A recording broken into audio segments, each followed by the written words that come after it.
Welcome to Dallas, Texas, deep in the heart of the Lone Star State. And we are here for some OT7 football. Season 5 is coming to an end in the regular season, and we're about to get to conference championships. And these two Texas teams are about to do battle for placement in that bracket. I'm Kieran Hickey Simple, joined here with my boss, Overtime Tom, and Mo Hassan.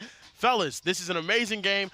Two teams based in the greatest football state known to mankind. Wunna Warriors, though. They've been on fire. Absolutely. I love this team. Ranked 9th in the Strictly rankings right now.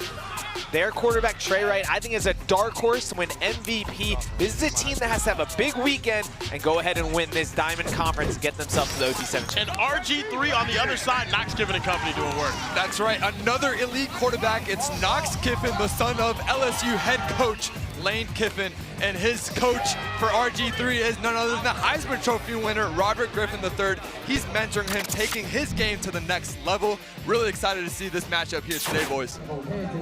Here we go. Knox Kiffin and this RG3 offense gonna start off with the ball. The LSU Tigers head coach's son about to show why he's one of the top quarterbacks in the country. First down here. Gonna be a nice pick up there. Aiden Starling, the Georgia commit out of the Houston area, gets that first down completion. And you know, these two teams, they played earlier this year, Wunna Warriors, they won 31-10, putting a smack down on RG3. But kind of none of it matters now. Putting on for Dallas. Is this a big rivalry, Kieran? Dallas versus Houston, a lot of bragging rights on the line? The biggest rivalry. Oh! What a catch. Oh, they're going to say he was incomplete and out of bounds is what the side judge is saying right now. But a nice effort to fight back for the ball there on second down. Right here, DB falling all over. And that heel might just be out of bounds. RG3 sideline thinks that they caught it. We're going to see right here. Was that heel out of bounds? 6. Oh, I don't think it is. It's a touchdown. Oh, man, it's so close. This is the length of Tom's toenails right here, man. It's just. I just clipped them. Oh. It's going to be confirmed incompletion. I think just the corner of that heel ended up coming up out of bounds. Still a phenomenal effort by Alvin Mosley to try to make that catch. But like you said, yeah, this is a rivalry. Houston versus Dallas. This is what the state championship looks like most years in Texas high school football. And right here, maybe this is what the championship looks like or the conference championship looks like in the Diamond Conference tournament. You know? Yeah, potentially. A lot of really good talent here in the state of Texas. Bragging rights are on the line.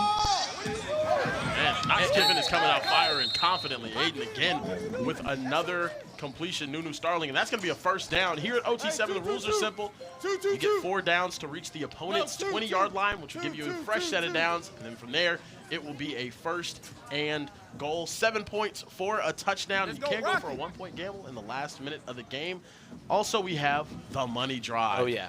Each team gets 1 money drive. It's worth 10 points, and if any interception is returned for a touchdown, whether on a money drive or a regular drive, oh, what a completion and a touchdown for RG3. Mike Brown in the end zone, and they start off hot against the team they struggled against last time. That's right, Mike Brown is Knox Kiffin's favorite target. He leads the team in receiving touchdowns here for Team RG3. And how about this first drive that Knox Kiffin puts together? Calm, he's composed, taking the shots when necessary, but also just the deadly accuracy, pinpoint right there in the end zone. Looking really good there for RG3. Absolutely, getting started off hot here. And now Trayvis Wright in this Wunna Warriors offense trying to get it back. That's a nice first down completion. You said sleeper MVP candidate. I'm not hearing that. This is interesting. Look, they're the 9th-ranked team. If they can pull off a bunch of wins this weekend and ultimately win this Diamond Conference, advance to the OT7 championship, that would mean that they knocked off a lot of top teams. There's no doubt that he's in that second tier, right after the Ryan Rakowski, maybe a Brysen Wright. Is he in your top Taylor? I think he's in my top 5 right now. Okay. Wow. Okay. Am I missing something? No. I'm not sure. They're a top 10 team, and he's doing everything for them. I don't hate that take. He's 3rd in touchdowns, 4th in passing yards. He just picked up a Baylor offer. He's leaving after he plays here and going and playing AAU tournaments and throwing down dunks. Yeah, no, he's windmilling and going between the legs and whatnot. He's ridiculous. And just so people know, we got 8 teams here this weekend. Whoever comes out on top in the Diamond Conference will automatically advance to the OT7 Championship, which will take our best teams, put them all against each other. And I think the Wunna Warriors, they need to kind of they need to make some progress this weekend to build that resume. No, they absolutely do. I think they've played just so many good close games though. They have a 5-5 record, but they've played with some of the best teams here at OT7, and they've gone to battle with them. So it's been last-second touchdowns, and they lost to California Power. You know, had a really close game, go down to the wire against SFV. This team is very, very talented, and they have great position versatility. This is one of the guys that I'm talking about. Spicy Demerson on the catch right there. This dude kind of plays a running back, scat back type slot role for Mo Hassan. I know you like those twitchy types. I love that. I love that. Kind of a Clyde Edwards-Helaire out of LSU, out of the backfield, out of the slot. Such a great mismatch for this Wunna Warriors offense here. And like you said, Kieran, a team that's really gaining momentum. We saw them last week, and a touchdown there in the back of the end zone. And there's another guy that they have, Champ Mays, very amazing. And he's talking that stuff, telling them Dallas is better than Houston. This is what I'm talking about. Wunna Warriors getting busy on their first drive. We got a 7-7 ball game, fellas. Champ Mays, the big target. He's all of 6'3", getting the Georgia, Miami, Texas offers. Local kid here from Dallas, Texas. They love to target him in the end line using his length and athleticism. 2 really good drives here. We got a shootout, a little Texas shootout, boys. We mentioned this weekend is all about the Diamond Conference. Tess is down on the field with some more information for us. Thank you, guys. Hey, chat. Welcome back to OT7. So this is our Diamond Conference tournament that will start later this afternoon. So we have our last 2 games of the regular season this morning where teams are fighting for seeding. Then we will seed every team in the conference 1 through 8, and they will start on this side of the bracket. But if you take a loss, you move over to the survival side of the bracket. If you take 2 losses, you're eliminated, and the team that finishes as the champion conference will get an automatic bid to the OT7 finals in June. So these last few regular season games definitely matter, and then you don't want to take losses. So absolutely not. Make sure you come out here with a win, guys. All I know is I think Wunna Warriors is going to win it this weekend. Oh, wow. Everything. I do. Really high on Wunna Warriors. I don't know why. I feel like they're going to knock off. I feel like SFB and C1N are going to be a little sluggish, a little slow. What about Cold Arts? So Cold Arts are so up and down. We have the Diamond Conference standings right here, and what stands out the most to me is the parity, though, guys. From 2 to 7 seed, there's a 2-game difference. This conference is very, very closely contested. That's right. OT7 is so electric, especially this year. So many different teams could win it. I wouldn't be surprised, like you said, 1 through 8, 1 through 7. If any of them won, we wouldn't really be surprised. Yeah. Knox Kiffin trying to get this RG3 offense going, and they're one of the teams on the lower half of this Diamond Conference, but we've seen some incredible performance out of them. They took it to low pro. Oh, yeah. We've seen them go out here and win some big games. They're sitting at 4-6, but also 4 games behind number 2 seed C1N. Would you guys agree anyone but Uno could win this? Yeah, I mean, yeah. Hey, chat, let us know, who do you think will win the Diamond Conference this weekend? Of these 8 teams on your screen right now, let us know who you think is the #1 squad. I would say that, but Uno has a win over one of the best teams in history. They beat Low Pro, too. Yeah. Who knows, man? So does RG3 right now. Who's on the exactly. And that's going to be a big stop for the Wunna Warriors, and this is what led them to winning last time. Solid defensive play, creating more opportunities for Trey Wright in this offense. They almost jumped that one. Braylon Cunningham got both hands on him. You gotta hold on to that, son. Mama's milk. You gotta hold on to that. But a really good sign there if you're Wunna Warriors. This was preseason. The strength of the team was their defense, right? All the length. They have John Meredith, who we're going to be talking a lot this afternoon. He's the #1 corner in the country, #2 overall. Oh, shot, he's wide open. Spicy Demerson in the end zone, and the Wunna Warriors take the lead. Beautiful route. Getting that scat open on a wheel. Tell you what, Wunna Warriors are rolling right now, Trey. Mo. That's right, utilizing the speed. Brysen Wright, this is their slot guy we were talking about. It's a wheel route. A little confusion there for the RG3 defense. And Trey Wright, the recognition of the coverage, finds him in stride. And this is the Wunna Warriors team that we all thought could have a run at a championship. You guys are watching right now. Not we all thought. I thought. Yeah, well, It's not we all thought. You guys didn't think that. I thought that. I knew they had talent. Who do you guys didn't answer who you think is going to win the Diamond Conference? SF. You think Come on now. SF? I think it's SF. Who's their quarterback? back this week? I don't think so. No need back. So CJ Cypher and Ryan. CJ, look, CJ, absolute problem. Absolute problem. Yes, I'm going with cold hearts, boys. Rain has started right now. That's because you hung out with Trey Taylor last night. convinced You're me. so biased. They also went undefeated last week, and they scored on every single drive but one. Guys, if you're watching in the chat right now, we're out here in the rain, braving the cold for you. Go ahead and hit that like button and hit the subscribe button. While you're at it, we need to see more likes in the chat. The more likes we get, the more people Tom is going to follow on the Overtime main account. And then you can DM him nonsense all the time. All the That's what I time, do. whenever you want. Big shout out to Shaq Diesel91 in the chat. Brady Silveris, 6747, Andrew H5S2M, Javon, Alexis, Rip, DJ. We appreciate you guys tuning in. We got games all weekend long here at OT7. Some of these balls are starting to sail. The rain is coming down here in Dallas, Texas. I think it's going to change the way your offensive structure is a little bit, Kieran. Instead of taking these shots, probably, I think you're going to see a little bit more conservative play calling, allowing your wide receivers to opportunities for yak, yards after the catch. Big 4th down and 5 here for RG3. Now, huge 4th down right here, down 7. Trying to keep that momentum rolling with 32 seconds left in this half. Need this one right here. Knox gonna take a shot. He's open. Oh, and broken up. There's one Without even seeing it, Wunna gets another stop, and with 25 seconds left remaining in the half, and while getting the ball after this half is over, Wunna has a huge opportunity to blow this game wide open. 2 massive stops for Wunna defense. This was the biggest X factor going into their game. Can their defense step up? We see their great PBU from Juan Garcia Okoye, one of the top corners in the state of Texas. Here we go. Trey Wright dropping back. That's going to be enough for a 1st down. Was he able to get out of bounds? He was not. That clock is going to be ticking. And now we're going to see, we're going to try to clock it right here. We're going to move the spot back. They might lose a couple more seconds right here. Going to spike it. They're going to lose 1 second right there. And fellas, if you guys are watching in the chat, who do you think is going to win this Diamond Conference? It's wide open. It's as wide open as it gets. Look, the Cold Hearts played on absolute fire last week, and I'm hoping to see that same Trey Taylor. Like nobody's it's the hottest team in the country. I mean, it's the team that I picked to win it all. Tan Porcupine, who is here for most of our games, we'll wait for this last play to happen first. Right here. Oh! Nearly picked off, then nearly caught in the end zone. Tan Porcupine, who tunes in every single weekend, says Raw Miami. Oh, that's a sleeper. I think Tan Porcupine always roots for Raw Miami. Justin Roman's asking about C1N. What are their chances?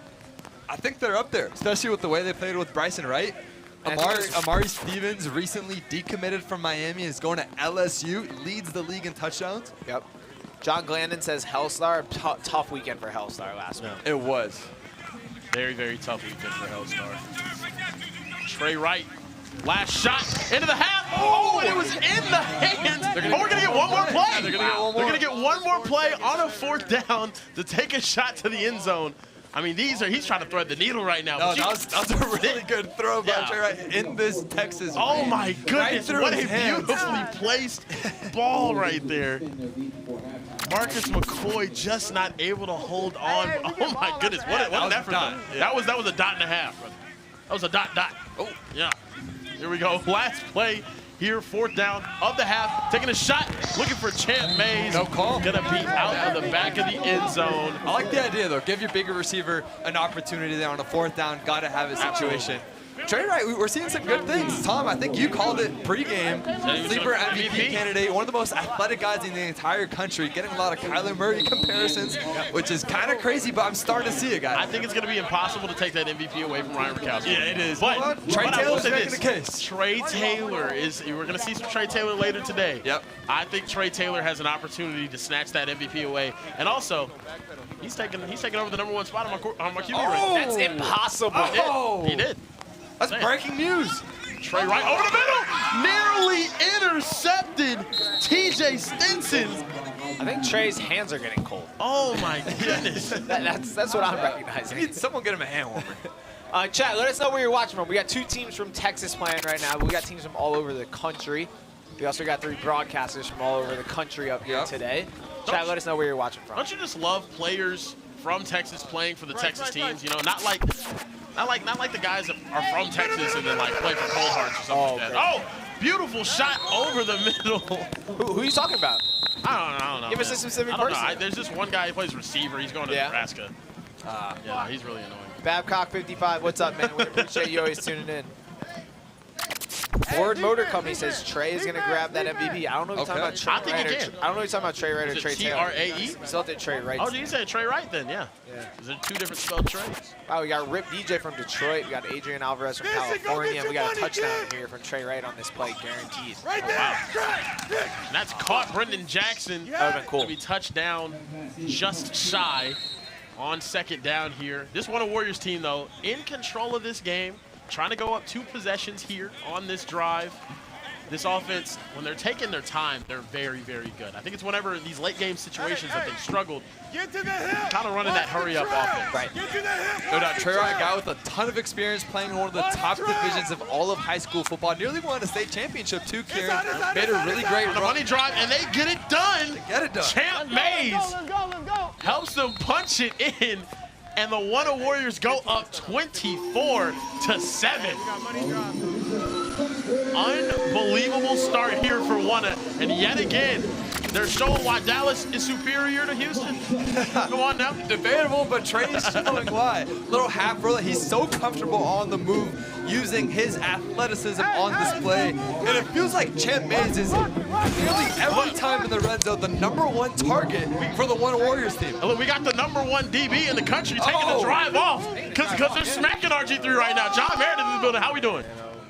We doing good. Okay. Just trying to warm up, you know. Just trying to warm up by beating them by 24-7 right now. Is that what's happening? We have to realize a lot of people out here trying to fake beef, so we just let football talking. Because last time we got to talking, it ain't look so good. Okay. Now, John, I like that. Talk to me. Dallas versus Houston. Who's got better football? You can see right now, Okay. 24/7. But like, if you think about a lot of Dallas team, I say Dallas. I'm gonna say Houston team. They got Dallas people on their team. True. Needed them. Come on now. Yes, sir. Oh, man. Now, you are one of the top-rated DBs in the country right now. Coming out here to OT7, you get to go against so many great wide receivers. I mean, there's one over here to your left as well. But, you know, who's been your favorite matchup thus far here at OT7 to go out there and guard? Being for real, it was everybody's pretty good. It just me personally, I get real lazy, so everybody was good, but like it's not the same. Like last year was better, I believe. They had a lot of people. Oh, Okay. it's too easy. You get bored sometimes. It's not bored, but If they don't throw it your way the entire game, it's just kind of Yeah, you're feeling like a center fielder out there when they can't hit the ball in the outfield. Yeah. And then the one time they throw the ball on me, It's me getting strapped. caught off for being lazy. Oh, man. Yeah. No. You just get caught sleepwalking a little Is there a bit. best receiver you've ever gone up against? Doesn't have to be OT7, just in general. Like even just in a practice, like someone you've had to guard that was just tough. Brock Boyd. Definitely yeah. Brock Boyd. Brock Boyd, South Lake. Oh! Nearly intercepted, Yeah, then nearly Brock caught. Boyd. Out of all of your teammates, which one is the one that, you know, talks the most out there on the football field?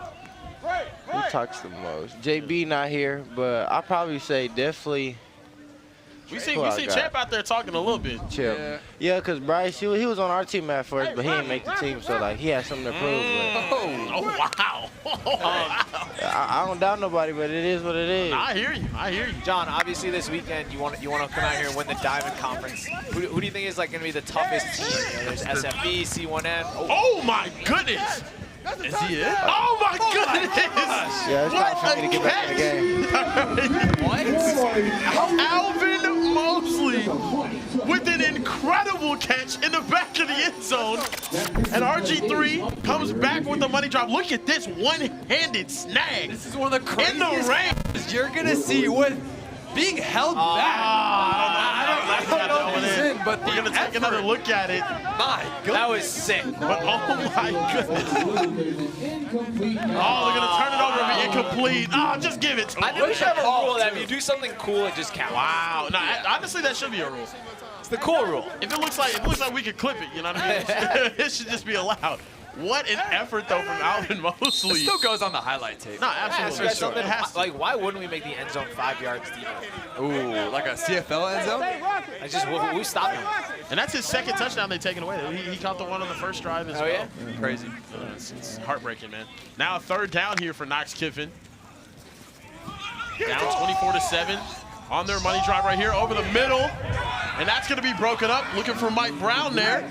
And it's going to bring up a huge fourth down, Mo Hassan, right here. You got to think this is game. Did John run out there and get in the game? Yeah. Oh, no, he's still. That's right, Kieran. It feels like they need this right now. Got to have a situation. 4th and 15 for Knox Kiffin to keep their hopes alive. There's an in-state rivalry. See if he looks for Alvin Mosley again. You got to think the third time's a charm. He's got to catch a touchdown at some point here. He's lined up in the slot to Knox Kiffin's left. He's looking there first, scanning back across the field, tipped up and then incomplete. And the Wunna Warriors get another stop, and they are dominating yet again.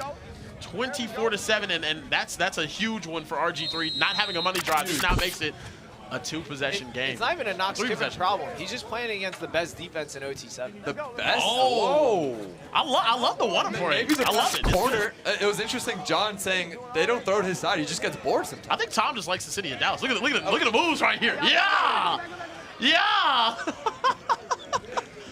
Oh my goodness, Braylon Cunningham getting lit over there on the sideline.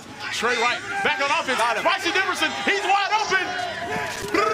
Oh! Definitely a team in terms of momentum, really gaining steam. We saw them last week. Gunna showed up, and they went 3-1 with the addition of Gunna, their team owner. And then now they're just continuing this, taking shots, having fun. Defense is playing great. A team that really is out here going to make a threat at winning the Diamond Division.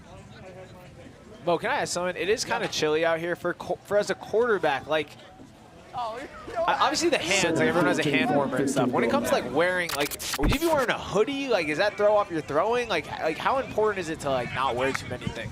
Well, in the Does that matter? NFL now they have those hoodie jerseys. Have you seen them, Tom? Where Yeah, I you put guess your so. hands in those? Yeah. Those are pretty nice. But like you wouldn't, like having something on your arm doesn't mess you up. Oh, okay. Well, you don't want anything too baggy for sure, but yeah, you can go long sleeve. Well, Tom Brady wears That's your Caleb Williams. Tom Brady wears a scuba suit under. Right. Oh yeah. I heard a lot of people wear the scuba suits Yeah. whenever it's Tom hot. Brady's so tough. Caleb wears it too now. People have been putting paprika in their socks. What does that do? Apparently, like keeps your feet warm. Like, Yeah. was talking about it. Wide receivers put surgical gloves under their football gloves. I get that. Airs. Completion for a first down. Trey Wright and just this looks Wunna cold. Warriors team in command of this game. Guys, Texas don't thing, forget. Tom, Texas guys are a little soft. That's the thing. Yeah, that's a good point. That's just not true at all. That's a really good point. It's not true at all. Guys, don't forget, though, we have more games coming up. Hellstar making their debut today this weekend. Not debut, but, you know, their debut of the day. Yeah. They're playing RG3 next up. Then we'll see Wunna Warriors versus that Hellstar team. It's a rotation of teams. We're going to have a lot of games later on today leading into this tournament here in the Diamond Conference. Trey Wright looking over the middle, picked off. And now, can he return it? Solid play there for RG3 as they get their interception. TJ Stinson tried to jump a route earlier, couldn't bring it in. He ends up getting that one. And now some life for RG3, just have to score and then score and then score. And they can win. Yeah, well, they already used their money drive, so it kind of makes things a little bit more difficult. Makes it Kieran. very You're hard. right. Yes. We do have onside opportunity, and it's going to require some late game heroics from none other than Knox Kiffin. But if there's someone that can do it with the awareness, with the coaching pedigree like his father, Yeah. could be Knox. Absolutely. Joe Knox Kiffin. Clock ticking down. And because they are down 17, that clock is going to continue to run. They have absolutely no shot to come back. Jalen Trice here is asking, does SFB play today? They do. We will see SFB play later. As a matter of fact, they just walked in with some of the coolest looking sweatsuits I've ever seen. And we can get a shot of them. They're right by the booth. We got A1 over here. Those sweatsuits are crazy. Hey, y'all got a size 2X in those? Y'all got my size? I was about to say, y'all gotta let me know, because those are tough. 2X, yeah. Let me know, because those are clean. Look at those guys right there, man. Oh my goodness. How could we get Adidas head to toe, of course. Yeah, beautiful. It's them and Hellstar 1 and 2. They just get so much cool gear. Hellstar's Adidas gear, their Adidas gear. 5 Stars had cool hoodies. Look, man, the Wunna Warriors get this one done, 24-7. Dallas still over Houston here at OT7. Huge win for the Wunna Warriors as they move to 6-5 on the season. A winning record here. Guys, don't go anywhere. We'll be right back with more OT7 football.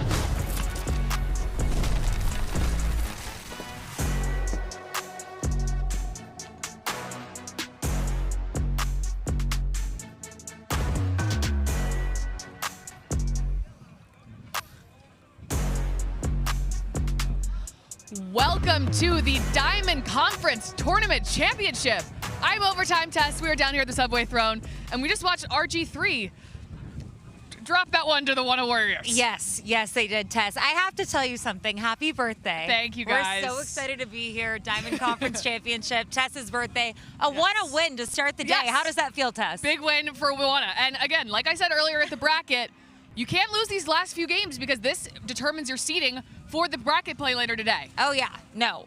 So let's take a look at the schedule coming up, what we got going on. There's a lot of great football left. Coming up next, we have Hellstar RG3. Then we got the Wunna Warriors taking on Hellstar. And then after that, Cold Hearts SFE, who are walking by us right now. So great one coming up next. Chat, let us know who you got. Hellstar RG3. RG3 better find that win.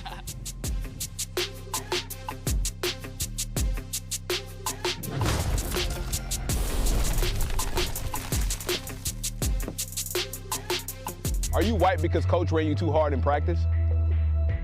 Well, not anymore. Subway's new protein pockets will help you fuel up and be ready to go. With at least 20 grams of protein, the Subway protein pockets are the perfect thing to help you lock in on a long day or fuel your performance on and off the field. And they each got fresh veggies, tasty sauces, all for an incredibly affordable price of just $3.99. So, go get your Subway protein pockets today. Now back to OT7.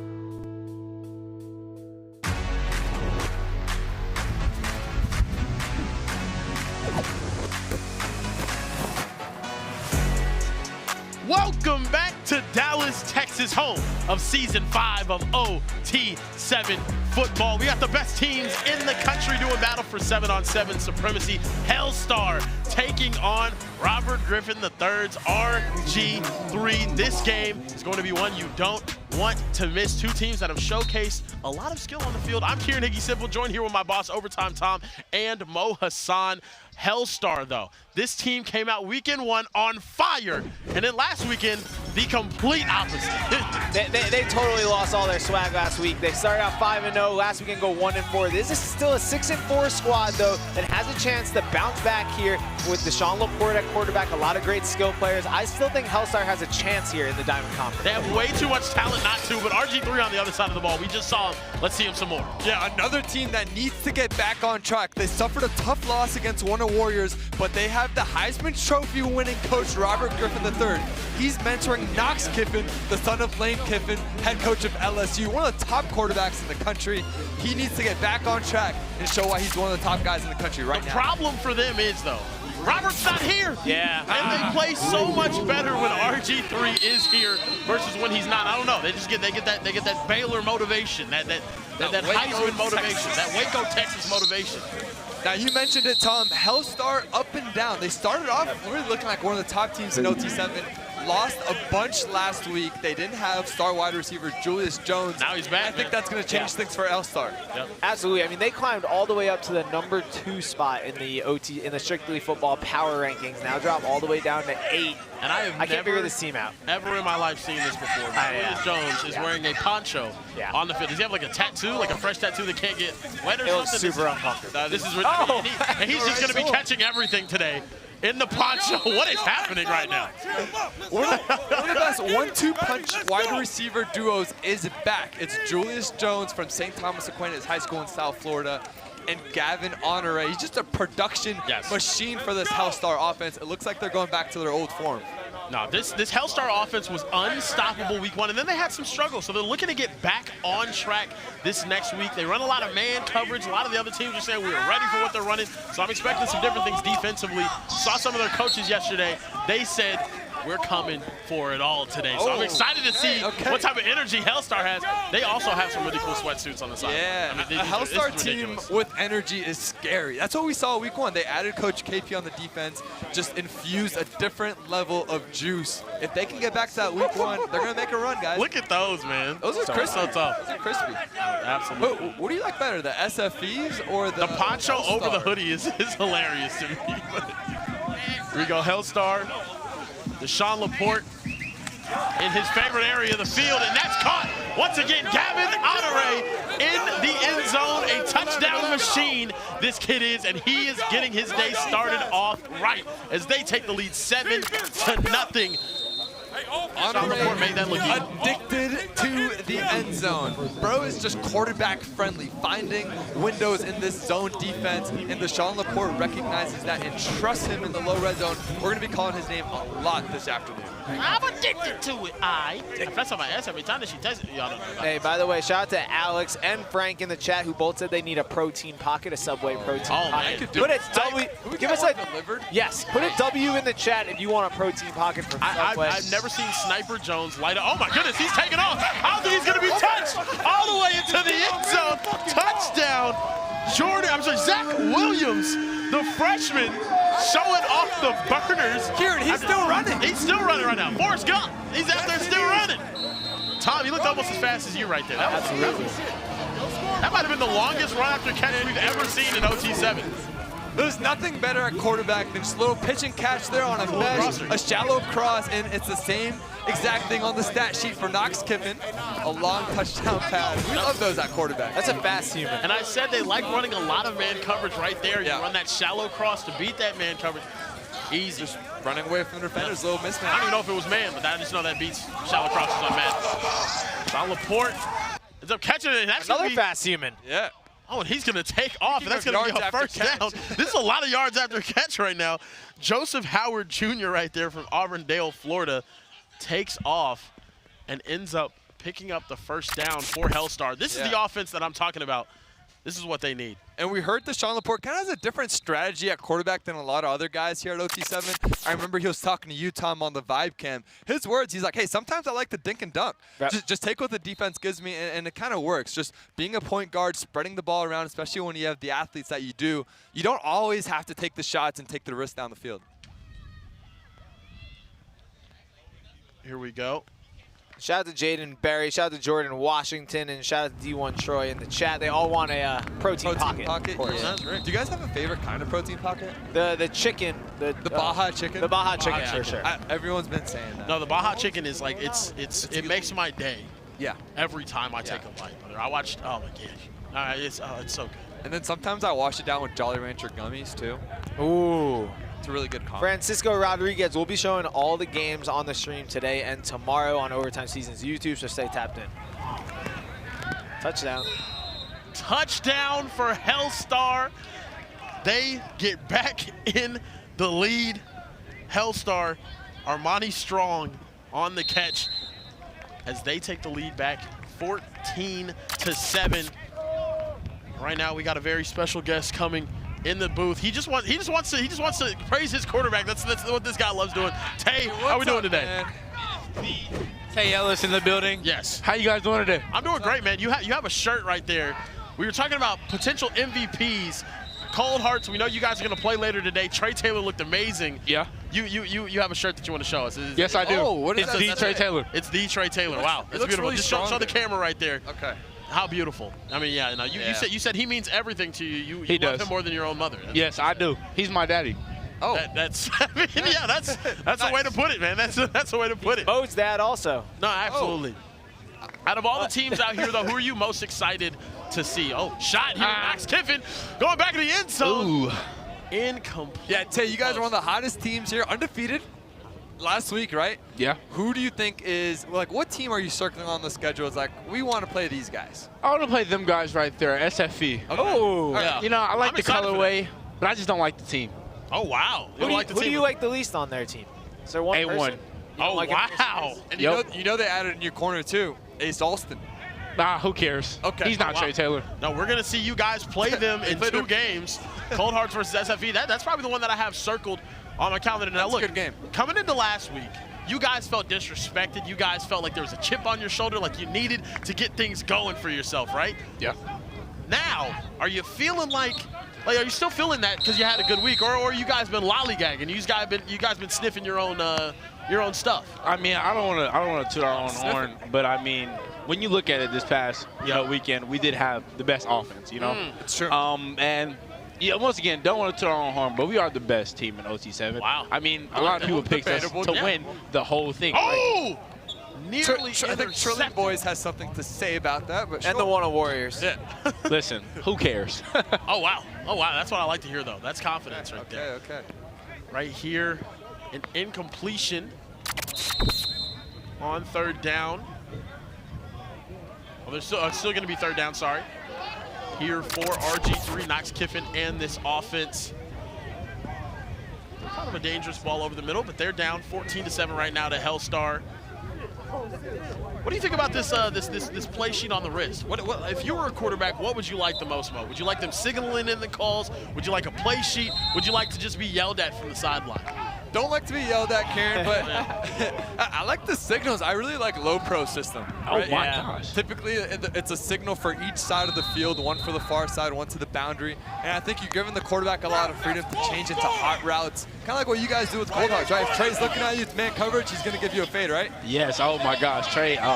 He picks apart defenses like it's no tomorrow. Oh, man. He just throws the most beautiful pass that you'll ever see. Let's see it. Knox right here looking for Nunu Starling. There's going to be some contact, and they're going to get a hold there. Yeah.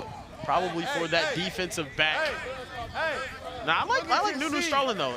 Number X for this RG3 offense is running off the field, getting the ball right now, but he's been a very consistent target and a solid receiver for them. A 3-star out of the Houston area.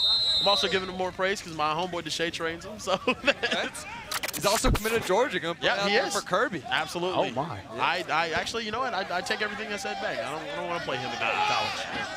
That's Kirby kind of owns my team right now. So that's Who's your team? the Texas Longhorns, brother. Oh my gosh. Knox Kiffin.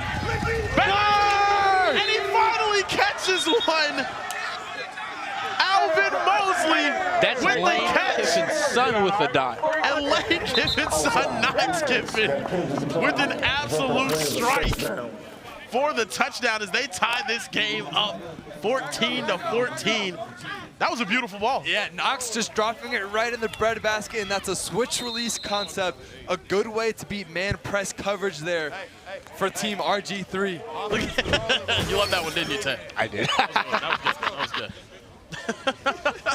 Now, funny enough, Tay goes to school. Hey, you like those wheel routes? What's your favorite route to run? Listen, I'm gonna tell y'all my secret, right? All right, let's My hear it. favorite route to run, a go ball.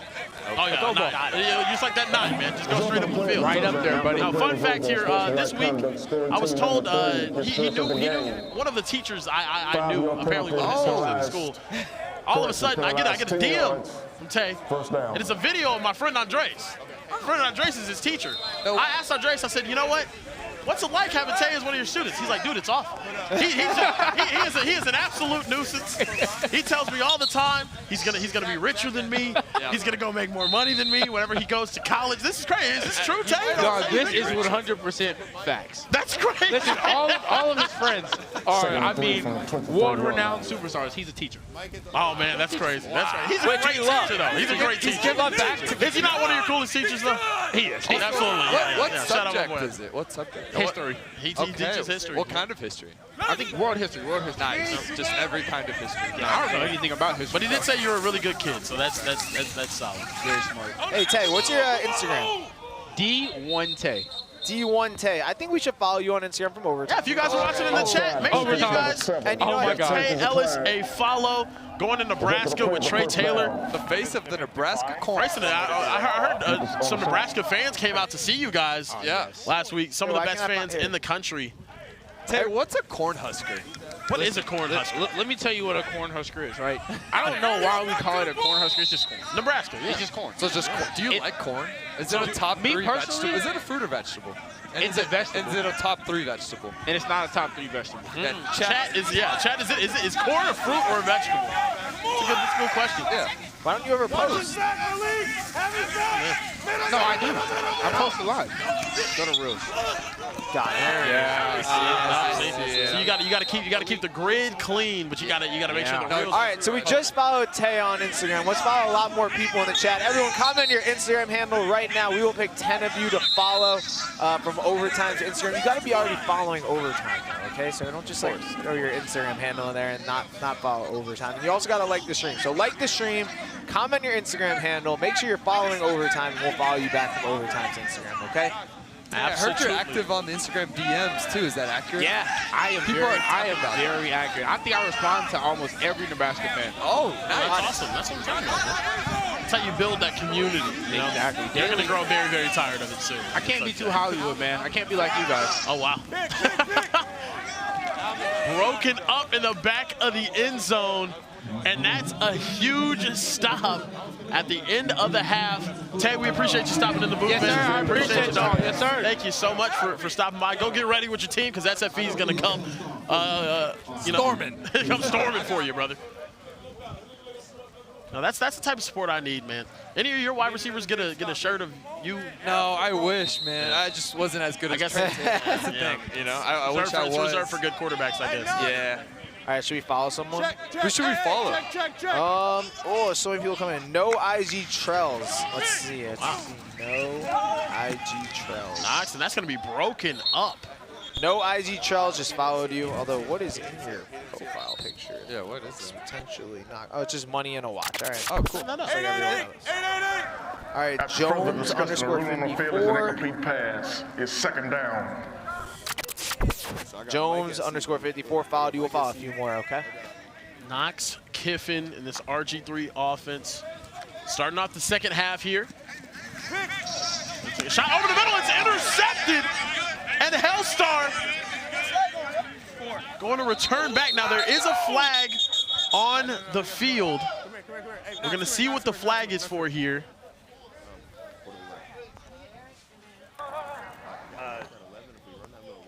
These refs are discussing whether the flag was thrown before or after the interception. Yeah, I think that's going to come back. made. That's just Knox going through his reads a little bit late over the middle. Didn't quite see that nickel defender undercutting that route. There are multiple fouls by the defense. It's a tough one right there. Multiple Holding. fouls by the defense. Number 4, that penalty decline. Personal foul, hands to the face. Number 3, 10-yard penalty, automatic first down. Guys, this is, I had no clue we had the full intercom. I like it. That's amazing. Wow, that's crazy. The Our buff ref. What is that ref's name, man? He is the smallest ref. Cavs. They call him Cavs?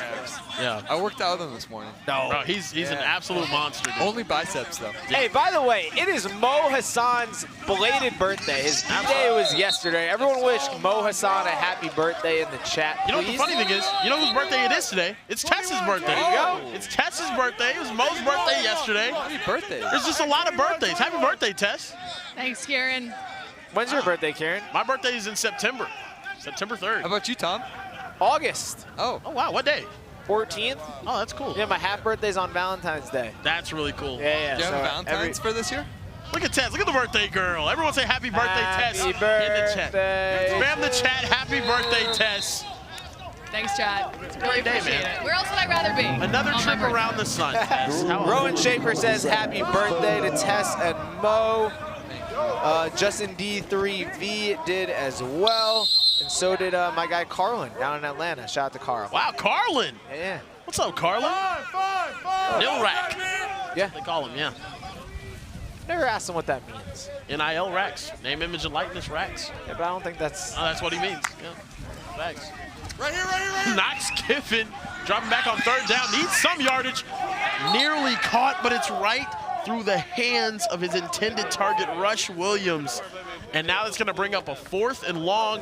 Are they going to go for it here on this 4th and 15, or are they going to choose to flip the field? It's a big decision here. I think they're going to choose to go for it, though, Mo.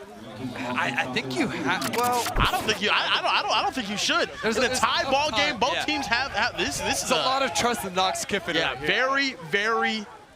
I don't know. Risky decision here for RG3 to go for it on 4th and 15. Believing in this offense, Knox Kiffin, can he get it done? He's going to take a shot downfield.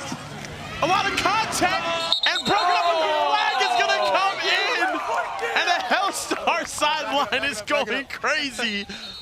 Hellstar's not going to be happy about this, but the DB just didn't turn his head here. Knox Kiffin takes a risky shot down. Yes, definitely a hold. Yeah, you see the tugging there at the end. This is the best 3rd and long strategy ever, though. Throwing a little bit underthrown deep ball. Deep ball, Kieran, might be the best play in all of football. Oh, man. That's going to be pass interference and a 1st down here. Fresh set of downs for RG3. Hey, man, risky decision, but it worked out for him. Knox taking another shot downfield. Aiden Starling back there, but incomplete again. And this Hellstar defense, I like the fact their sidelines getting involved. These guys are starting to get a little more vocal. Things are getting heated up here with 5 minutes remaining in the game. This is what OT7 football is all about. Sorry, I just had to. No, you're right. I had to get that one out. You're right. No. That's why I like. My guy's got some Fendi glasses right here. Those are really nice, brother. I punched the wall this morning. Oh wow, that actually looked crazy, man. Why'd you do that? It's a long story. Oh wow, I'm sorry, man. Yeah. Was it the crippling anxiety that you have from eternal loneliness? Yep. 1st down. Yeah. On that completion there, Alvin Mosley getting busy here for Lane Kiffin's son Knox. Alvin's looked really sharp. Nah, absolutely. He's looked amazing. Yeah, absolutely. And so has Knox, honestly. Remember, it's a team that had a quarterback carousel in the earlier weeks of pool play for the team. Guys like Benji Fisher, Kavian Bryant. And it feels like there's consistency and stability here for this offense under Knox. Getting them going here in position to beat a Hellstar team that not too long ago was the #2 ranked team in all of OT7 and one of the strongest defenses, too, that we have. Knox Kiffin taking another shot deep. And that one's going to be incomplete. Flag in the middle of the field here. A lot of laundry on the field. They're going to say a defensive holding, so that's going to give them 5 yards and a replay of down. One thing about this Alvin Mosley kid, you know, number 16 wide receiver in the class, the 4-star out of Houston. Also scored 1,000 points this season in high school basketball for his team. Wait, just this season, or it's a Kurt? I think this season, this past season, 1,000, yeah. 1,000 point scorer in basketball. Notice who's offered him in football? LSU. Yep, LSU, Ole Miss, Texas. His quarterback's father. Absolutely. Where is Mr. Kiffin today? I think he's hiding. Lane, if you're watching, man, go Tigers. And we'd love you on the broadcast. Go Tigers. Come sit here right next to. No, you had that in your bag. I didn't know I could do that one. You and Coach O? Go Tigers. That's what he sounds like. You sound like a swamp. Yeah, no, we want to do it with Joe Burrow. that's what he sounds like. That's so good. Joe Burrow. I love Joe Burrow. He's so good looking. Joe Burrow. You gotta say it like that. Not the O. Oh. Back up. Kieran, LSU versus Texas. Who do you think wins? We're going to play. We're going to find out this year. We have to go to Death Valley. It's going to be a game that I'm very excited to possibly go to. Arch Manning versus Sam Levitt? No, absolutely. It's going to be a game. You know, I'm going to be out there tailgating with those Cajun people. Yeah. It'll be a good time. You're going to be on the sideline calling plays for Arch Manning? No, I might. Bijan said he's taking me to a game this year. We got to get on the sideline. So I don't know what game that'll be. Probably not an away game, but we'll find out. Yeah. Who do you guys think the #1 pick in next year's NFL draft will be? I mean, it's a foregone conclusion. You think it's going to be Arch? All Arch has to do is have a decent team. Can I explain why I asked? Yeah. We'll have a lot of OT7 alumni in next year's draft. Yeah. And I think about it, Dante Moore, Julian Sayin, touchdown, which is cool. Jeremiah Smith. There's going to be a lot of OT7 players next year, at least in the top 5. We will have 3 out of the top 5 picks in the 2027 NFL draft will be OT7 alumni. Yeah. And the first, not too bad. RG3 catches that one to take the lead here, 21-7. Brawley Tui Tupo from Orem, Utah, making his first catch here in his OT7 debut for RG3. Chat, let us know who is your favorite OT7 alumni of all time. We mentioned Jeremiah Smith, Julian Sayin, Dante Moore. A lot of other fan favorites as well. Mikey Eugenio, of course. And a nice completion over the middle. Hellstar on this drive. They're going money, trying to take the lead. We need him to get this thing going. And interesting choice. They have a new quarterback, Zachary Benitez, in the game for Hellstar on the most important drive of the game here. Yeah, I mean, it's an interesting move. He's cold, hasn't thrown a football. And what does he do? His first play in on the most important drive of the game throws an absolute strike. Over the middle. Julius Jones is going to get hit. Can he get in the end zone to take the lead? Yeah, 2 plays. I'm going to say he was touchdown just short. That's a good recipe. If I were him, I would target Julius Jones. No, absolutely. I mean, Julius Jones has been one of the best receivers we've seen. He missed the last week. Yeah. He's Hellstar's how much they missed him too. They lose 4 games without him, and they went undefeated with him. Yeah, how about that? They have not lost a game while Julius Jones is playing for Hellstar. No one has a better plus-minus than Julius Jones. Son of former Dallas Cowboys running back Julius Jones. Back when we had Drew Bledsoe. Oh. Yeah, it was horrible. So it was bad. It hurts. Rolling out. Benitez nearly intercepted, and a flag comes out late. RG3, once again, TJ Stinson has been all over the field today. That's another one that he could have reeled in and taken back to the Baja. That's right, that could have been a pick 7, but Benitez had Honore wide open if he just leads him to that sideline, to that front pylon. Just leaves it about 2 yards behind him and nearly intercepted. They're going to say an illegal rush. They pressured too early here, 56 seconds. Hellstar trying to take the lead here with the money drive late in this game. Hellstar is a team that traditionally has rotated quarterbacks. Remember last year they had Dia Bell, #1 quarterback in the country. He's now down the road in Austin, Texas, playing for the Longhorns. Yep. Now we see another quarterback switch, Zach Benitez, driving them all the way inside the 5-yard line. Can he get it done right here? Here we go. Wide open, Gavin Honore again. Who else? I've never seen a man get this many wide open touchdowns in my life. And with 52 seconds, Hellstar takes the lead with their money drive. Kieran, I'm telling you, all this man does is score touchdowns. Nah, it's ridiculous. Touchdown, Honore. How does everyone lose him, man? He does this every week. Frame. There's not a soul in frame. Not anyone in the shot. He's wide open, and now Knox Kiffin and this RG3 offense trying to go take the lead and win this game here with just 47 seconds remaining. Nice first down completion to Alvin Mosley as they get outside to stop the clock. They're going to run back to the line. I like the hurry up here.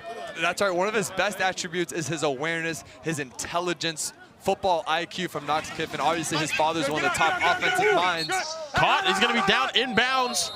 They're going to have to run to the line. This clock is still ticking. One of their hurry up doesn't get it. They're going to have to hurry up. Oh! These guys are still lollygagging all over the field. Here we go. They're starting to get it now. They sacked the ball here. Make sure you guys hit that like button and subscribe if you're watching right now. Last 30 seconds here at OT7 football. And that one's going to be a sack. That's bad. The clock is now running still. Have to get back. 14, 13. Fourth down also is going to be the last play. Fourth down here. They're going to lose yardage. This is going to be the last play here. They have to be able to get it. They need to be able to get it off. 2 seconds. 1, they're going to get it off. Got to take a shot at the end zone now. He's going to Alvin Mosley. All alone, corner of the end zone. Broken up, and Hellstar gets it done back in the win column, 24-21.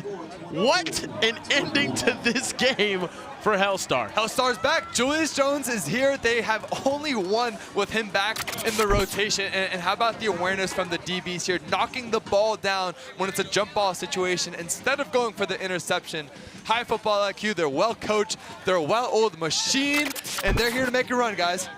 Absolutely. Hellstar gets this one done back in the win column as they get a victory over RG3 to start the day. Guys, don't go anywhere. We'll be back with the Wunna Warriors taking on this same Hellstar team right after this.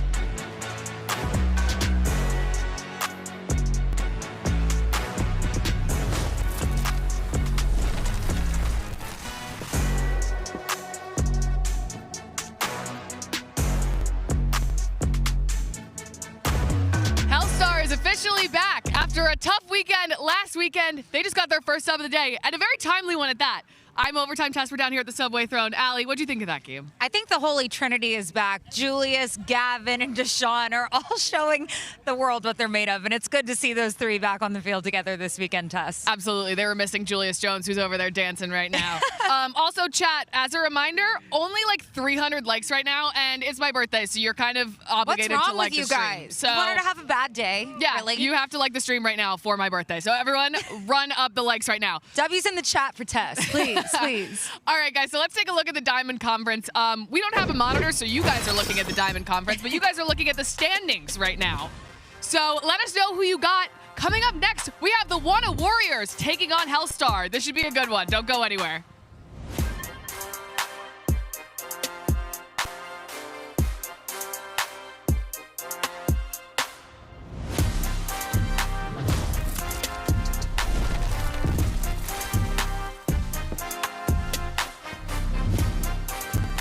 Are you white because coach ran you too hard in practice? Well, not anymore. Subway's new protein pockets will help you fuel up and be ready to go. With at least 20 grams of protein, the Subway protein pockets are the perfect thing to help you lock in on a long day or fuel your performance on and off the field. And they each got fresh veggies, tasty sauces, all for an incredibly affordable price of just $3.99. So, go get your Subway protein pockets today. Now back to OT7.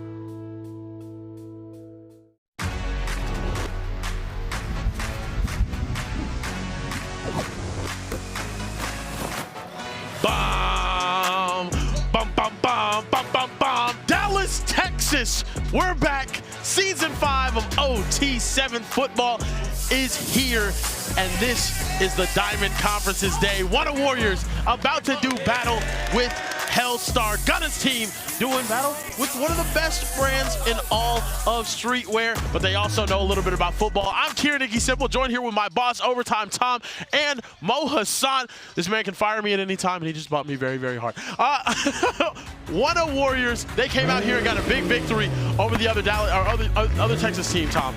This Wunna Warriors team is on a mission, 6-5 on the season, led by Trey Wright and one of the best rappers of all time, Gunna himself. Yeah. This Wunna Warriors team is the sleeper dark horse to win the Diamond Conference, led by their guy Trey Wright. I can't wait to see what they're going to do today, man. Now, this team is electric with talented players on both sides of the field.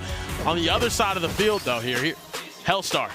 Hellstar is 6-0 undefeated with this trio that you're about to see. Quarterback Deshaun Laporte, one of the top guys in Southern California.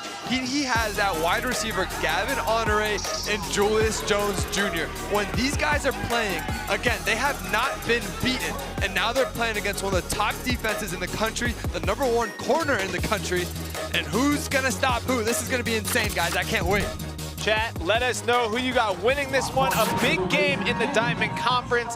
You got Wunna, or do you have Hellstar? Fellas, I'll ask you, you know who I'm going. I'm going with Gunner Wunna's team. Yeah, Wunna Warriors. give me Gunna Wunna. What about you, Mo? I'm going Hellstar. Yuck. I think we're going to see the resurgence of the 5-0 Hellstar team that we saw in week 1. They're getting their momentum back. We talked about the impact that Julius Jones at wide receiver is making for them. When all three are playing, they're undefeated. How can I bet against them?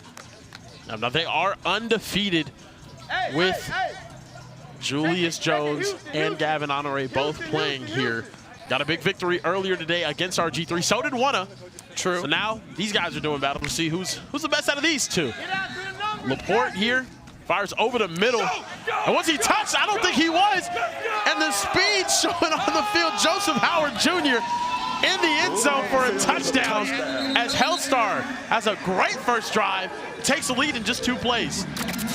2-play drive from Hellstar. Guys, they're back. Officially. And how about the speed, the acceleration after this break? I don't know if he got tagged. Gonna have to see right here. No, was not touched. And too much speed. Joseph Howard Jr. sliding out there as offers to Wake Forest, Rhode Island, Sac State, from Auburndale, Florida. Was that the Jalen Waddle celebration? That was pretty cool. Yeah, the little Jerry Judy, the little Jalen Waddle, the the little praying mantis or whatever it was called. I don't know. They used to do it in Alabama while they scored 1,000 points on everybody. Yeah, that was insane. And Tua used to just dice people up. Hey, guys, in the chat, let us know who your favorite college football team is. And also, who your favorite college football player of all time is. I want to know. Also, who do you think is going to win the national championship this year? It's going to be really interesting. Oh, that's going to be a fun one. Can't wait for Tess is saying Notre Dame. Yeah, that's not happening. Just not feeling it. I saw someone that had C.J. Carr as the #1 returning quarterback. That is OT7 alum. Whoever said that should never talk about college football. Whoa, C.J.'s a good guy. But yeah, Trinidad Chambliss was amazing last year. It's hard to say. Give me the #1 pick next year. No. No. Sleeper. No. Heisman. Wow, Heisman favorite. Someone in my ear just said that's There's not happening. named Archibald. Archibald Guys, I Manning love has Arch. the best no team one loves ever. Arch more than me. I don't think he's gonna win. Like, when's the last time the favorite won? Rarely. Yeah, Rarely happens. Yeah, rarely Who do you happens. think's gonna win the Heisman Trophy, Tom? And chat, let me know who's gonna win the Heisman. I'm seeing a lot of LSU. Okay. Horns up. That's what I'm talking about. Roll Tide. Ohio State, LSU. A lot of Texas in here. Okay, I like. It's a lot of LSU, Bama. There's a Michigan, a Miami. Okay. What's that? Ohio State and Jeremiah Smith. I could see Miami making a run. We have a lot of UM commits here that we're gonna see. Brendan Jackson takes this one. Can he get the first down yardage? He will.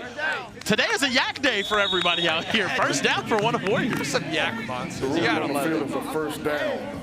Oregon favorite team and Joe Burrow. Ted McMillan, someone's favorite college football player. T-Mac. Watching him in Arizona, he had a couple of 300-yard games. It's crazy. Someone said Arch Manning, Gunnar Stockton, Winnie Watkins. Shout out our boy Winnie. I like the Gunnar Stockton nomination. All right, yeah, I like that. Hey, let's go, D! How about Jeremiah Smith? Now, Jeremiah Smith, the most predictable superstar I've ever seen in my entire life. Oh, beautiful catch. Julian Caldwell trying to get to the end zone. He's going to be touched just short. One of the top wide receivers in the state of Texas. His mom went viral showcasing all of the pennants that he has for his offers. He has like 50-something. It's crazy. How do you keep track of 50 offers? I feel like I would forget after 20. How many offers did you have at a Not high 50, school? I'll tell you Yeah, that. no. I had one. Oh. They told me. Was it DCU? No, they had the Subway down the street told me I could go make protein pockets, and it was a phenomenal offer. Good offer. That's not a bad idea. I ended up, I wasn't sure about Jump pass. What was the jump pass? Touchdown on the jump pass from Trey Wright. Brendan Jackson gets in the end zone as they tie the game up 7-7. This is what I'm talking about, guys. This is the matchup that I wanted to see. Wunna doing war with Hellstar. Tom, that was a little Mahomey. Yes. Hello, Mahomey, Jim. That's my quarterback right Wow, there. Got the beautiful hoodie jump on now. pass. What was he jumping over? Kind of looks like a baseball player there. He just got excited, man. That was beautiful. I love that. Deshaun Laporte back on offense. Trey Wright, one of the best athletes in the country, quarterback for Wunna Warriors. We've seen this dude hit windmills. We've seen him dunk on Tom. We've seen him push Tom over. We've seen him out sprint Tom. We've seen him just do everything better than Tom athletically, and Tom's a grown man and he's a child. Wow. Yep. Deshaun Laporte now in a quarterback. Hellstar starts their drive. He's going to take a shot downfield, floated beautifully, and caught through the contact. What a catch! Tyree Mannings Jr., one of the top receivers in the class of 2028, showing why here. Look at that, through the contact, holds on to that ball. What a catch, and now first down deep in enemy territory for this Hellstar offense. Incredible concentration through traffic, and how about the ball placement from Laporte? Rarely taking shots down the field, but when he does, he's wide open. Speaking of accuracy, finds none other than Gavin Honore. This man, all he does is score touchdowns for your football team. If you're a college football head coach, you need this man. Beautiful start to that drive Hellstar had. It can't get much prettier than that. No, it doesn't get much prettier than that at all. At some point, you're going to start triple teaming Gavin Honore because how do you not? Time you how is he that wide open in the end zone every single time he catches one? It's insane. ridiculous. It doesn't really make sense. Unbelievable. Now, Trey Wright and this Wunna Warriors offense back on the move. Got Champ Mays over. He's going to take a shot downfield. He's open. Julian Caldwell, one play, touchdown. Wunna Warriors back in the lead. Fellas, we have a shootout on our hands. That's my quarterback. That was beautiful. Texas speed. Caldwell is a top 15 wide receiver in the class with offers from Georgia, Miami, Ohio State. Getting Georgia! The corner and the safety there, making it look easy. Trey Wright putting it on the money on that post route. Julian Caldwell close to making a college decision soon. I'm hoping it's my Texas Longhorns. He's a very, very talented. I don't know right now. It's a good What question. he kind of looks like, speaking of Texas Longhorns. Who does he look like? Cam Coleman. That's a good one. Hey, Julian! Hey, Julian Caldwell! Ask him where he's going to school. Hopefully he'll just tell us right now. That'd be awesome. That'd be cool. That'd be cool. Yeah. And I'll go wherever he goes. There you go. No, and Tess, I think is down on the field with your MVP favorite, Tom. Dark horse. I'm not sure if we're ready to take her yet, but yeah, she's down there. What's up, Tess? What's up, birthday girl? Hey, I'm down here with Trey. Tom says you're his dark horse for MVP. Hey, appreciate you, Tom. My guy. I don't. Oh, shit, why not? I don't know. Bro, he just hating, bro. It's cool. No, it's okay. Well, can you talk to me about your jump pass before we talk about the blur that you just threw? Talk to me about the jump pass. So look, I'm rolling to my right, and Brendan Jackson, he like go inside. So I was like, okay, cool, I'm finna jump, and then throw it like back to the inside. But then like after I jumped, he came back out. So it was like it looked unnecessary. But I mean, They called it a little Mahomie in the booth. hey, that's fine with me. That's cool with me. Talk to me about the blur then, the next play drive. Julian just came wide open, and you know, it was a great throw, great catch, and one play touchdown. Do you know where Julian's going to go to school? Kieran was asking. No, I can't say that. Okay. Also, for the fans at home that didn't maybe see on Instagram, you were throwing touchdowns here, and then like last week and then an hour later, you were putting up dunks in your AAU game. Hey, I mean, most high sport athletes do it the best, and that's a fact. So. Talk to him. Okay, back to you guys in the booth. Crazy. There was an afternoon in which I think he's out. Just out of bounds. There was an afternoon in which Trey Wright interviewed Gunna. Oh, wow, really? National superstar, threw a touchdown at OT7, Okay. and then windmill dunked all within 2 hours. That's beautiful. That's not a solid. That's just another day in Trey Wright's Those are world. three things you. Oh my goodness, hold up.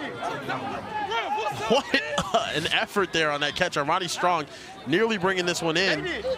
Oh, I think he's in. Guys, I think that's a touchdown. Touchdown. Touchdown. Oh, it's a legal touching. He was out of the back of the end zone and then came back in and touched, so that's why that's not going to count. Silly mistake. Deshaun Laporte back in the end zone. Gavin Honore again. Wide open. They just don't want to guard him, man. What's happening? It's a bad plan on defense. Someone find this guy and tackle him at the line. Hold him, man. Do something. Get Kieran Hickey. Oh my, that's good on Sundays. The toe tap right there. He has 4 touchdowns today already in just 2 games as Hellstar comes right back and scores. And we have a very high score first half, fellas. Here we go. Trey Wright starting off this drive for the Wunna Warriors. Gonna fire over the middle. Nice first down completion. And Tess is down there with a guy that does not seem to be guardable. No, they're calling you unguardable in the booth up right now. You know, kind of seems like it a little bit, you know, doing me. Do you know that you have 4 touchdowns today? I got 3, I got 4. Just trying to add on to the list, you know. Do you know you're now leading the league? I am. Another day at the office, like I said, it's all good. So I guess we don't need to talk about what happened last week. Nah, we erased that out of our head. I'm not gonna lie. We erased that out of our head. We're good now, though. So do you guys feel like you're coming for the Diamond Conference title? For sure, for sure. I think last week was just a little hiccup, but we came back, recovered. I think the proof is in the pudding right now, so I think we'll be good. All right, we'll have to see. Back to you guys. Thank you very much, birthday girl Tess. Tess, you know what? You are the birthday. That's what they've been saying. It's a really great time for that trend to be happening. Yeah, no, it's a great time, yeah. Trey Wright over the middle. Nice completion there on first down and 2. That's going to be enough for a first down, and they're probably going to add some extra yardage for some extracurriculars there, Mo Hassan. A strong push there, and he was trying to get out of bounds here as the clock's ticking under 30 seconds, but it looks like they're going to get, the clock stoppage, and more importantly, some extra yards. Bro, speaking of extracurriculars, what did you do for your birthday yesterday? Oh, man, I hung out with some of my friends, Kieran, and my other friends didn't want to hang out, namely Tom. I wasn't in doubt. That was a great time. Yeah. You hung out with Trey Taylor as well? I did, man. I got some barbecue at Terry Black's with Trey Taylor, the Nebraska commit, plays for Cold Hearts, and I think he really convinced he might be the #1 quarterback in the country. What do you guys think? I'm very convinced he's the #1 quarterback in the country. I'm convinced he's the greatest quarterback I've ever seen. What are we talking about? What are we talking Other about? than Arch Manning, I mean, who else is better? I'm taking them over Patrick Mahomes. Better than Joe Burrow. Taking them over prime Tom Brady. I'm taking them over a prime Joe Montana, Aaron Rodgers, Peyton Manning. Doesn't matter. I'm good. I'm a huge fan. Trey Wright over the middle, wide open, touchdown. Tristan Shelton climbing the ladder for the touchdown now. We got a tie ball game towards the end of this first half. The Wunna Warriors come right back and score. That's a beautiful close to the half for the Wunna Warriors on offense. Fellas, spring sports season is here. Whether you're on the court or the field, OT compression is the best base layer in the game. Tons of colorways and patterns, and right now, you can get select styles up to 30% off. Tap in over at shop.overtime.tv. Fellas, compression, phenomenal for your blood flow. Yep. Phenomenal for your working out. Anti-chafing. It's a good time, man. Feels great to wear some OT compression. Yeah, it makes you run faster, throw better. Absolutely. Speaking of throwing, new quarterback here again, Zach Benitez in for Deshaun Laporte for Hellstar. One shot to the back of the end zone. Oh my goodness, that is a moon ball. Can it be caught? And just out of the hands of a diving Gavin Honore, and he can't believe it. And John Meredith, one of the top DBs in the country, deflected that one and nearly caught for a touchdown. Oh my goodness, what a crazy end of the half that would have been. And that's why you try to bat it straight down instead of... Oh, he really nearly caught that one. Gavin Honore. Expecting him to catch that. Oh my goodness. And that's just classic tip drill right there. Oh, it's so close to being caught there. Would have been an insane into the half, but now Wunna Warriors, because of that stop, get to start off this second drive, or the second half in a tie ball game, and they're going money drive. Drive will be worth 10 points if they score a touchdown, but you don't want to turn the ball over or get stopped because you only get one in the game. And a beautiful catch over the middle for Brendan Jackson, Mo Hassan. It is. Brendan Jackson has some of the strongest hands you'll see at OT7. And like you said, Kieran, it's a money drive. So each team has one per game, and it starts at the offense's 10-yard line. You can only use it once. And a really interesting strategy here. We're seeing a lot of teams starting to use it at the start of the second half. I kind of like it too. You gain some momentum, especially a tie game here in which both offenses are playing so well. Trey Wright is accurate. Yeah, two nice catches right here. Two spicy Dickerson over the middle. Give him another completion, and this Wunna Warriors offense on the move. It's a wide receiver core that has just about everything. We mentioned spicy in the slot, kind of like the Tyreek Hill, Eric McFarland mold, right? Mismatches with the linebackers. Then you have Champ Mays, number 2 on the outside, your big, long target. Trey Wright on the first down. Looking for Spicy. It's Spicy. Oh my goodness, and that was a beautifully placed ball there as well. Yeah. Nearly caught there on the wheel route. They like to have Spicy right there in the slot with these switch releases. Kind of gets momentum there. Tries to, Shout out to Cameron Hayward in the chat. Said Trey Wright is the birthday. Oh, thanks. Tom, I think you're the birthday, man. Thank you. I like to put on my birthday dance, little birthday suit. That's I am the birthday. Wow, that's nice, man. Fired over the middle, Brendan Jackson. And that's going to get them inside the 5-yard line here. Trey Wright now faced with a third down, but a beautiful gain right there. Give themselves a nice opportunity at the end zone here on this money drive. Got to have it. If they don't get it, I will cry real tears because I'm very biased rooting for the Dallas team here. Trey Wright rolling out to his right. Back of the end zone, he's open, and it's dropped. Wide open was Tristan Shelton out of Denton, Texas, and the ball goes right through his hands, beautifully drawn up and everything, Mo Hassan. Yeah, right through his hands. It's a corner route. They get a low-high concept. The corner comes down, and it's a good ball placement there from Trey Wright. A1 in the back. A1 was in the back raising his hands. I'm like, what are you doing, man? Catch that thing. Man, now we have a huge fourth Big down fourth on down because of that drop. drive. Yep. Yeah. Exactly. So right here. We're going to see him soon. This is an MVP moment for Trey Wright. Trey Wright. Punch it. Tom's MVP candidate over the middle. Champ Mays with an incredible contested catch. And that's why he's one of the top receivers in the country. What an effort to box out and catch that one as they cash in that money drive. Look at this right here, fellas.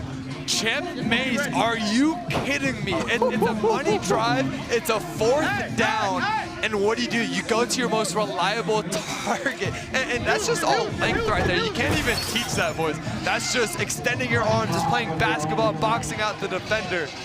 And those are the kinds of plays you need to win this game, especially on a money drive. But Trey Wright, he had a jump pass touchdown. He had a bomb, perfect throw, dropped it in the basket. And then that was a little sidearm, showing he can do a little bit of everything with his arm. Now here we go, Hellstar coming back with their money drive. Zachary Benitez, the quarterback in the game. Nice completion over the middle to Julius Jones Jr., Triple J. JJJ. It feels really easy for Hellstar to score. Not yet. And for Wunna, it feels really hard. Really? Oh, I feel like a shootout between both. Stressful. I mean, they had 31 points. Yeah, no, both teams have scored every single time. Now we're reversing a field and pick up the first down. Hellstar already deep in Wunna territory after 2 plays here on their money drive. And they have a fresh set of downs from about 14 yards away, 13 yards away, rather. Hey, we good. Hey, Florida. That's right, that's Sanjay Green, and we see Benitez just spreading the ball around. You guys remember Sanjay from American Idol? Oh, you don't remember him? Didn't he? I don't know. He was a really good singer. Zachary Benitez over the middle, wide open. That's going to be a nice pickup as well. Sanjay again. Sanjay Green. Back to back. Yeah, and how about the difference this offense looks, right? From what we saw last week going 1-4, and now already 1-0 in position now to go 2-0 beating Wunna Warriors. They added Julius Jones, we've mentioned it multiple times, but the difference that makes in the offense just unlocks the entire scheme. Defense can't hone in on 1 or 2 guys, right? Earlier, I think they started double teaming Gavin Onrer for good reason, right? He's a mismatch, can beat almost anybody one-on-one. Now you have so many threats across the field, makes the quarterback's job so much easier. You can't double team anybody at this point when you have so many weapons. You can't? Boxed by Legend says Kieran is the birthday. Oh, I appreciate it, man. Thank you. You really say that? Yeah, he said Boxed by Legend also said Tom is not. Oh, wow. That's crazy. So screw you! 3rd down here. Tom's the shot. And that's going to bring up a 4th down here for Hellstar on their money drive. Someone said I'm the candles. What does that mean? You might be the candles. What does that mean? That sounds cool. It's like I'm burning up. It means you're lit, dude. Yeah, I'm the candles. You're the birthday, I'm the candles. I'm you're the balloon. You're the cake. You're the balloon. Oh yeah, you're the cake. No, I think I'm definitely the cake. You be the cake. Sure, I want to be the cake. It is Mo's birthday. Yeah, cake. Come on now. Nice. Call me Cake Bear Kieran. Cake. Okay. Zachary Benitez on a 4th down here. Hellstar needs it. Back in the end zone, and it's broken up. And a huge stop for Wunna Warriors as they look to be the first team to beat Hellstar with Julius Jones. And that was a huge stop needed with 3 minutes remaining in this game. Now Trey Wright has an opportunity to go take firm control of this game. SFE and Cold Hearts are going to be playing up after this, ladies and gentlemen. Don't forget Trey Taylor and that on-fire Cold Hearts team, probably 2 of the most talented teams here in this Diamond Conference, about to do battle, and SFE brought 75 guys. Well, someone texted me. Someone texted me that half of those guys are Raw. That Raw also has the same fit. They have the same exact outfit?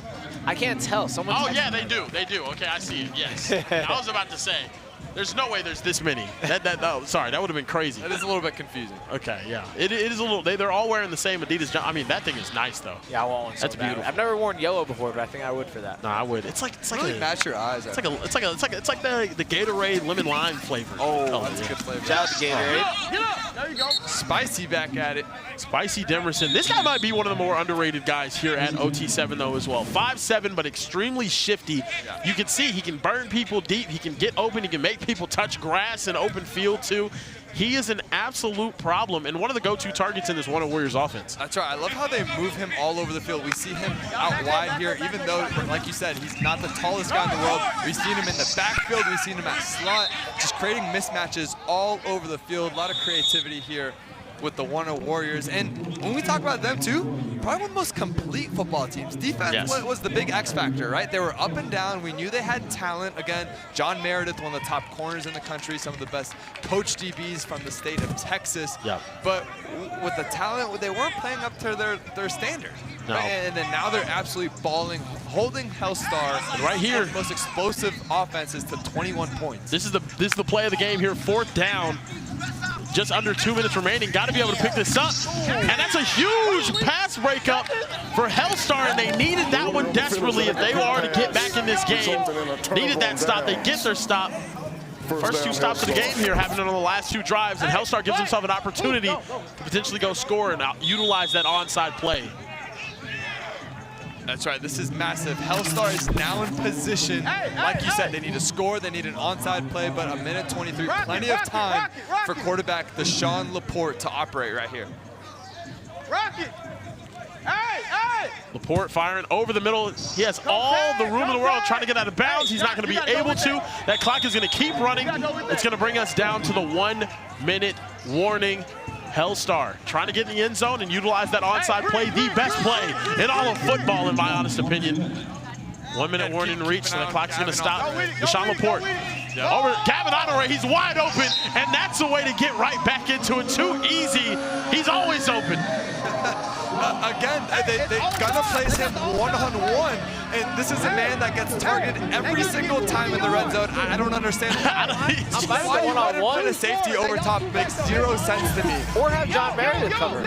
Yeah, I mean, exactly, outshadowed. But he's just such a hard guy to cover. But then who's going to cover Julius Jones? Exactly. He unlocks the entire offense. All right, and now right now we have an onside play. Ladies and gentlemen, to describe it to you, it's straight chaos. One play from your 10-yard line, you have to reach the opposing team's 20 to keep the drive going. You can take a shot to the end zone if you want to as well, but to get this ball back, they need to be able to convert here, get to the opposing team's 20. Deshaun Laporte, he's going to fire just back in the end zone. They're going to say it's a sack. He wasn't able to get it off. It was intercepted anyway, and a huge stop for the Wunna Warriors on the onside play.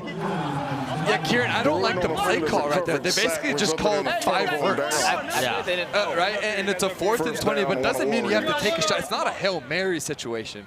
I don't, maybe there was some sort of confusion there, but I think they could have done something a little different. They needed someone on having some over routes, having some underneath routes, but when you just send everything to the end zone, basically it's just a jump on. Those aren't great odds. Yeah. Tough one right there, but Wunna Warriors is going to get the ball at the 10-yard line with an opportunity to punch this one in. But hey, it is not over. We have seen until it's over. We have seen some much teams. Crazier things happen. We have seen teams. I'm not going to say teams. We've seen RG3 go out there and struggle maybe in this situation, but you need completions right here. Put this game away. They're taking a shot to the end zone. Now that I would not do. A little risky. 42 seconds. The clock's going to stop because of the incompletion. You're on 2nd down. That really makes no sense to me, Kieran. Coach Miller on the sideline from Wunna Warriors is absolutely livid about that one right now.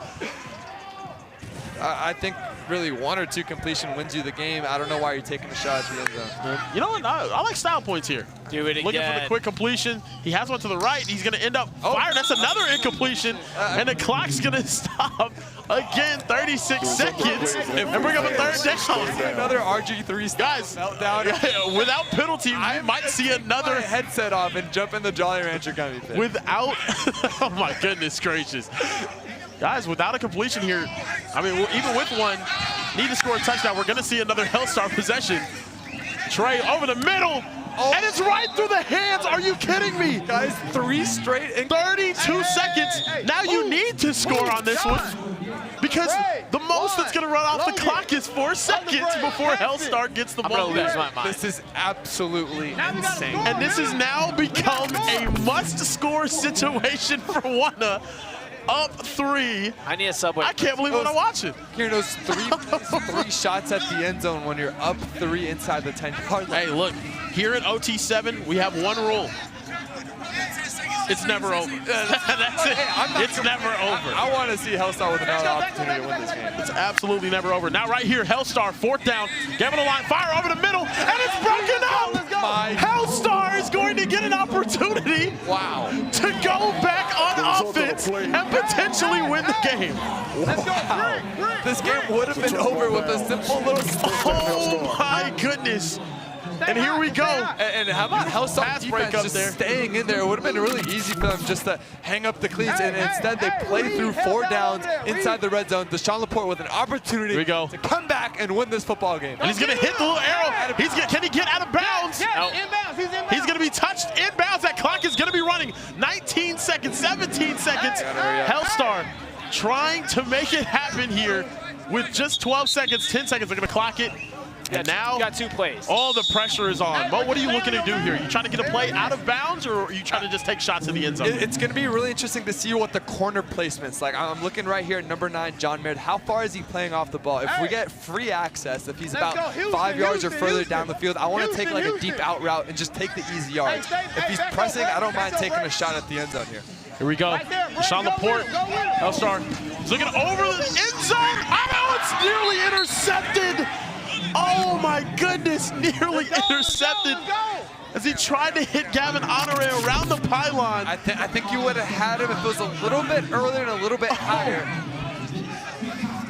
They finally. What a stressful situation. Yeah, and this is interesting, right? Because it's a 4th down, but you do have 5 seconds. So there's a world in which you can get the first and then take a shot at the end zone with about 1 or 2 seconds left. If everybody drops back, you could pick up some yards and run another play. I think they're playing far off. I think I would take the first right here. You would take the first and get out of bounds? I think so, yeah. Okay. There's no one within 20 yards here to the boundary. You see, they're not going to take it. They're going to take the shot to the end zone. Laporte firing towards the back, broken up, and Wunna Warriors survive. 31-28. They get the victory in a much more stressful situation than needed CTE. Their coach, their offensive play caller, I mean, he's over on the corner just sitting by himself. Wunna ends up getting it done. They get the victory and move to 2-0 on the day. Gonna want his team on fire. 5-1 in their last 6 games. Trayvis Wright is balling. This team looks really good. Cannot wait. Guys, we got more OT7 football after this. Cold Hearts and SFE right after this.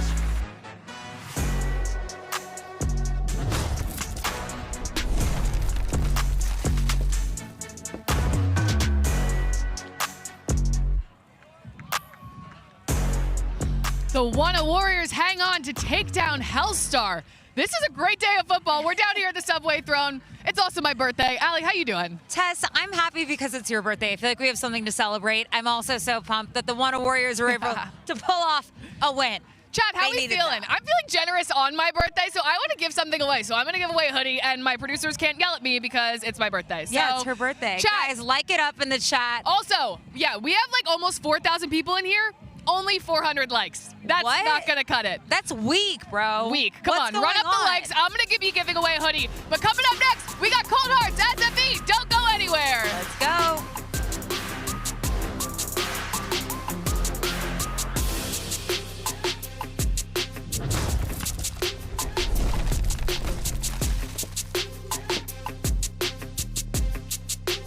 Are you white because coach ran you too hard in practice?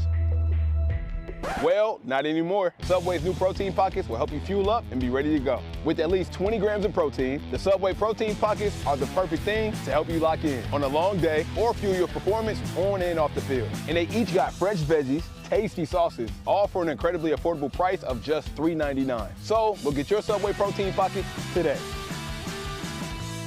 Now back to OT7.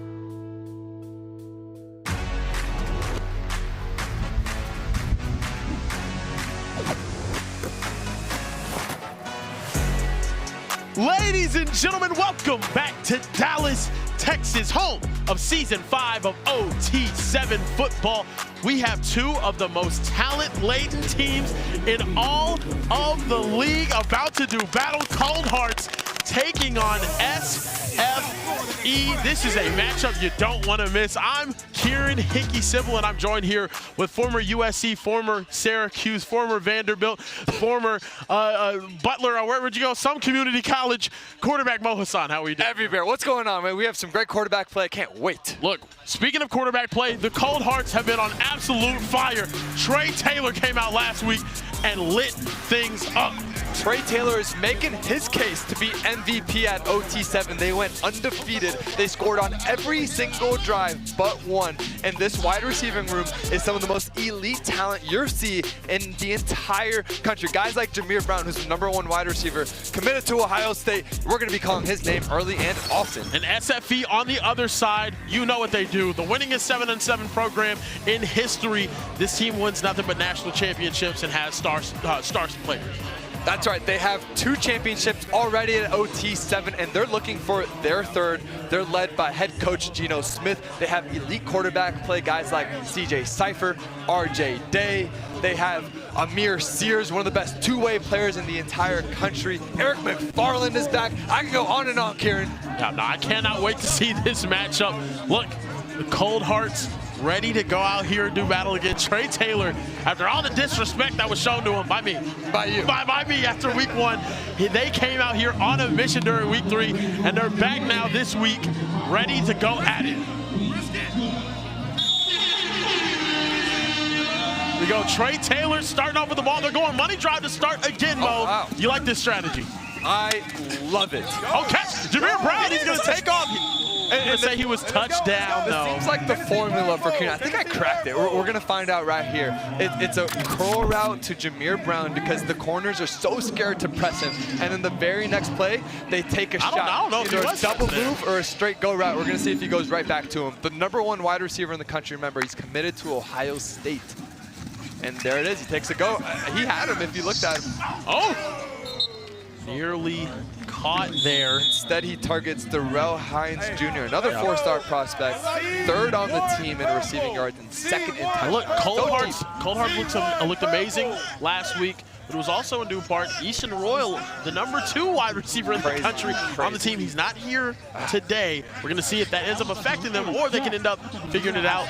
Still, I think incredibly talented receiver room. So much talent. So much talent. Oh, we had Tay Ellis, another Nebraska. Trey Taylor, and there's Tay Ellis right there with the first down grab. Speaking of Tay. The Nebraska commit out of Crowley, Texas. Heard of Crowley? That's a good spot. Crowley, North Crowley, you know? Yeah, that's the Nebraska duo. That is Trey Taylor and Tay Ellis. They're going to be wrecking havoc in the Big Ten. They got a podcast. Yeah, they have a really, Tay Ellis is a really interesting dude too. No, he's hilarious. Big fan of Trey Taylor. We actually got barbecue last night. Oh, that's tough. Yeah. No, is he ready to light it up today? Oh, he is. He was also very disrespected by you not having him in the top 5. I had to personally go up to his mother last night and let him know that was Kieran and it was not my son. Wow. Clear up the situation, keep them in good grace, you know what I'm saying? But sorry for throwing you under the bus. Shout out Trey Taylor's mom. Yeah, shout out to Trey Taylor. Yo, Trey Taylor, first down, gonna fire over the middle, nearly intercepted. And that could have been taken back to the crib if it was held on to. Jeffrey O'Neal Jr. over the middle of the field, the athlete, the freshman athlete, one of the best in the country. This guy is going to be, he can do it on the offensive and defensive side of the ball right there. Trying to make a play at safety and nearly held on to that one and was able to take it back for a touchdown. No, crazy. Jeffrey O'Neal, one of the most talented guys. He's only a freshman, but he had 4 D1 offers in the 7th grade. That's crazy.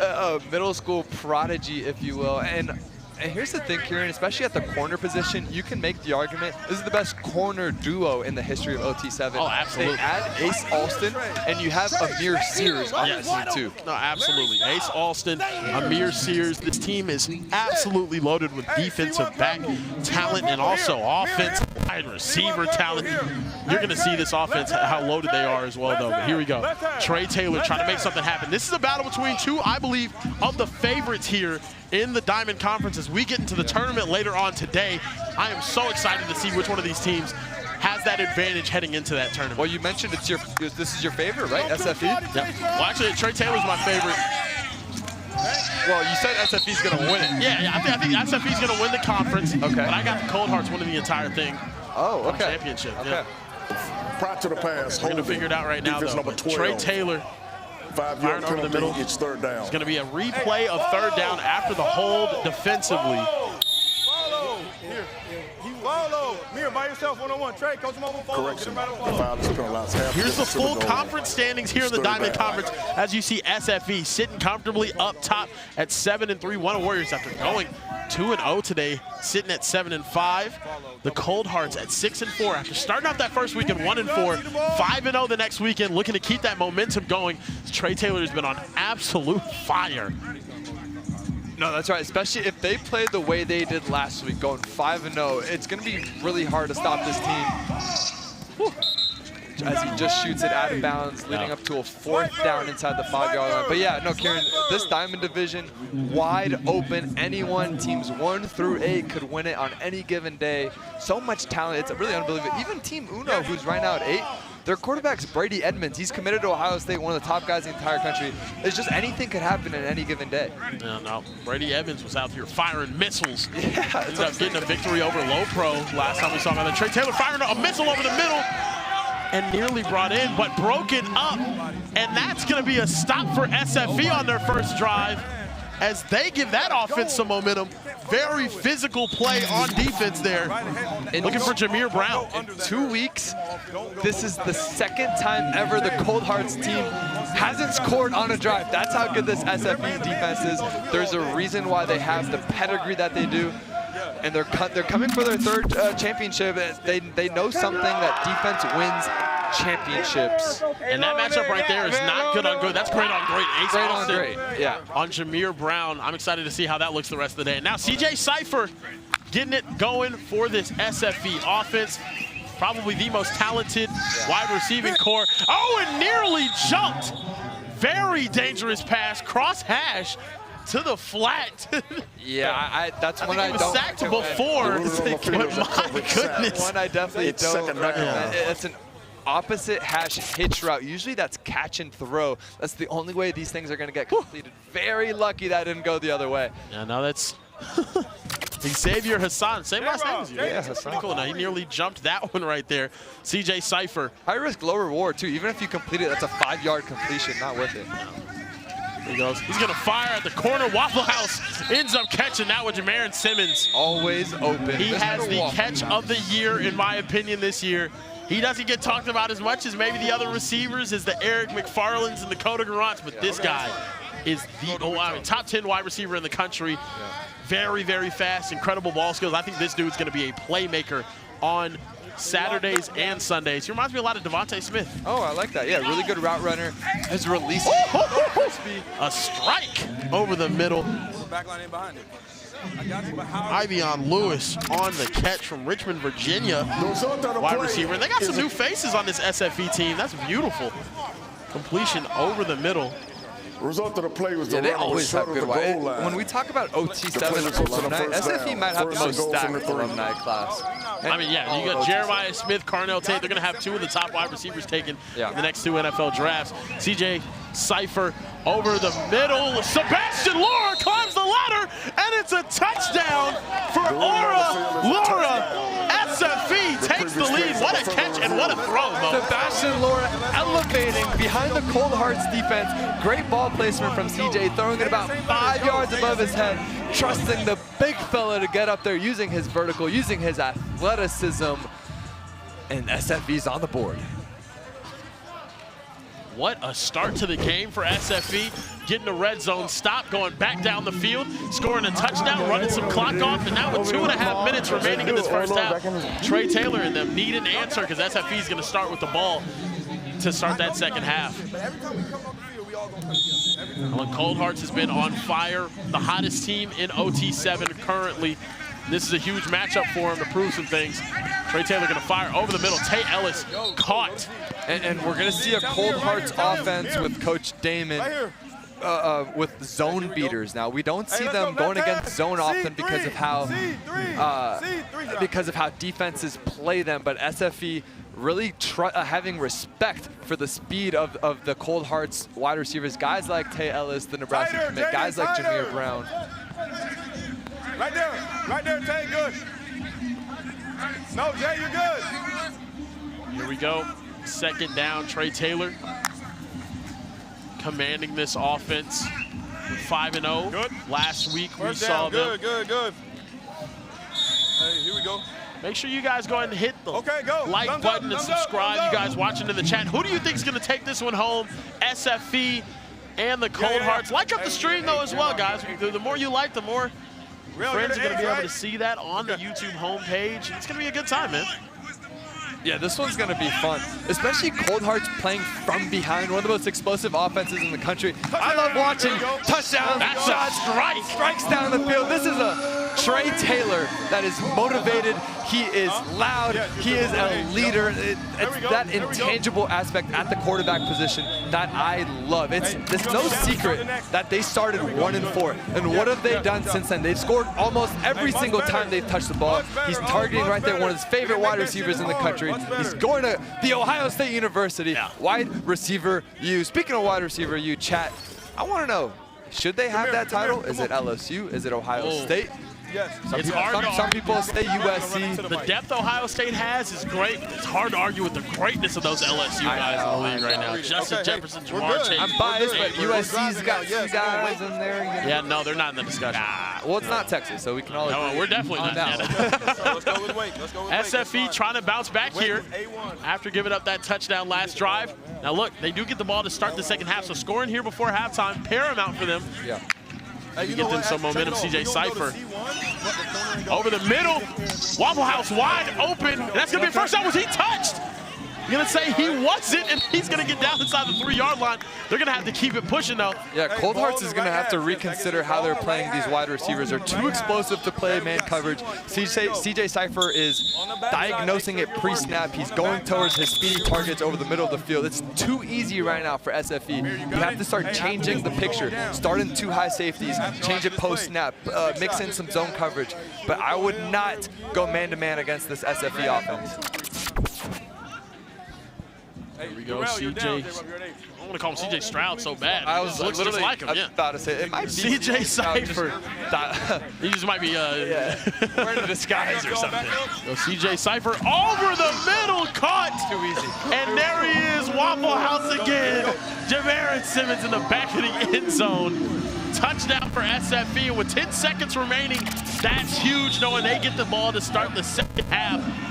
What a strike from CJ Cypher. He's playing extremely confident. Yeah, CJ's playing the best ball of his career right now. And notice it's the same exact recipe, drives 1 and 2 that led to easy touchdowns, right? They're going against man coverage, so they're crossing routes, utilizing the speed, going field to field. And then once you get in the low red zone, what do? Let's utilize our athleticism, the vertical jump in the end line. Same exact recipe on the first 2 drives for SFE. Here we go. With just 10 seconds remaining. Trying to take a shot. Maybe deep. Gonna go to the sideline. Is it caught? It is caught. And he's gonna get out of bounds. Jameer, 5 seconds remaining. That's a great pickup there and a beautiful ball across the field there, Mo. Yeah, I mean, the arm talent, that is not an easy, that's a college football level throw. Opposite hash, it's a 20-yard comeback. That's about as hard as it gets. Now look right here, 5 seconds remaining. Cold Hearts need this one right here. SFE gets the ball after halftime.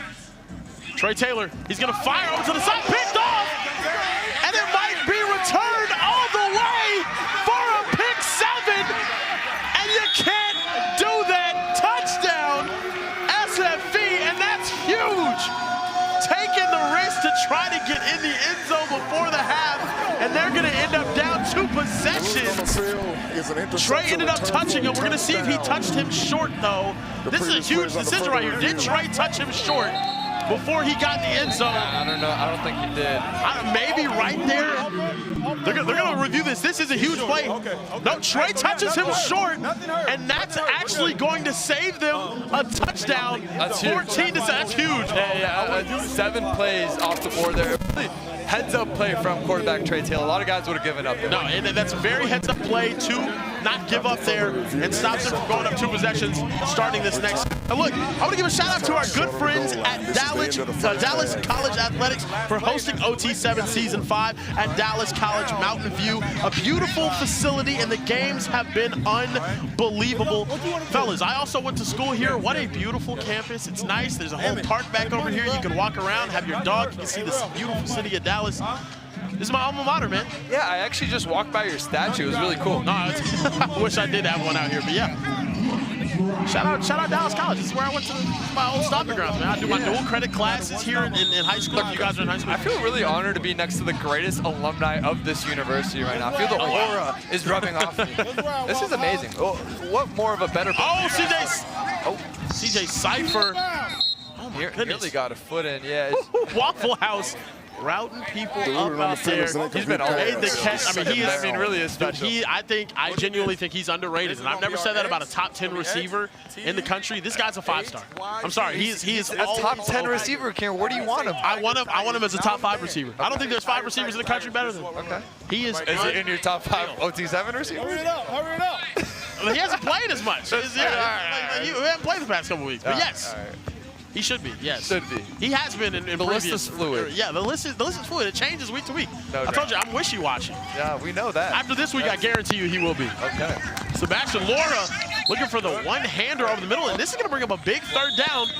And like we said, Trey Taylor touching the DB short of the end zone might end up being one of the biggest plays of the game here. It is, and the rain's starting to pick up. We saw 2 throws that are off target. That first one, he took a shot. He had him, just kind of overshot it, and that shallow cross, I think would have gotten them about 10 yards, leading, like you mentioned, a 3rd and 20. Really tough situation for SF. Need some yardage right here. Looking on the comeback, and that's picked off for the Cold Hearts, and they're right back in the game. That's 3 straight throws there from TJ Cypher that are off target, now leading to an interception. Now all of a sudden, Cold Hearts back in this game. Trey Taylor in command to tie it up. Trey Taylor and this offense back an opportunity to come back. CJ Cypher just a little overthrown. Yeah. Looking for his intended target. Here we go. Just like that, this is a game again. Both of these teams, some of the best in the country. 2 of the most talented teams here at OT7. And that's a that's a shot fired over the middle to Tay Ellis. It's going to be a first down, but there is a penalty marker on the field. We're going to see what the penalty Offside, defense number 4. Offside's on the defense. That's going to be declined. It's going to be a first down. Result of the play is a first down. I just talked for him. I couldn't let him do that. Here we go. Let's go. You know what I'm saying, dude? I just got too eager. I was like, is it going to be a first down? Yeah. And you mentioned Tay Ellis. They're going to Nebraska together. They host a podcast as well. Yeah. They're moving to the state of Nebraska. When I got my barbecue with Trey last night, he told me he's already in there. He's learning the system.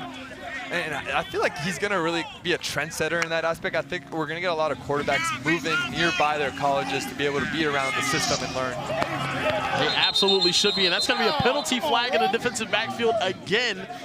I think it's going to be a hold there. Prior to the pass, holding, defense number 1, 5-yard penalty is first down. On the coverage. Look, man, this SFE defensive backfield has so dangerous many guys. It's really crazy. Tashawn Poole, Ace Alston, A1, Larry Moon. I mean, these guys are ridiculously talented on that back end. Would you agree that's the best corner duo at OT7? Ace and A1? Yes. Yes, absolutely. Yes. 2 legitimate guys that are going to be stars on Saturdays. And honestly, in my opinion, also NFL players. Oh, are you kidding me? Fired over the middle, through the hands of his intended target, Jamian Robinson, and into the hands of Jaden Upshaw for the touchdown. Yes, Trey leaves it a little bit behind. Sometimes it's better to be lucky than good. And then Upshaw, the awareness to tip it back to himself, spins and catches it. The ball is bouncing Cold Heart's way right now. It is. I agree, but you're not playing with no urgency. That's my problem. You're not running. That's what I loved about you to this game. You play hard as hell. There we go, SFE. I feel like we knew now in a tie game. This game was going to come down to a lot. It had to come down to the last one. Yeah. These teams are SFE had the opportunity to really put their foot on their throats, and it's just Sebastian Laura. Nice catch over the middle. It's going to be a nice gain of yardage there. This is a big drive for CJ Cypher. He came out in the first half absolutely firing. I don't know if he had a single incompletion. He looked as sharp as ever, and then throws an interception with 3 straight inaccurate throws. Uncharacteristic for a guy who's been so calm and composed. Can he get back on track here? Great 2 first completions right there. Oh, man. Ashton Laura, the yak monster. He's got to keep getting. We love that. Keep getting Laura the ball. Laura. That might be a top 5 nickname at OT7. It's a good one. I like. Did you just come up with that? No, that's what he goes by. Oh, how about Dagoda? I feel like that's 2 guys. Dagoda, yeah, Dagoda Garant. Yeah, that's Garant, A1 Sauce, Amir Sears, and Aura Laura. I like A1. CJ Cypher needs a nickname. There he is, Sebastian Laura again on another catch. Yeah, So, just too shifty. all right, second down here for him. Now is I like the game. We haven't hit speed yet. So you go to H. CJ Cypher, a guy that came in last year as a middle schooler in the 8th grade, and already while he was in middle school, in my book, was a top 5 quarterback at OT7, which is unbelievable. Now as a freshman, he feels like a veteran, but he's only a freshman in high school. It feels like another one of those Ryan Rakowski, Mikey Eugenio. Yeah, he is. He's that next guy up. He's been here for the 8th grade, 9th grade, next couple of years. This guy's going to be one of the top quarterbacks in the country, if not the top. Fire over the middle! Oh, and that one's nearly intercepted. It called for a touchdown. Waffle House ends up catching the deflection. Back-to-back deflection touchdowns, Mo Hassan. What's happening right now? The balls are tipping. The quarterbacks are firing. I mean, this game is absolutely nuts. A little sidearm throw, dangerous. Could have been intercepted through multiple hands. Okay, hey, left middle. There it is. Waffle House gets Waffle another House touchdown. like been the most active receiver here for SFU. You mentioned Dakota Garant, 5-star wide receiver, isn't here. I think Jamaron Simmons has really done a really good job plugging in that place. Trey Taylor now trying to tie this game up. 3.5 minutes remaining in this game. He's gonna fire. Inside. Slim Shady. Solid defense there from SFE. Jahai White and Tess, the birthday girl, is down on the field. I am. I'm down here with Waffle House. Walk me through that last touchdown. We had back-to-back deflections on both drives for you guys on the Cold Hearts. I had a drag. I was wide open. The quarterback didn't see me, and I just seen one of my teammates try to catch the ball, and I got great IQ, so I seen the ball, and I went to go get it. You were talking to the booth earlier a little after you scored your first touchdown. What were you trying to say to Kieran and Mo up there? I'm telling you, I'm always open. I'm never closed. So they were doing rankings of nicknames, and they put some of your teammates in there, Dagoda and A1. They didn't have you in there. They had Aura Laura in there. I think you have one of the best nicknames in OT7. Dude, I think I got the best nickname in OT7. Kieran didn't think so. I didn't say that. I love Waffle House. That's a great one. You just didn't mention it. Okay, you guys seem to not like the Cold Hearts very much. We really don't. We hate them, but it's all love at the end of the day. I don't know how that makes sense, but... All right, back to you guys. We hate them, but we love them at the end of the day. Yeah. I get it. You know, that's makes absolute sense. That's like brother love at the end of the day. Yeah, it's like, I can't stand him. That's still my brother though. You're not gonna talk about him. I can't stand Tom. I love him. But you still love him. Exactly. Trey Taylor can't stand me. But he loves throwing touchdown passes and lighting it up at OT7. This is a huge 4th down here. Got to think the game's on the line. 4th down and 3. Trey Taylor, this Cold Hearts team, trying to pick up some yards. SFE playing aggressive here. He's going to roll out. And what a throw and what a catch. Jameer Brown in the end zone as the Cold Hearts tie this one up. Clutch. I mean, the ball placement, I love the rolling out. Just a strike right here, Mo. Yeah, this is one where, oh my gosh, the arm time. He had to put something on it because it feels about 3 spins slower. I think that gets picked off right in between 2 defenders' arms. And then Jameer Brown, the concentration through all of that traffic, comes out with the catch, the acceleration out of it for a touchdown. Ohio State Buckeyes, how do they keep getting away with it? They keep getting them. I don't know. It doesn't make sense. It really is frustrating. Now look, someone's got to stop it. Minute remaining in this game. CJ Cypher and SFE have a chance to go down the field and win this game. CJ's gonna fire over the middle, caught, and that's gonna be enough for a first down. Malik Denson on the catch. I mean, and he gets out of bounds. The clock's going to stop. That's a huge pickup for him. Didn't we?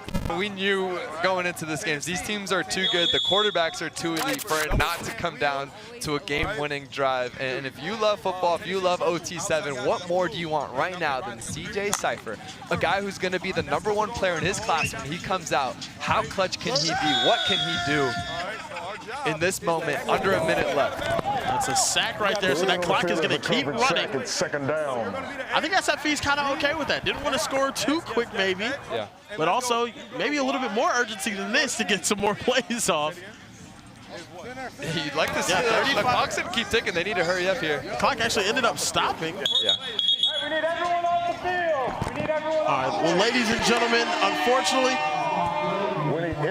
due to lightning in the area, we're going to take a quick break until the weather clears up. Stay tuned, guys, for more OT7 and the end of this matchup. We're going to get up out of here. We'll be right back. Ladies and gentlemen, welcome back to Dallas, Texas. Thank you guys for sticking with us through this lightning delay. We have the Cold Hearts and SFE coming to the end of this game. I'm Kieran Nicky Simple, joined here with Mo Hassan. Look, this game, two of the most talented teams in all of OT7 and definitely here in this Diamond Conference, about to do battle. Last 37 seconds, a second down from about midfield for SFE. What do they have to do to be able to close out this game? A tight game, really coming down to the wire here. That's right, a little weather can't hold back these offenses. These guys have been back and forth. Now SFE and CJ Cypher at quarterback, one of the top young phenoms in the entire country, has the ability with under 40 seconds left to go to knock out the hottest team in OT7, the Cold Hearts. They're coming off a 5-game winning streak, but they're now within striking distance to take the lead. Excited to see what they can do. CJ Cypher trying to come up clutch yet again for his team. He's been doing this since last season as an 8th grader here at OT7. See if he can maybe come up clutch one last time. Great quarterback battle in this one right here. But here is SFE trying to get it done. Second down here. We're right back to it. Fire over the middle. It's going to be a nice completion. That's going to be enough for the first down. Or actually, not the first down. It's going to be third down. The clock is going to keep running.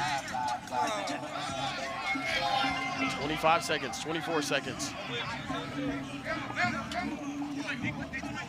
CJ Cypher here, third down for SFE. 2 opportunities to score here. Just 15 seconds remaining. Back shoulder, and it's caught for a touchdown. SFE takes the lead with 10 seconds remaining. Clutch after the lightning break with no issue whatsoever. One of the new faces, Ivian Lewis. Ivian Lewis making his name heard here, a potentially game-winning touchdown. And how about the ball placement here, Kieran? Putting it right where it needed to be on a back shoulder. We talk a lot about CJ Cypher looking like CJ Stroud. Now that one right there really struck some resemblance. Beautiful. Trey Taylor looking for Slim Shady. He's going to get out of bounds with about 4 seconds and we'll have one shot to the end zone. That was a perfect first down. That's exactly what you need. A chunk play, SFE playing really far back off, which really surprised me there on the first down. I don't think they had to do that. But just the respect for how fast and explosive the Cold Hearts defense is. Now probably one more shot here for Trey Taylor at the end zone. Here we go. One more shot at the end zone, trying to keep this game alive. Trey Taylor back in the end zone. He had a man and just fired it over his head. Darrell high to the back of the end zone, and SFE is gonna get this one done after the lightning break. What a message sent for the team at the top of the Diamond Division, beating the hottest team in all of OT7 right now. Huge victory, and guys, SFE gets this one done 28-21. We'll be right back with more OT7 football right after this.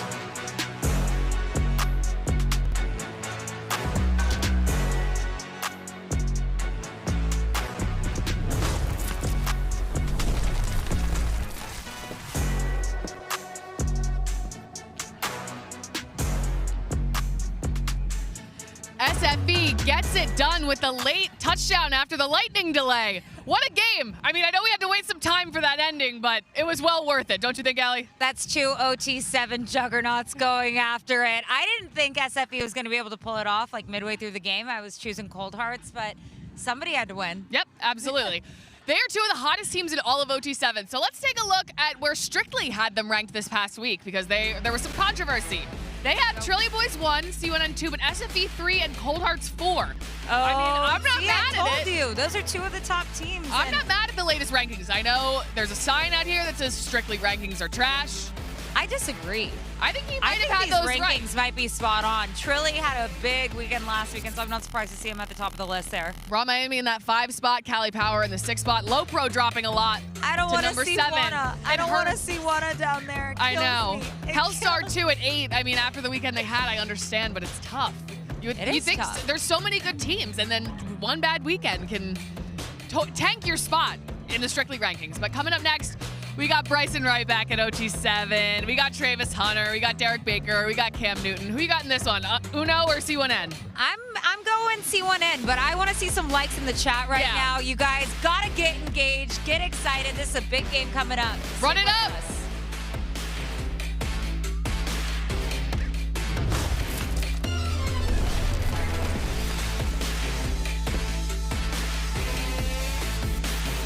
Are you white because coach ran you too hard in practice? Well, not anymore. Subway's new protein pockets will help you fuel up and be ready to go. With at least 20 grams of protein, the Subway protein pockets are the perfect thing to help you lock in on a long day or fuel your performance on and off the field. And they each got fresh veggies, tasty sauces, all for an incredibly affordable price of just $3.99. So, go get your Subway protein pocket today. Now back to OT7.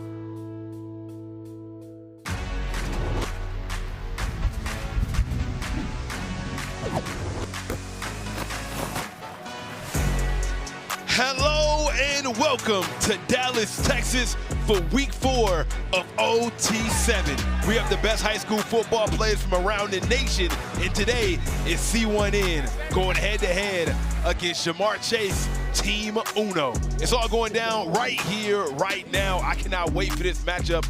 I go by the name of Jukum Jones. Join with me is my guy, QB1, Mo Hassan. Mo, a lot of great talent on today's roster, but let's start out with C1N. They're nearly at the top of the Diamond Conference, one of the better teams. That's right, they are right up there because of how much talent they have and their coaching. Cam Newton, NFL MVP, Heisman Trophy winner. He has singled out Derek Baker as one of the top young quarterbacks in the country. He watches film with him. They prep on a day-to-day basis. And how about wide receiver Brysen Wright as his favorite target? He's the funnest and most electric player in the entire country. Can't wait to watch him, Snipe. On the other side, Team Uno, though they're at the bottom of the Diamond Conference, they got a lot of big wins. 2 wins against some really good players, Low Pro being 1. No doubt, another team with elite coaching was none other than Jamar Chase, the best wide receiver in the entire NFL. He's mentoring the next generation of wide receivers and youth. And how about at quarterback, they have Brady Edmonds, the Ohio State commit. Brady Edmonds, the big, strong quarterback. He looks like Cam Newton out there, but it's only one Cam Newton. And he's out there right now. Speaking of big, strong quarterbacks, we got Derek Baker. Now, Mo, it's rumors going around that Derek Baker can out-bench Cam Newton. Let's go. I'll believe it when I see it, Snipe, because that's a lot of weight on the bench. But Derek Baker, you're right, one of the physically most imposing high school quarterbacks in the country, taken after his mentor, Cam Newton. Yeah, and he taking a out of Coach JR book, you know what I'm saying? Coach of Midwest Boom, he going sleeveless on us on the sideline. You know what they say? And when you got arms like that, why not? I mean, my sleeves on. I got arms like that. You're right. And there we go, Trayvis Hunter, the younger brother of Travis Hunter. You know, with this C1N offense having so many good receivers, Trayvis is one of those guys that can easily be forgotten. But just last year, he had the most receptions and the most touchdowns on his team. He's supremely fast, great route running. As you see right there, got some great hands on him. Yeah, no, it's absolutely nuts. So many weapons. We talked about Brysen Wright on the left side. Amari Stevens, we're going to be mentioning him, the new LSU commit. And then on the inside, we just saw Trayvis Hunter, he's the slot speedster there. They love to utilize him there on those option routes, on those slot fade routes. And the elite mismatch there. There's almost no linebacker and nickel defender that can cover this man in open space. And there we go, man. We seeing Derek Baker just drop back and be precise. That is the reason why I got Derek Baker in my top 5 quarterbacks. Okay. OT7. Talk to me. And you don't, Mo. Why is that? I feel like at this point he's proved that he deserves to be top 5. He's one of the better teams in the Diamond Conference. A lot of people say you weaponize the fact that he has targets on the Who's a lot of people? Is it you? I talked to Mo. I said Derek Baker is a top 5 quarterback. No, look. He got too many options out there. I said, what? I love Derek. Look, he came up here. He gave us his own trading card. So any guy that's giving me a trading card, look, I love, okay? No, look, he's a great kid. I think he has a bright future. He's going to the University of Tennessee out there in Knoxville. I won't hold it against him as a Vandy kid, but he's in your top 5. He's their top 3. I think, like to your point again, the inconsistency. Like I want to see him be consistently good, not occasionally great. I think at the quarterback. Yeah, how about that for you? That's consistent right there. Yeah, B5. B5 in the back. Oh, he's holding up his own T-shirt. Oh, okay. Nah, I ain't gonna. What is he wearing? That's kind of crazy.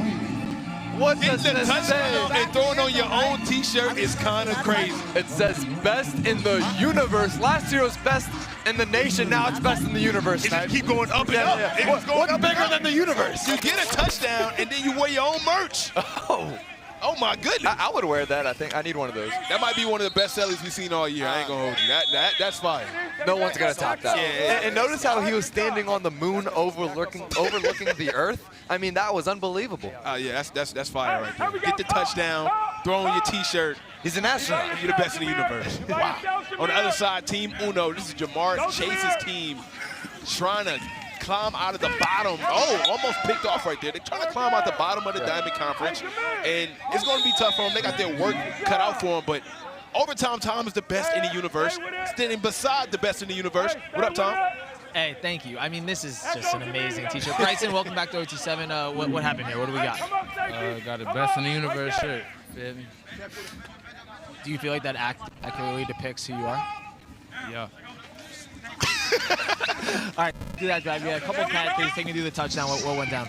Ran my route. Quarterback found me in the touchdown open, and we just scored. Okay. Now, Coach Cam Newton, did he give you anything going into? Are you out here now? All right, go ahead. All right, he's gonna probably score another touchdown, fellas. Yeah, let's take another look at the touchdown. I think he's taking the shirt off until he scores again. He's gonna put it back on. Yeah, I think he's just definitely gonna be wearing that very often there. Brysen Wright, I have him as the #1 wide receiver, OT7, virtually unguardable, especially in jump ball situations. If he were in the Madden video game tonight, I feel like his catch through traffic would be 100. Yeah, usually I say you glazing right here, but unfortunately I got him at #1 too. So if you glazing, I'm glazing, man. He's kind of unguardable. Lots of glazing going. From what I've seen, bro, the things that he can do on the football field. Oh, it's Trayvis like that was slipped through his hands. The things I've seen that man do on the football field is unreal. And you notice the impact, too, that he has on the team. Yeah. Right? C1N is a team that was up and down. They always had the talent, but now they've put it together. They're #2 on the Strictly rankings for a reason. It feels like he's really unlocked this offense and Derek Baker as a whole, too. Looked like Trayvis was already thinking about cutting up field before he brung it in. Probably why he dropped that one. Oh, we got T-shirts. Tess Throw them up here, Tess. Tess got some best in the universe shirt. That boy got some good hands right there. I see. I will gladly wear this. Now we the best in the universe. Okay then. Shout out B5 with the shirts, man. Come on, This might be my favorite shirt. I might wear this. I'm not gonna wash this. This is my lucky T-shirt. Can we get it signed by Brysen? Brysen Let's Wright. get him up here. He kissing babies, throwing merch. He's doing everything today, man. Sebastian Laura is up here. Like, what do you think about these? You like these T-shirts? You're one of the top wide receivers.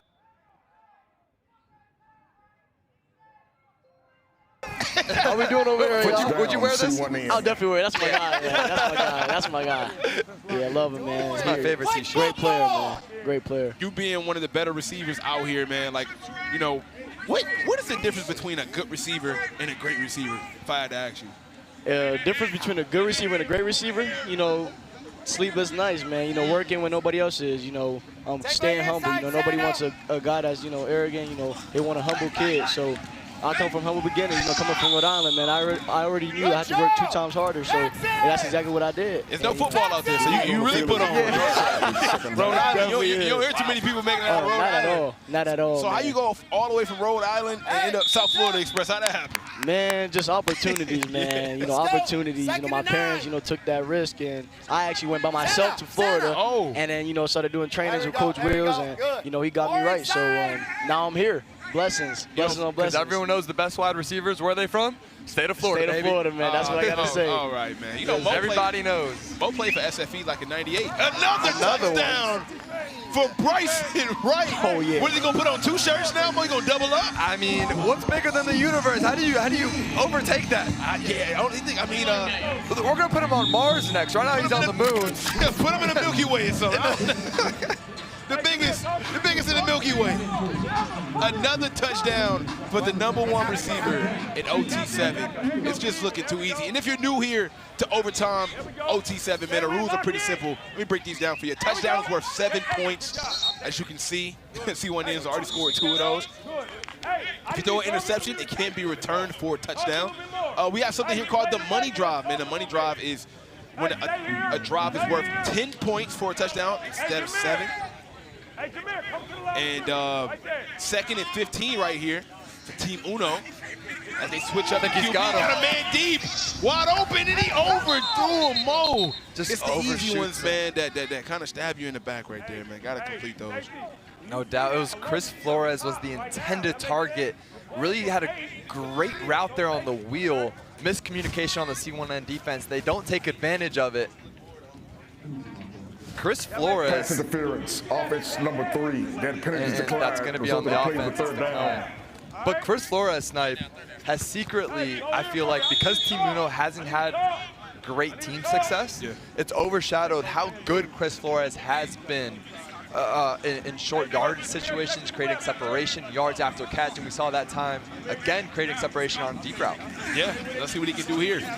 Looking down the field, taking a shot deep, got a man, and that's the 2nd time, Mo. He got his man wide open, and now this game can get ugly as my prom day. Check this out, right? It's 14-0 in this first half. C1N has seemed almost unstoppable on offense, and they have a chance to go up 21-0 in the first half. This could get bad, man. It might be time to pass the stick if we're playing Madden. Producer KJ. Yeah, 21-0 Okay, if we're playing Madden, what is Brysen Wright's overall? Can we go over 99? Oh! Selective Maddens, certain people had like 100 speed, like Devin Hester had 100 speed. And he's open again. When is he not open? What? Oh, is he going to beat him on a... I thought he was about to turn upfield. I thought he was about to score again. My goodness, I thought he was going to turn upfield. Let's go, I mean, ladies and gentlemen, if you're watching at home, first off, subscribe to the OT7 or the Overtime Season YouTube channel. Like up the stream, because we appreciate y'all joining us after the bad weather, man. We back in football. But if this is your first time seeing this young man right here, Brysen Wright, no worries. You'll be seeing a lot more of him on Saturdays and Sundays, okay? And chat, let me know, too, where does Brysen Wright rank all time with OT7 receivers? That's right. Man. He's already up there, and he's only, a sophomore? Well, I'm going to tell you right now. In high school. And you might think I'm a little out of hand. Okay. But he's up there with the Jeremiah Smiths of the world. Oh, 100%. There's the Cam Colemans of the world. The Cam Colemans of the world. The Malachi Tonys. Carnell Tate is going to be the #1 wide receiver taken in this year's NFL draft in a few days. Hey, I mean, when you think of OT7, we have some of the best alumni of all time that's played in this league, and I think that is why so many NFL players has decided to be a part of it. I mean, look, even today, we had RG3 team here. We got Cam Newton sideline coaching these guys, and we have plenty more. Right here, right now, we got Jamar Chase. It's an NFL matchup. We got Team Jamar Chase going head-to-head against C1N. And Brysen Wright almost bring that in, but this is insane. And just think about the C1N alumni, right? Travis Hunter, one of the better players in the league, one of the best players in the NFL in the last few years. I mean, what he did at Colorado was insane. He's a Heisman Trophy winner. That's right. Yeah, he did it both ways, kind of revolutionized that portion of the game. I feel like a lot of guys now are modeling their usage rates after him. A guy like Amir Sears that we saw the game before for SFE, playing both sides, getting a lot of Travis Hunter comparisons. And speaking of Travis, now we have Trayvis, his younger brother, here at slot to the left of Derek Baker. A great red zone target, and just right there, I think he got in the red zone. I mean, nearly. Almost. Here we go, man. Speaking of receivers, we're joined by another receiver with some good hands, man. I gotta ask you, man. Is this your favorite emote? It's my favorite emote, Okay. but I love flexing the muscle. I see. Almost broke in.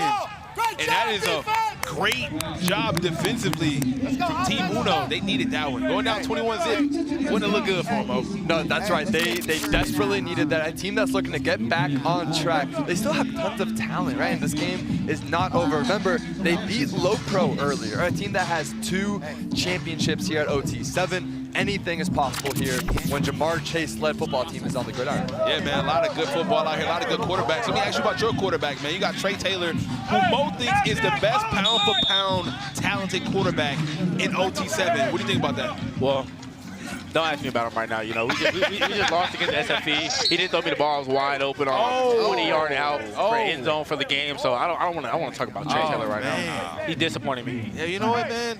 I'm mad at Trey Taylor, too, for that. Why not? We're mad at you, buddy. Speaking about the relationship, man. We all went to get brisket last night. You should have came. How come Trey didn't invite you? Yeah. He really doesn't like me like that. It's only on the field.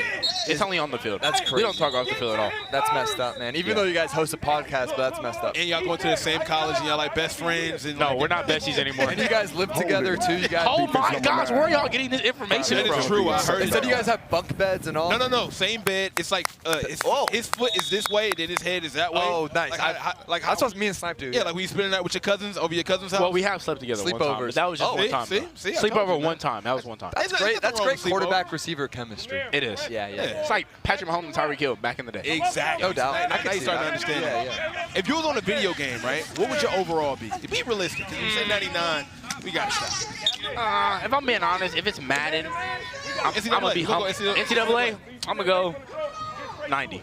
90 even. Okay. 90 even. Yeah, I like that. So when you at Nebraska and I'm playing NCAA, if your overall is like an 85, you mad at that? Oh, yes. Oh, I'm going straight to EA. I'm not doing no playing. That is hilarious. Here we go, man. Team Uno trying to put some points up on the board, but they are strapped up. Oh, gosh. Mo, they got nothing. It's like you on a Saturday night. Oh. Meanwhile, Trey Taylor. Bro, why are you talking to me? I don't like you. We've never slept together? You're lying. Okay. Trey Taylor. It's on Google. The sleepover allegation. It's on Google. It's on Google. Somebody check and see if the information is on Google. Meanwhile, somebody fact check this. Let's see what they can do here. The closest quarterback-receiver relationship in the history of football. Of all time. Of all time. Oh, that's box. How about C1N's defense? C1N secretly one of the most complete teams here. It's pretty underrated, their defense. Yeah. Think you guys beat C1N? Oh, we beat the mess out of them. Oh my God. I don't know. I just saw you guys lose. You're a hater. I mean, am I wrong? You're not wrong about that. 32, come up. Here we go, man. Big third down for Team Uno as they desperately need to string together some wins. Oh, wide open touchdown. Touchdown. You gotta love that. Torrin Hill with the TD, making it look easy. The big body tight end from Arizona. This is his reliable target in the middle of the field. Just throw it up to the big fella, and finally, Team Uno getting that much-needed score. They get into the end zone, and this might be what they need. They got the stop, they got the score, a little momentum going. I like it. And we got a money drive for C1N if they're trying to tack on points pretty quickly. How about that Brysen Wright right there? What do you think about him, man? I'm always curious to ask his peers. Like, when I talk about two receivers, I want to hear what y'all think about your peers. Everybody plays that position. You know what it takes to be great. What do you think about Brysen Wright? Ultimately, I think he's a complete receiver, you know? I mean, he has the frame, he has the size, and he has the speed. I mean, he has great hands. I think the NFL comparison, probably DeAndre Hopkins. Maybe Julio. Okay, ain't mad at that. I would go Julio myself. Really good. Got him. Oh. Got him. Got him. You Got blew the touchdown whistle. there. Got him. Yeah, being compared to Julio is not bad at all. Now how would you? Oh, you go ahead. Hey, please not that, guys. I'm a really just a. Give the refs I'm an outside in the slot guy. I'd probably say J-Mo, maybe Amon-Ra St. Brown, a little faster Amon-Ra St. Brown. Maybe Jackson. Okay. Did he get tagged here, Mo? He did not. Oh, my God. He did not get tagged. Oh, they got away with one right there. Trayvis is shifty. Got that speed on him, man. Let's see what Derek Baker can do. The strongest quarterback in the nation. Let's see it. Slinging it. Showing you he's the strongest quarterback in the nation. Threw that one about 40 yards ahead. He's been lifting with Cam a lot. Yeah, man. He's been, rumor has it he lifts semi-trucks in the offseason. Oh, my Jesus. Yeah, that's what I heard. What do you have that on the QB rankings? He's number. I think he's number 3 on the Sniper Jones ranking. Okay. Yeah. What is Trey Taylor on your rankings? He's 2. 2. Okay. Who's 1? Ryan Rakowski. Makes sense. You know what I'm saying? Chillian Boys makes sense. That's fair. Yeah. That's fair. Check out Derek Baker's gamer rating right here. 92 overall, 91 arm strength. That arm strength got to go up. Yeah, we got to to put my those producers numbers in the up. back, man. The arm strength got to be like 99. The strongest arm I've ever seen. Oh, looks like we got a protein pocket up here. We got protein pocket. We got Subway. Derek Baker's been eating a lot of those. Oh, man, Derek Baker, big protein guy. Might be the biggest. Rumor has it he eats about 3 protein pockets before each game. But lucky enough for him, they only $3.99. Oh, dude, no way. If it's value like that. I mean, come on. It's not. He don't even have to break the bank to eat good. At all. Big 4th down. Let's see if that protein pocket can pay off. And it's a money drive here. C1N cannot afford to lose to Team Uno. If they do, boy, oh boy. And keep an eye on this condensed formation here at the top of your screen. Brysen Wright at the head of it, creating a lot of mismatches. Oh, he's wide open. Oh, yep. I like it, though. Take the safe first. Don't take the shot into the end zone. Even though I believe Brysen Wright could have beat his man there, I like Derek Baker's mindset into getting the first down, keeping the drive alive. You always got time to get a touchdown. Yeah, you're absolutely right. He had both guys open. So Brysen was taking the deep route on the corner, and then they had the flat progression there to hold the corner. He had both. All you needed there was the first down. You're absolutely right, Snipe. Good awareness there from Derek Baker at quarterback. We've seen so many quarterbacks at this level.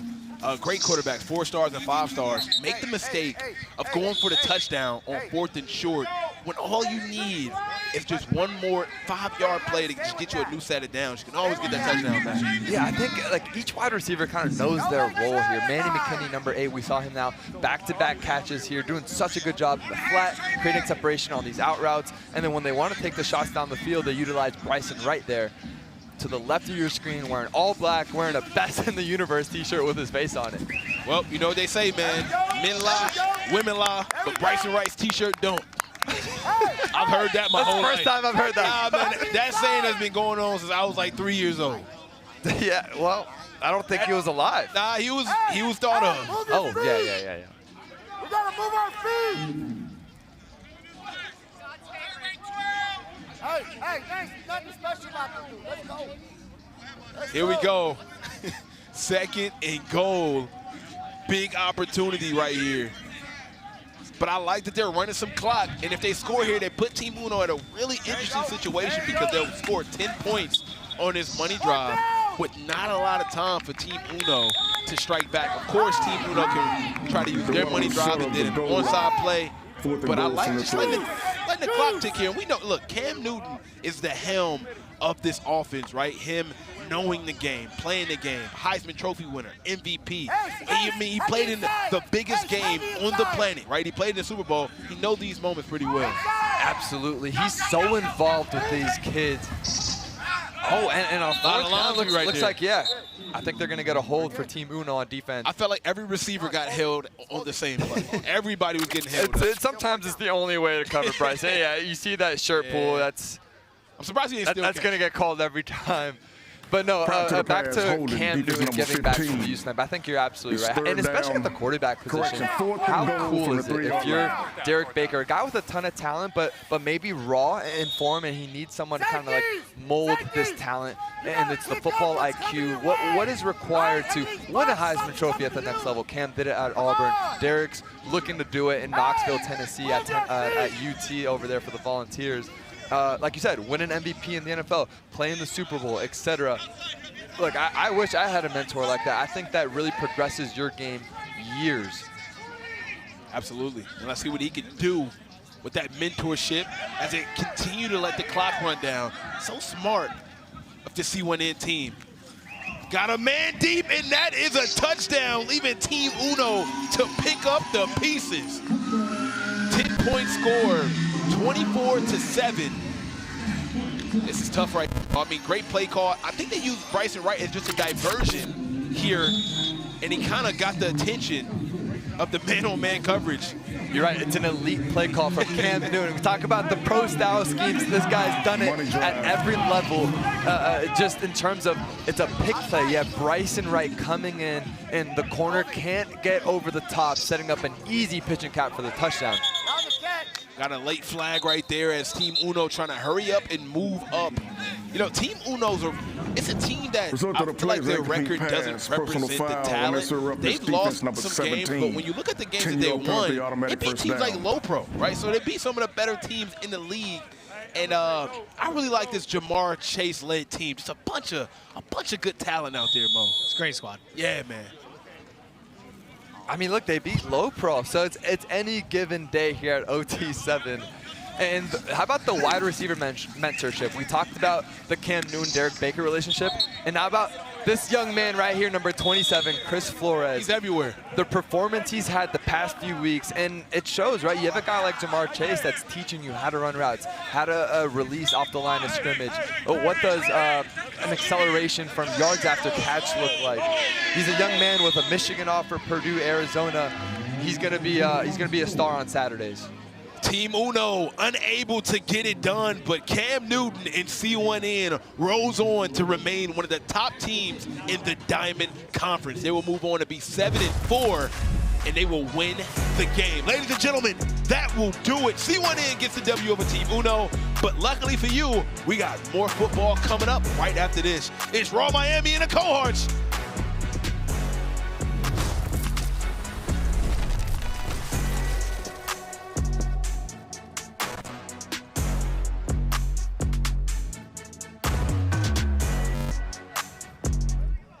Well, Brysen Wright had it on his shirt. Best in the universe. C1N taking that one over Team Uno. Chat, do y'all think Brysen Wright is the best receiver in the universe? Yeah, what do we think? And do we think that next time we make a t-shirt, we should put him on Mars? Yeah, we had to one-up it last year. I don't know if you guys remember. He had the shirt that said best in the world, and then there was a picture of him on the back on like this. And so we had to one-up it. So we put him on the moon and said best in the universe. Yeah, next year he might have to be on another. Yeah, so I don't know how we're going to go up from the universe, but we'll try. We'll try. Guys, let's get some W's in the chat for Brysen Wright. We need to be at 1,000 likes right now because we are at 680 from what I'm seeing, and there's 3,000 of you. So I know you can all press the like button if you love OT7, if you love Brysen Wright, if you love football. And I still want to give away a hoodie. I haven't decided who I'm giving away a hoodie to. It's her birthday. She can do what she wants. If she wants to give a hoodie away, she'll do it. Whoever's comment in the chat makes me laugh. The next Bridge show, I will give you a hoodie. That's a hard task. Yeah, so you guys got to say something funny in the chat. But what also is funny, is Raw Miami Cold Hearts coming up next. Chat, let us know what you got. Guys, like it up for Raw Miami and the Cold Hearts.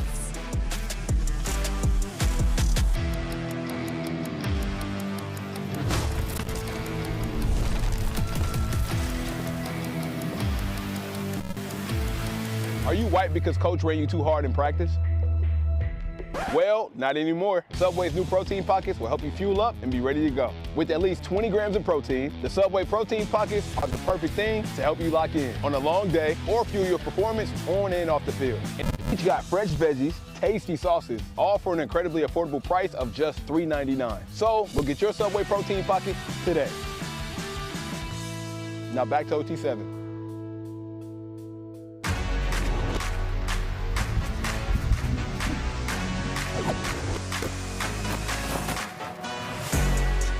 Hello and welcome to Dallas, Texas for week 4 of OT7. It is a Diamond Conference matchup with some of the best teams. It is Raw Miami going head-to-head against the Cold Hearts, two teams that have been on fire the last few games, and I cannot wait to bring you this matchup. I go by the name of Jukum Jones. Join with me is my guy, Care Bear. Kieran, we have a great QB duo, but first, let's talk Ace Amina. This is a guy who's currently not on my top 5 list, but if anybody's knocking on the door, it's him, one of the most deadliest QBs in the league. No, he's unbelievable, man, and whenever they have this absence of quarterback play, they had Diabell last year, it was Ty Hawkins the year before. He has stepped in like stepping up. Like back when my mom was in the alpha, delta, beta, sigma, theta, fraternity or sorority, whatever it is. That's how he's stepping up today. And on the other end of the man that don't need any type of representation, Tray Taylor, this is your guy. Look, man, you guys have doubted him at every step. Oh! You guys have slept on him. This is the #1 quarterback in the country. Oh! What the rankings say. Tray Taylor is absolute nails. He gets plays done time and time again. He has all the arm talent in the world, and Nebraska has a special one with this guy. Well, I tell you what, Kieran, he is #2 on my QB list for a reason. I believe in Tray Taylor. Took a tough loss against SFE just a few games ago. But look at the confidence from AC out there. Hey, man, it's a lot of swag dripping off Ace Amina right now. These Adidas sweatsuits that Raw Miami and SFE came out to. My God. I'm going to need one, brother. Oh, yeah, facts. I'm going to need one. Can someone get me one of those sweatsuits? Yeah, you know, man, I'm seeing maybe E3 with a sweatsuit or something. You know what I've been noticing? Week by week. Give me that. Week by week, all of our peers have been just getting stuff. Hellstar, the 5-star jumpsuits. No, that's crazy. I ain't get jack, not nothing. You know what? You know what I did get? I got one of these, Kieran. I got one of these. That might be some of the best gear. The only thing I can take home with me is a Brysen Wright best in the. You know what else I got? Hold on. Hey. Okay. I was going to share. First and goal from the 17-yard line. I know they're so good that you feel like you have to take them. Is that one of the protein pockets? Come on now. I keep a protein pocket on. Oh, my goodness gracious. Double P, baby. Protein pocket. Sebastian, I keep one. Bro, these are ours. We don't share with the locals. locals. Oh, my fault. We don't share with the locals, bro. Almost got a touchdown there. As Kieran is thrown away. All right, we got Sebastian Laura down here. Let's see what his hands look like. Let's see what his hands look like. Oh, you dropped it!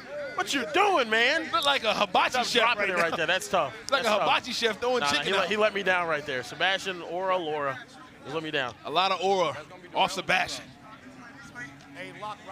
Oh! Got another one right there. That's impressive. Here we go. Ace Amina has been turning more heads than a fine woman walking down the main street. Oh, wow. That's a good way to put it. Look, that was Jalen Ash on the catch right there. Get some of these, man. Destroyin'? I think that's how you say it. Destroyin', Louisiana? Louisiana has some crazy names, man. You know? I'll tell you something. There's that large lake that's right by the city of New Orleans.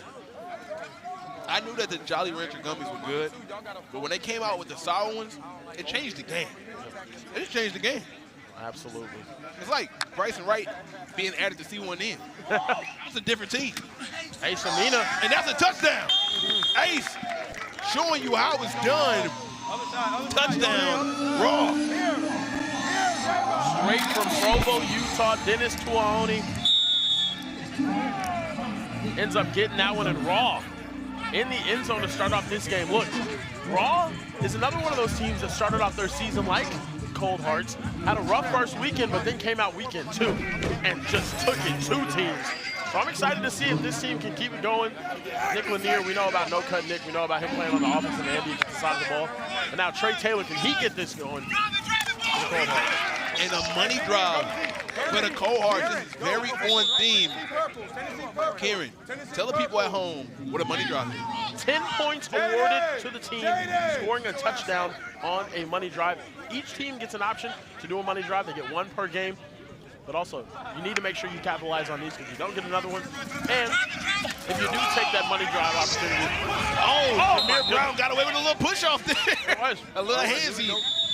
Chat, let us know who you got in this game. This will be a good one. Raw Miami versus Cold Hearts. Now, Kieran, as you mentioned, the Cold Hearts found their footing last week.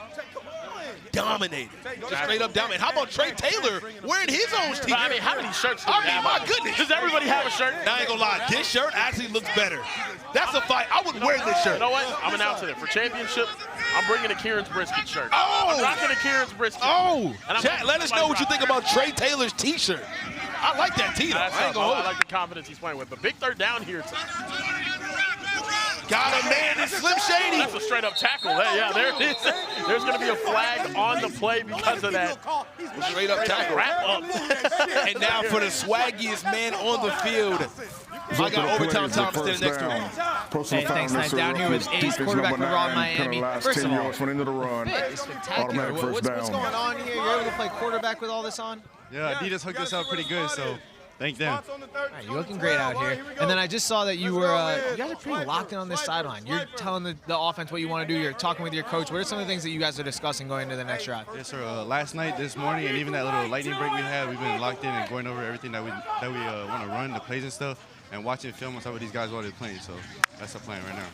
And, you know, there's a lot of teams out here talking a little bit of trash. Cold Hearts are one of them. Do you guys hear any of that or anything at all? You have to go out and play, Ace. Go ahead. I mean, I don't hear it, so it's good. Touchdown for the Cold Hearts. Trey Taylor hitting Slim Shady. Pass interference, offense number 8. And Five-yard penalty. The down counts. It's second down. Oh, they're going to call a TD back, I think. They are. Oh, they hating on Shady. And this is a guy that Coach Damon Jones has been raving about, right? Riley is one of those guys where the moment he was acquired on this football team, the coach couldn't stop raving about what he's able to do. So I would not take your eyes off of him during this drive. One of the more underrated receivers in the 2028 class out of Danvers, Massachusetts. Yep. A lot of guys sleeping on Massachusetts football. And I'm one of them. I mean, yeah. That's crazy. He got him again. There he is. My goodness. He's always opening. He's very explosive, though, as well. Solid hands, very explosive. Coach Damon was telling us that this guy is going to be a dude to watch out for, especially when he showed up. He said, look, our offensive dynamic switches because he's on the field and he occupies so much space. You have to respect this guy. Yeah. He ain't lied yet. He's active. No, Meanwhile, Trey Taylor, the Nebraska commit, all my Cornhuskers fans, just know you have one of the better quarterbacks in the nation as he almost completes another touchdown. Trey Taylor looking for Darrell Hines. The real deal. I got a chance to hang out with him a little bit more in depth yesterday, and I got a great idea of this young man. Not only is he a good football player, but Kenny's even better off the field. Extremely humble, smart. I mean, his IQ is off the charts. I asked him, what do you do when you're not playing football, studying film? You know what he said? Playing NCAA. So he's still playing football in some kind of way. No, okay? Even when he's not throwing footballs, he's doing it virtually on a video game. And that one, unfortunately, is an incompletion on the money drop. And gentlemen, George Pickens in the building. Oh, man. Pick. What up, bro? He's in here. Just had an amazing season for the Dallas Cowboys. Checking out some OT7 football here in the city. A lot of ore just walked past it. I mean, a lot. That was actually crazy. Oh, yeah. You talk about crazy catches. We just witnessed Brysen Wright. That guy does it on the biggest stage over and over again, whether it was national championships in college and now playing for the Dallas Cowboys. There's him and Cam Newton dabbing each other That's up. a good embrace right there, man. Two guys who did it at the highest level. Yeah. You gotta love that, man. And you only get that here at OT7. That is why we have the best league in the planet. Yep. Two legends out of the Atlanta area. Who doesn't like OT7? Give us some W's in the chat, like up the stream. We got action. You never know who's pulling up. 1 week is Michael Irvin. The next week is Wunna. This week is Pickens. You never know who's going to pull up, all right? Gotta love it, man. Meanwhile, Raw Miami trying to add insult to injury. Cohorts cannot afford to lose 2 games back-to-back. They just took a very tough loss to SFE. Can't go down. Oh, they can't. Raw Miami. And Raw Miami starting off this game hot, man. This is what I like to see. Raw Miami, so many times we see them come out, and in that first couple of games, they start off slow. They have to wake up. They're not afforded that luxury this season with the way it's structured. And I like the fact that they've come out today, and they've come out there swinging. Cold Hearts already played a game earlier. They have no excuse not to be warm. So, 2 teams that, as you mentioned, have turned it around from the first time we've seen them. I feel like this is a very even matchup. So I'm expecting a close game. However, if Raw Miami scores here, it's going to get pretty interesting and be down 14-0. You know what else is really interesting? At Just DV. Oh, almost took it away. We've seen so many drop picks today, Karen. It is insane. And that's Kamari Whitfield, one of the better DBs this season here at OT7. Nearly had that one. Oh, it's in right his there. Hands. Hit the Nebraska sign on that glove. But hey, I wanted to give a shout out to at Just D3V in the chat saying Sniper Jones looks like the off-brand version of Shannon Sharp. Oh, I never got that one. That's one I never got. Skill. Come on, Skill. Come on, Skill. When you lay your head down at night, Skill. I gave you everything I gave you everything I had. When you lay your head on that pillow at night. Skill. Shout out to the Jack. Couldn't be more wrong, but we still love you. Yep, absolutely. 3rd and goal. Got George Pickens in the building. C1 in. Hey, man, our producer, KJ, he's going insane right now. Raw Miami, Laffy Taffy, slap your pappy. Lakers and pie. Oh! Another touchdown. Catches it again. Raw Miami up 14-0 early, sending a message, Snipe. This is what Raw Miami football is about. A lot of people were saying it's not the same Raw. This looks like a better version of Raw. Oh, baby, I like it. Raw Miami is back. And let me tell you something right here, man.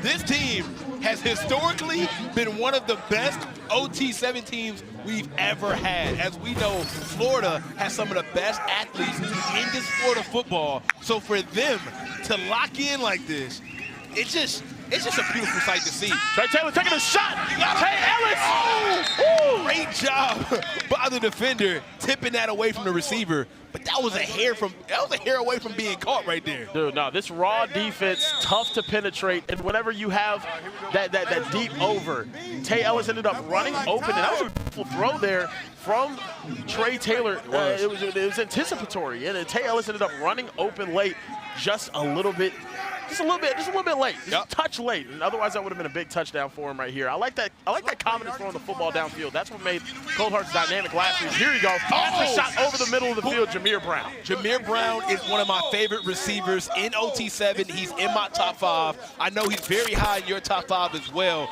Don't get it twisted. We have some of the best receivers in the nation, but this guy right here, the O-State 5-star, he's one of them ones for sure. One of the best in the nation. See what they can do here. Trey Taylor got to score here to get the football back. They're down 2 touchdowns. A quick touchdown here before the half. They'll get the football back, but they got to move quick here, and I'm not liking how lackadaisical, in the words of oh, wow.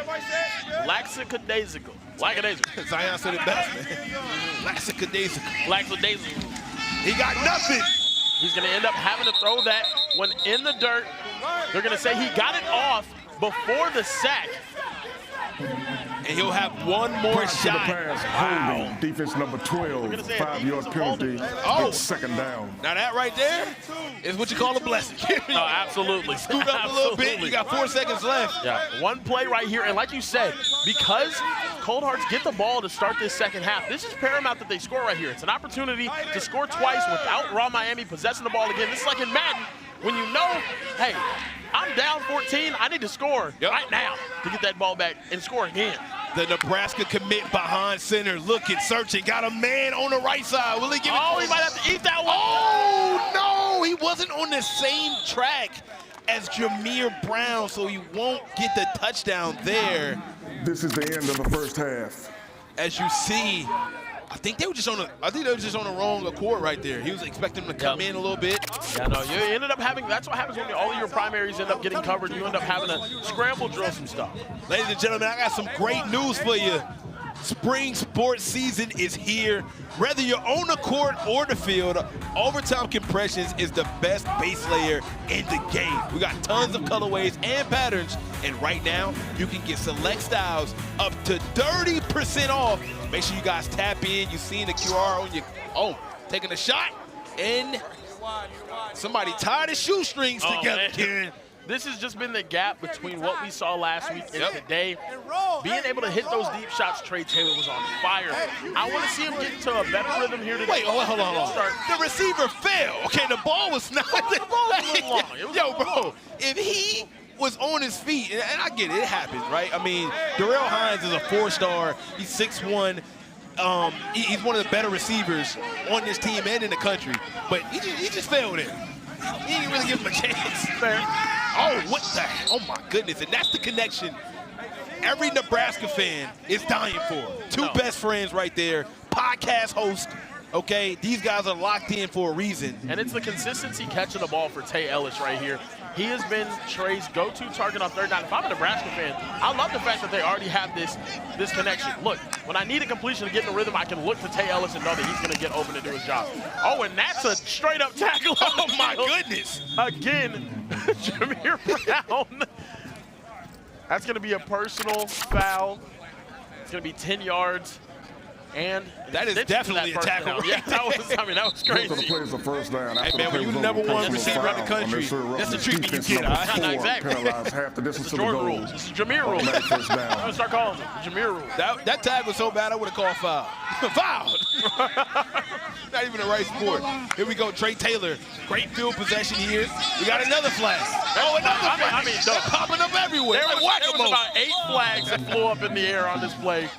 There's one at the beginning of the play. There was about 5 in the back of the end zone. Too many players on the field at the snap. Too many players on the field. We seen it all, ladies and gentlemen. Hey, hold up. That's the Raw Miami special. Oh! That's what they say. That's the Raw Miami special. They trying to get away with it. No, if you remember season 2 here at OT7, they ended up having 6 wide receivers on the field when they beat Trillion. I remember that. Who in the chat remembers that, guys? If you guys remember, the whole beef between Trillion and Raw Miami. Trey Taylor rolling out to his right, looking, searching. He got nothing. This Raw Miami defense is great, but I think it's another holding out there, Kieran. There's another flag in the back of the. And you know what? I don't hate it. Oh, make them call it every single time. That's why they call me Hold'em Hickey. It is another holding. It's a lot of holding going on, and I'm a fan of that, right? Because don't reward the defense for having don't have penalty fatigue. Don't think just because you call it 3, you can't call it 4. If they hold me, call it. You see, is that a piece of paper? Trey Taylor, he got all the VC in the world. He got tattoos. He got a T-shirt. Oh, yeah. He got all types of things going on in it. I need the football. He got everything but the football right now. Need to get the football. They got to get this play off. And it's 1st and goal. Let's see what they can do here. A lot of clock has came off. Slim Shady in motion. Another flag. Another flag. Oh, my goodness. Touchdown. Caught but for will a it stand? Will it stand? It's on offense. And they're going to say a false start. Oh, God. I mean, guys. We've seen every floppy football right now, man. Someone out there needs a protein pocket, guys. They're not thinking straight. They need to get their head back on straight. I want to be absolutely clear. The last 4 plays, I've just looked in the rule book. I've seen every flag. Every flag offered in OT7 has been called. I mean, everything we got. About every flag we could got called. Oh, they just pulled the flag, so it's a touchdown. What's happening right now, man? What is going on? There it is. Pandemonium here. That's going to be a touchdown. Cold Hearts cut that lead in half here. Now, can they get a stop defensively and put themselves back in this game permanently? Now, Karen, this is what bites Cold Hearts. They like to use that money drop very early in the game. Yeah. Now they don't have it. It's actually weird. Last week they did it. They got it every single time. This week they've done it twice, and they didn't get it either time. I've always said it's very risky. Good thing for them. It worked. Look, the bad news is now, it didn't. So now, Raw Miami is using their money drive right now, and if they score this game, it's going to be almost impossible for them to come back. Exactly. So this is a make it or break it a drive right here. Oh! It's a Leo! Oh, my goodness.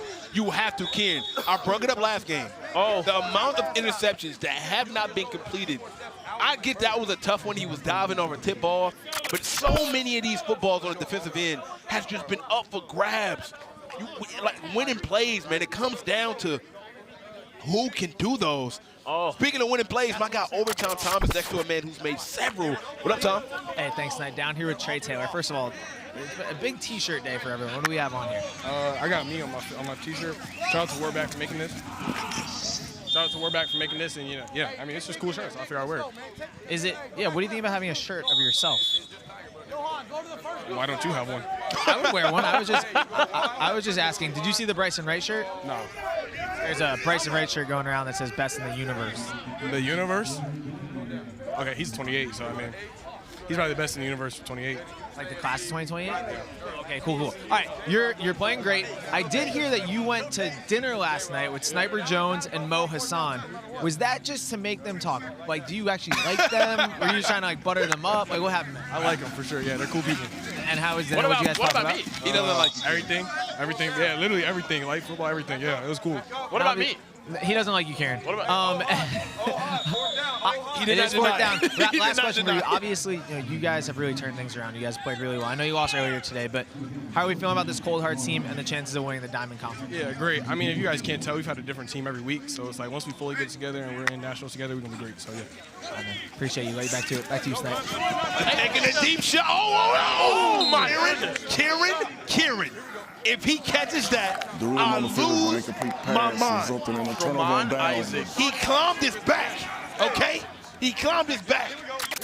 Like Batman and Gotham. Setting up to be a poster of all posters. Are you kidding me? I have to say this, though, too. Oh, my. Snipe, you go up with 2 hands right there. Yes. You end up sealing the game almost. Yes. And right now, you just gave the Cold Hearts the ball back in your territory with the chance to go tie the game. Both money drives out the question. Yeah. This is now a tight game again. You gotta go up for 2, Kieran. That's an amazing point right there. Gotta try to secure that touchdown. It changes everything. Meanwhile, Trey Taylor behind center. Oh my goodness. Looking downfield. Got a man, and it's caught. What an absolute dot. Kieran, you talked about it earlier. He was converting those throws at an all-time high, but now he's back in the bag. Everything that could have gone wrong, right? Just went wrong. The Cold Hearts had 2 receivers run over each other. Yes. And it doesn't matter because Trey Taylor threw an absolute dime to Javian Robinson. I almost want to get another look at that. They had 2 receivers run into each other and just fall to the ground. So now you only have 3 wide receivers out there. That's all you Trey need. Taylor still just finds the guy one-on-one and fires a missile. I mean, just a perfectly placed ball. What the back corner of the end zone. a pass from Trey Taylor, just showing you. Dime and a half. My goodness, and now Asa Mina back out here with a chance to put this one out of reach, but a turnover here. Oh, got man wide open. Oh, my goodness. Kieran turned the Jets on. Easy touchdown. Braylon Clark, the 5-star, showing them how it's done. Brother, as quickly as this game got tied up, Raw Miami got that lead right back. Asa Mina with a dot. Look at this, winning off the line of scrimmage and the speed to take off afterwards. The release was beautiful. Finishing through the route was beautiful. Eyes on the football, beautiful. Everything beautiful, and Raw Miami takes the lead. Backflip is beautiful. Oh my goodness. That's a nice set. That might be the best sally we've seen. Oh. Now here we go. Trey Taylor, the fire over the middle. There's already a penalty marker on the field. This game might break the record for the most flags I've ever seen. Sideline warning. And up next, man, C1N and SFE will be dueling out for the #1 seed in the Diamond Conference. You don't want to miss that. So make sure you subscribe to the Overtime Season YouTube channel. Raw Miami gets a sideline warning. This sideline is livid right now. Somebody on the Raw Miami sideline has a full robe on. A full robe. Oh, what? No, that's crazy. A full robe. You know, and that's Amari Irvin, yeah. The linebacker at a. Not downfield. Oh my goodness! Oh! What did I just see? Are dropping darts! Oh! Javian Robinson. My goodness. Guys, these quarterbacks are carpet bombing these defenses. This is the most insane thing I've ever seen in my entire life. That was probably the best play These football. are dimes. Mo Hassan could never. Oh my goodness. Another perfectly placed ball to Javian Robinson for Trey Taylor. What is happening right now? Hey, Samina, it's your turn now. It is a shootout, Kieran. This is like Deion Waiters and Kyrie going back. Brandon Knight. Brandon Knight. Deion Waiters and Brandon Knight in the Rising Stars game. Oh my goodness gracious. Oh man, strong hands right there by the receiver. But he didn't get out of bounds, Ken. As you know, in the last minute, the clock will tick. And Ace is trying to hurry up and get his guys back, but they're lackadaisical. They gotta move. They gotta move. Lackadaisical. 45 seconds. Can they make a play? Tie game right now. That's a not get out of bounds, kid. I gotta get out of bounds. Why did he They not need to step run to the out of line. It seems like they still aren't fully sure that this clock is running. You'll be so surprised. Third down now. You need to run a play. 13 seconds. Ace Amina dropping back. He's going to fire to the end zone. Picked off. Oh! Look, broken up. He's trying to hit no-cut Nick there. And with 7 seconds remaining, they're going to be faced with a 4th down. And Snipe, the interesting situation is here, right? Yeah. 7 seconds left. Yep. You can't pick up this first down at least. The Cold Hearts are going to get the ball back and get a shot to go to the end zone if you're not capable of picking this up. That's true, because you only get 4 seconds to release the football, which technically means it should be, depending on the reception or not, it'll be a couple seconds left if the ball is turned over. It is insane to me how many 4-stars and 5-stars we have that play at the highest level that don't think to get out of bounds. We see it week on and week out. You know, still learning. And that's a beautifully drawn up ball right there. Smart. Give them an opportunity to take a shot to the end zone here. 2 seconds remaining in this game. Ace Amina. Can he do it? Look, Can he do it? Some of the best quarterbacks we've seen in OT7, Hawaiian, and they are quarterback and Bishop Gorman. Okay? Talking about Micah Alejado, Micah Eugenio. Ace Amina is the next up, and he might be the most special out of that entire group. Well, I'll tell you what, Kieran, legends are made in these situations. 21-21, 2 of the better teams in the Diamond Conference. This is for all the marbles. Ace drops back, throws it up, and it is thrown to a lucky fan, and we were headed to overtime. What a game we have here. The Cold Hearts schedule today, not easy at all, and this is what we want to see. Them tested.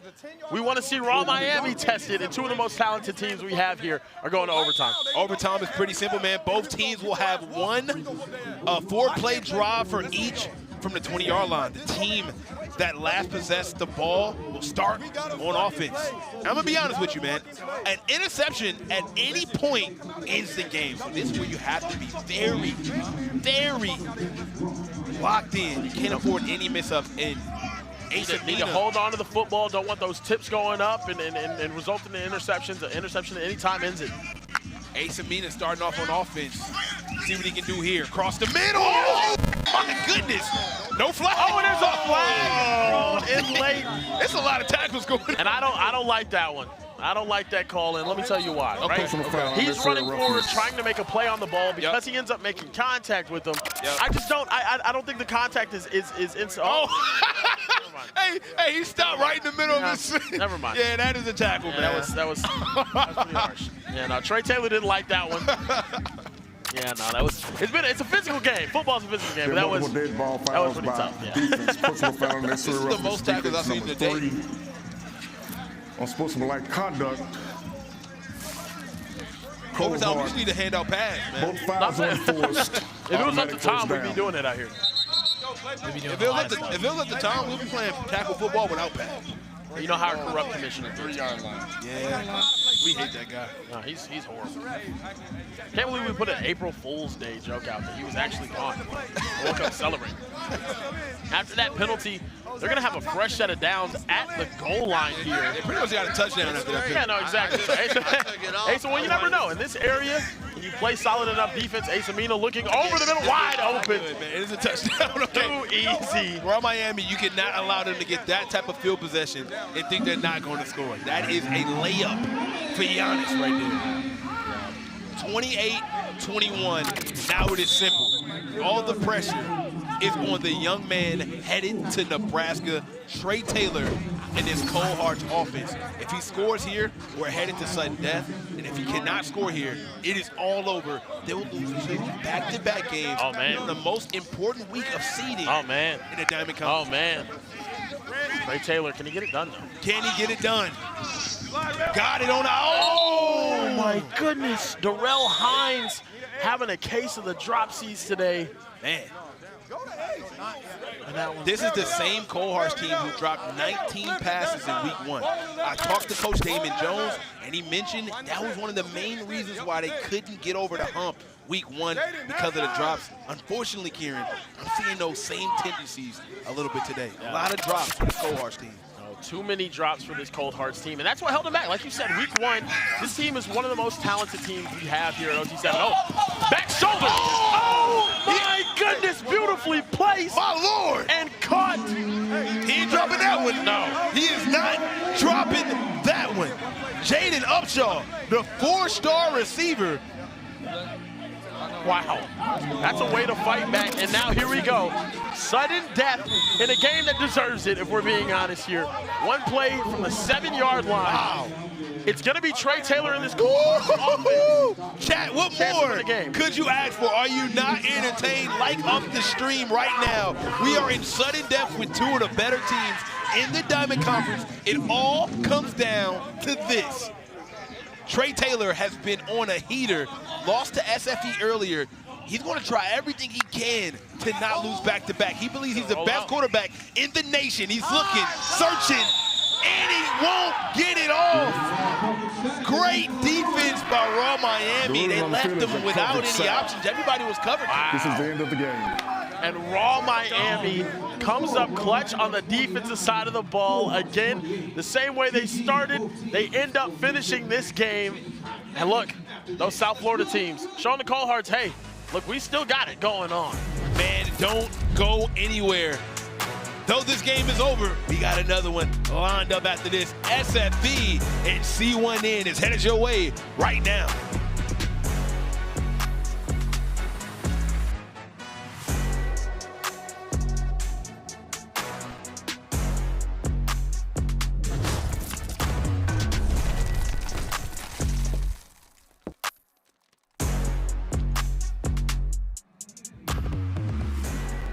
An overtime quarterback battle. I mean, Ace Amina and Trey Taylor were going throw for throw out there, but ultimately Raw Miami taking the overtime dub. Allie, what did you think of that game? I would expect nothing less from two of the best teams in OT7. One team had to win, and it was really Raw Miami's defense that took home the dub for them in double overtime. Absolutely. Clutched up at the end there, shutting down all of the Cold Hearts receivers. Braylon Clark with a couple crazy touchdowns in that one. I mean, and then the Jaden Upshaw touchdown at the end, but ultimately Raw Miami taking the dub in that one. I mean, there were just so many highlights that I can't even keep track. But we are sure to see plenty of highlights in this next game. SFE C1N. Ooh, girl. For a battle for the #1 seed in the Diamond Conference. I mean, what more could you ask for? You've the got amount the of stars studded. Yes, look at that. Great minds think alike. All right, chat, let us know who you got. SFE or C1N is about to go down. Throw some likes out there.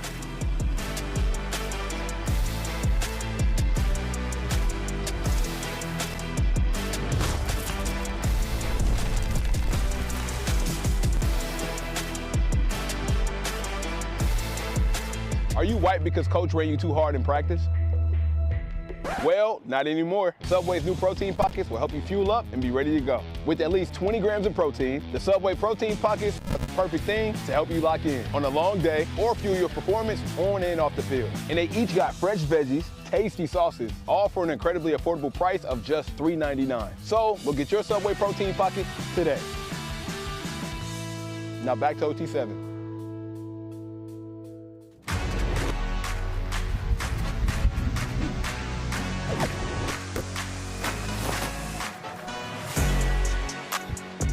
We're live in the heart of Dallas, Texas for week 4 of OT7. We have an amazing matchup between two of the top teams in the Diamond Conference. It's South Florida Express SFE against Cam Newton's C1N. Two teams battling to see who will be the best in the Diamond Conference, and I could not wait for this matchup. I go by the name of Jukum Jones. Join with me is my guy, Care Bear Kieran and Mo Hassan. Fellas, the last time we seen these two teams match up, it was the game of the year. Spectacular catches and spectacular plays throughout 2 halves. Dude, probably one of the greatest games in OT7 history. Oh. Brysen Wright made 3 unreal catches in the end zone. And this one right here was probably the most impressive. Waffle House into the game to send it to overtime.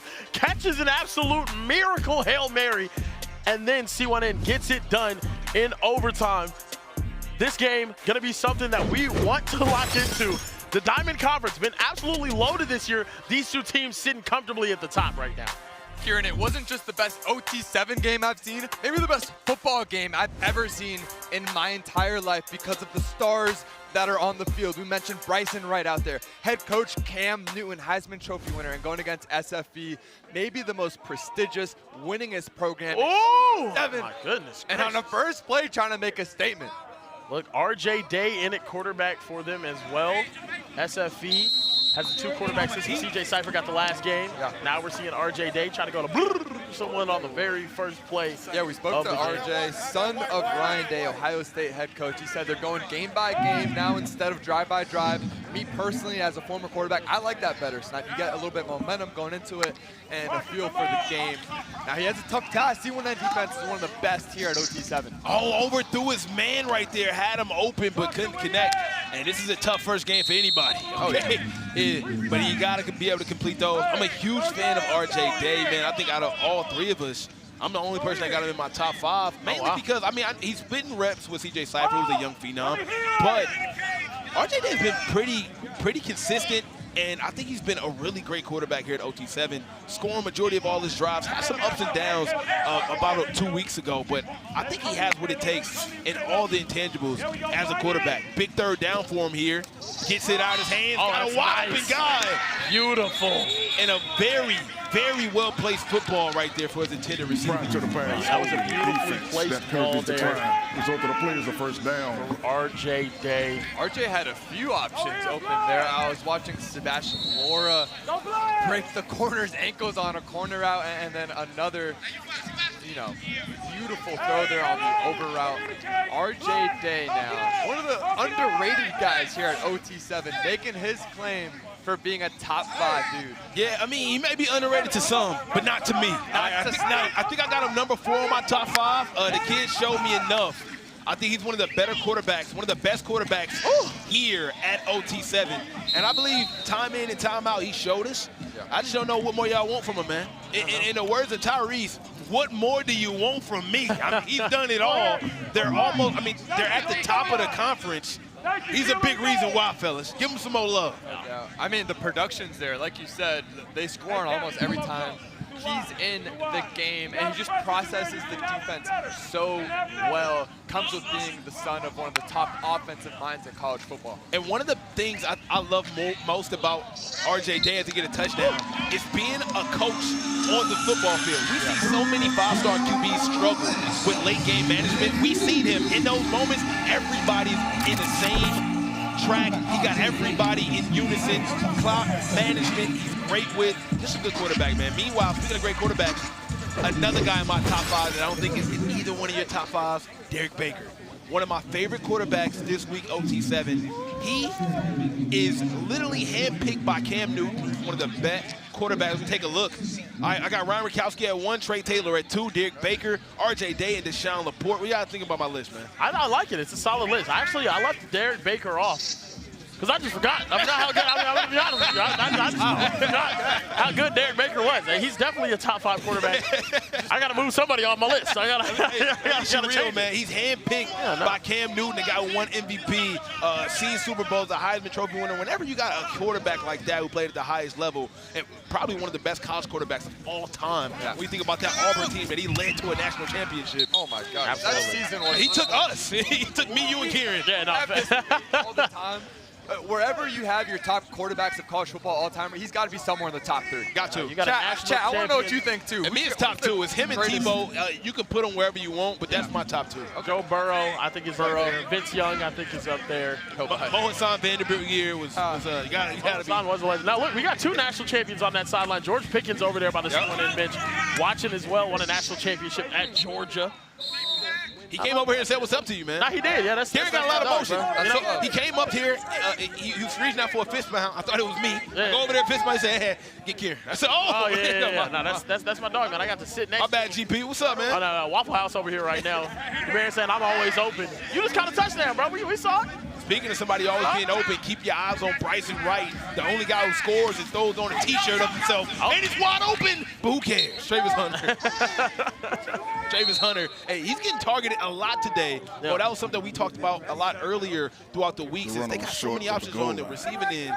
He hasn't been getting a lot of looks. I was going to say Brysen. I mean, I was going to go back to the Brysen Wright thing. Having George Pickens be here is kind of interesting. I think that's my comp for Brysen Wright.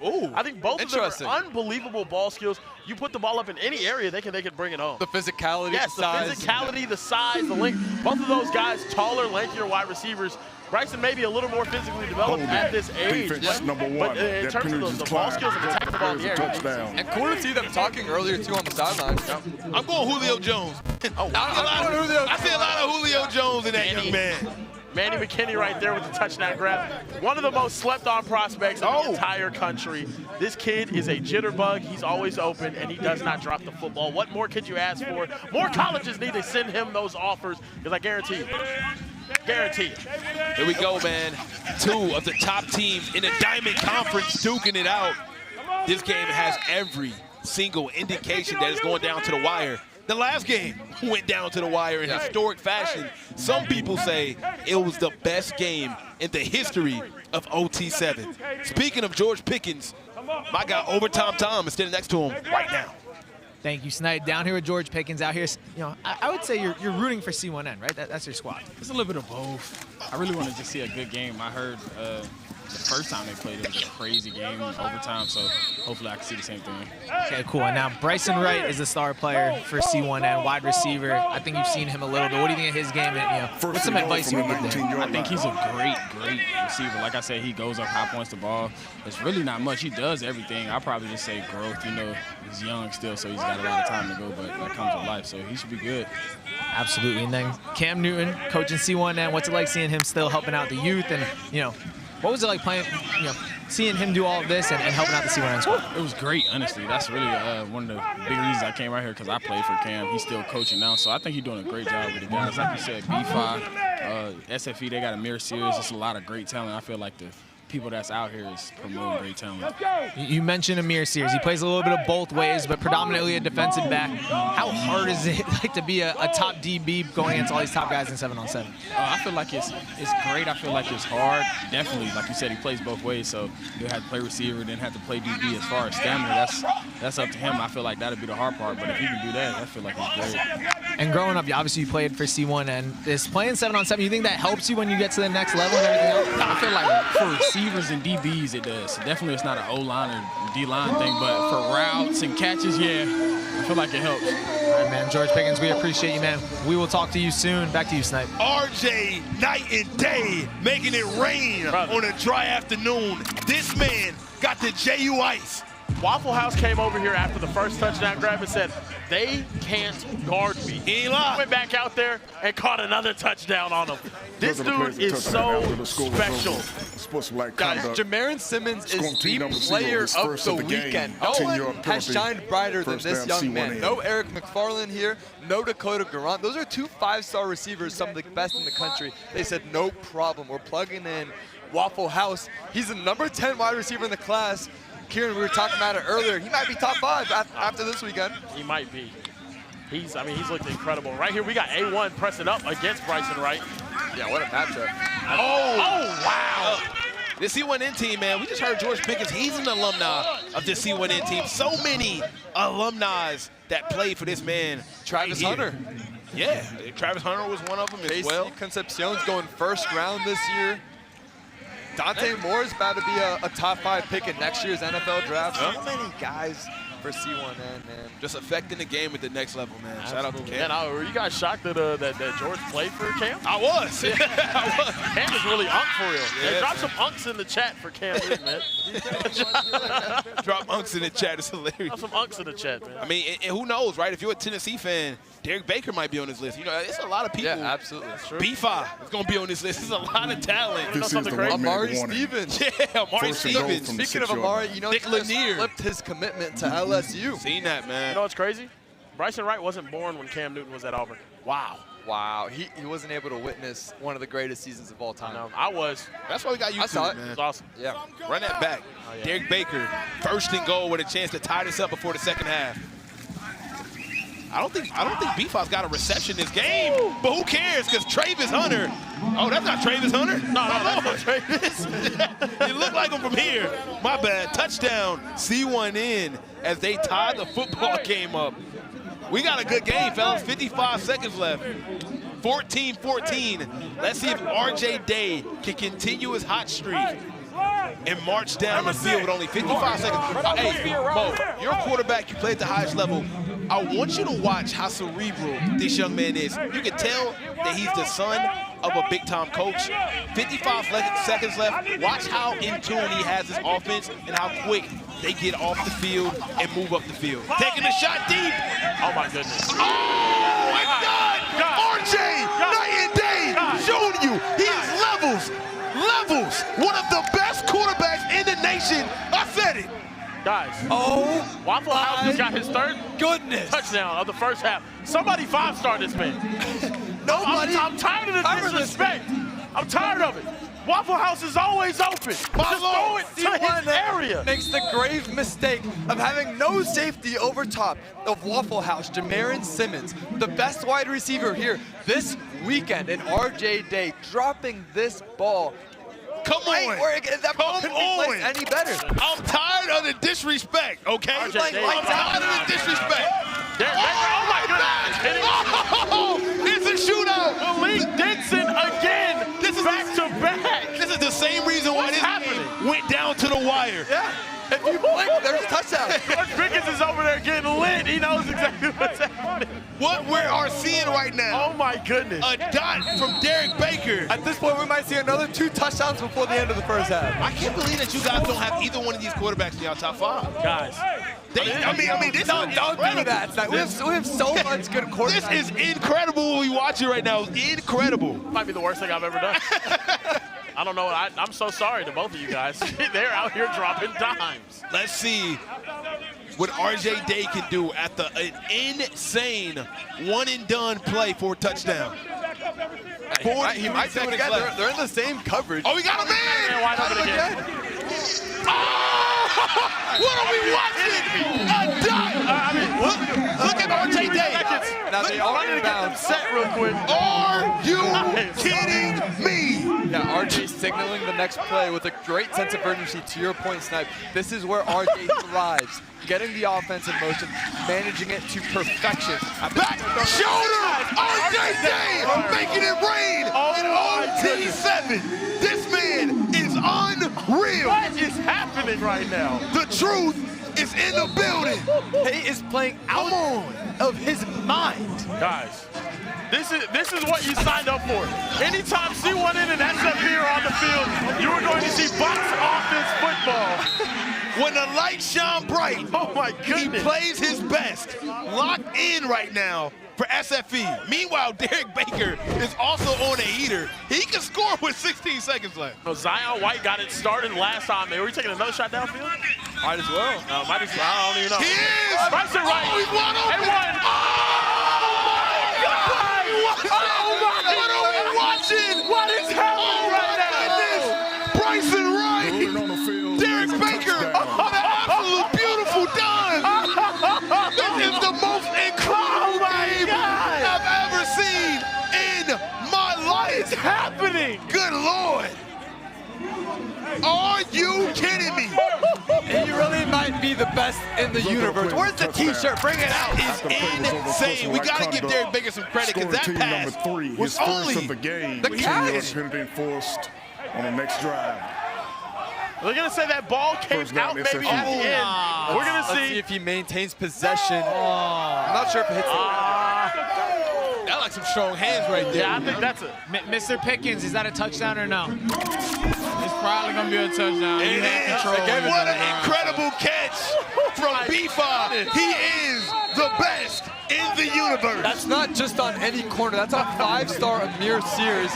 The best corner at OT7 for Brysen Wright to catch that through the contact. Almost half of Brysen Wright's catches on the season are touchdowns. He has 23 receptions and 11 touchdowns. He is the greatest of all goodness. What are we watching? What is happening? What are we watching? Like and subscribe. You cannot be more entertained than this. And they're pretty much playing RJ Day prevent defense. What they're doing right now, they're just preventing him from scoring. Look, they got Brysen Wright in deep safety here. One more shot to the end zone. He's gonna fire. He will.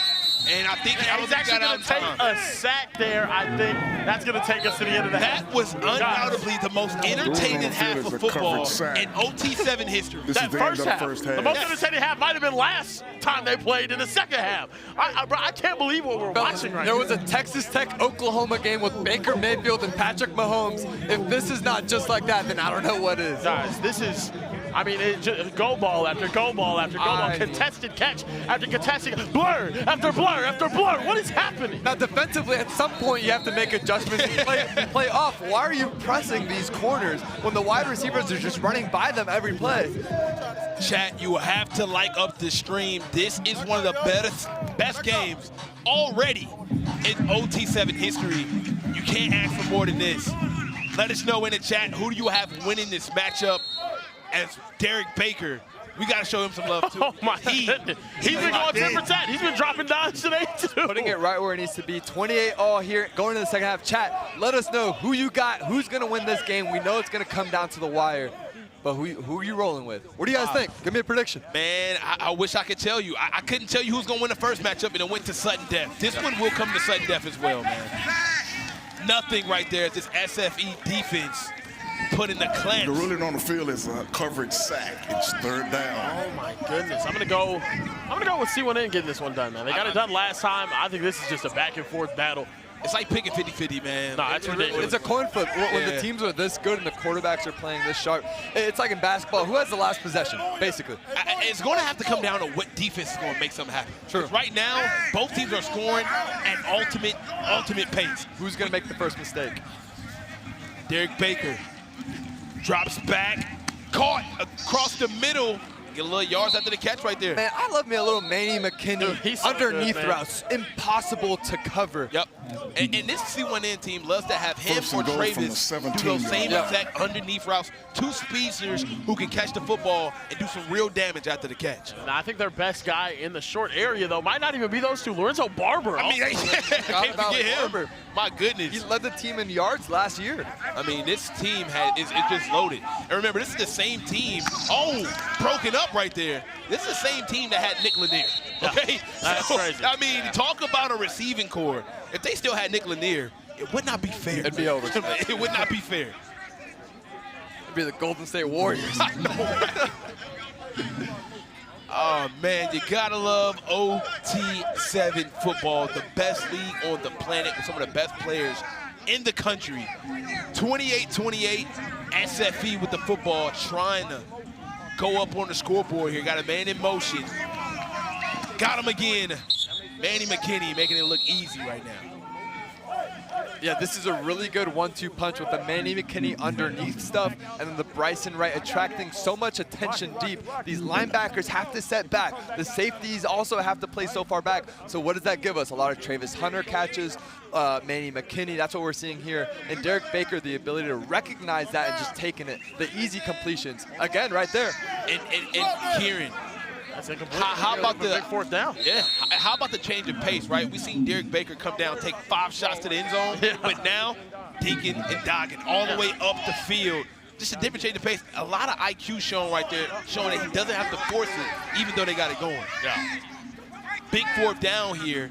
I mentioned whatever defense can step up here probably will win the game. SFE's known for their defensive prowess. Oh my goodness, what a play. Guys, I can't tell you how good of a play that was right there from George Harris, coming from the inside and knowing exactly where he had to go to take away that throw to the flat. That might have decided the game. Unbelievable. Look at this right here. Almost he's late. He's late over there, but he's like, hey, if I cut down on that space, I'm going to be able to make a play on the ball. Beautiful. That's real IQ right there from George Harris. Great play to get the first stop of the game here for SFE. Now RJ Days back on offense. He's been great as of late. He's got nothing. Great defense. How about that? C1N says, anything you can do, I can do better. Yeah, they're taking away those balls. The wind is starting to pick up too. RJ's got to throw into the wind. So I'm curious to see how he decides to play this drive. RJ has been on fire throwing the football downfield. So is Derek Baker, but these past couple of drives, hey, you're going to have to dink and dunk to go beat us. A bend, don't break type approach here for both of these defenses in the second half. Big opportunity right here for SFE to take the lead. Nobody's been able to get a stop. Throws it, it's caught. Are you kidding me? Bro. This is elite level football at the highest. at the highest, Kieran. What are we seeing right now? I mean, he climbs the ladder right there, Mo. He does everything. Simmons showing how complete of a wide receiver he is. We saw in some of the previous touchdowns, he's just speeding by, using his vertical threat, and that instance is just catch in traffic, the back shoulder ball, the catch radius that Waffle House has. And how about RJ trusting that and putting the ball in play? Oh! Popped up!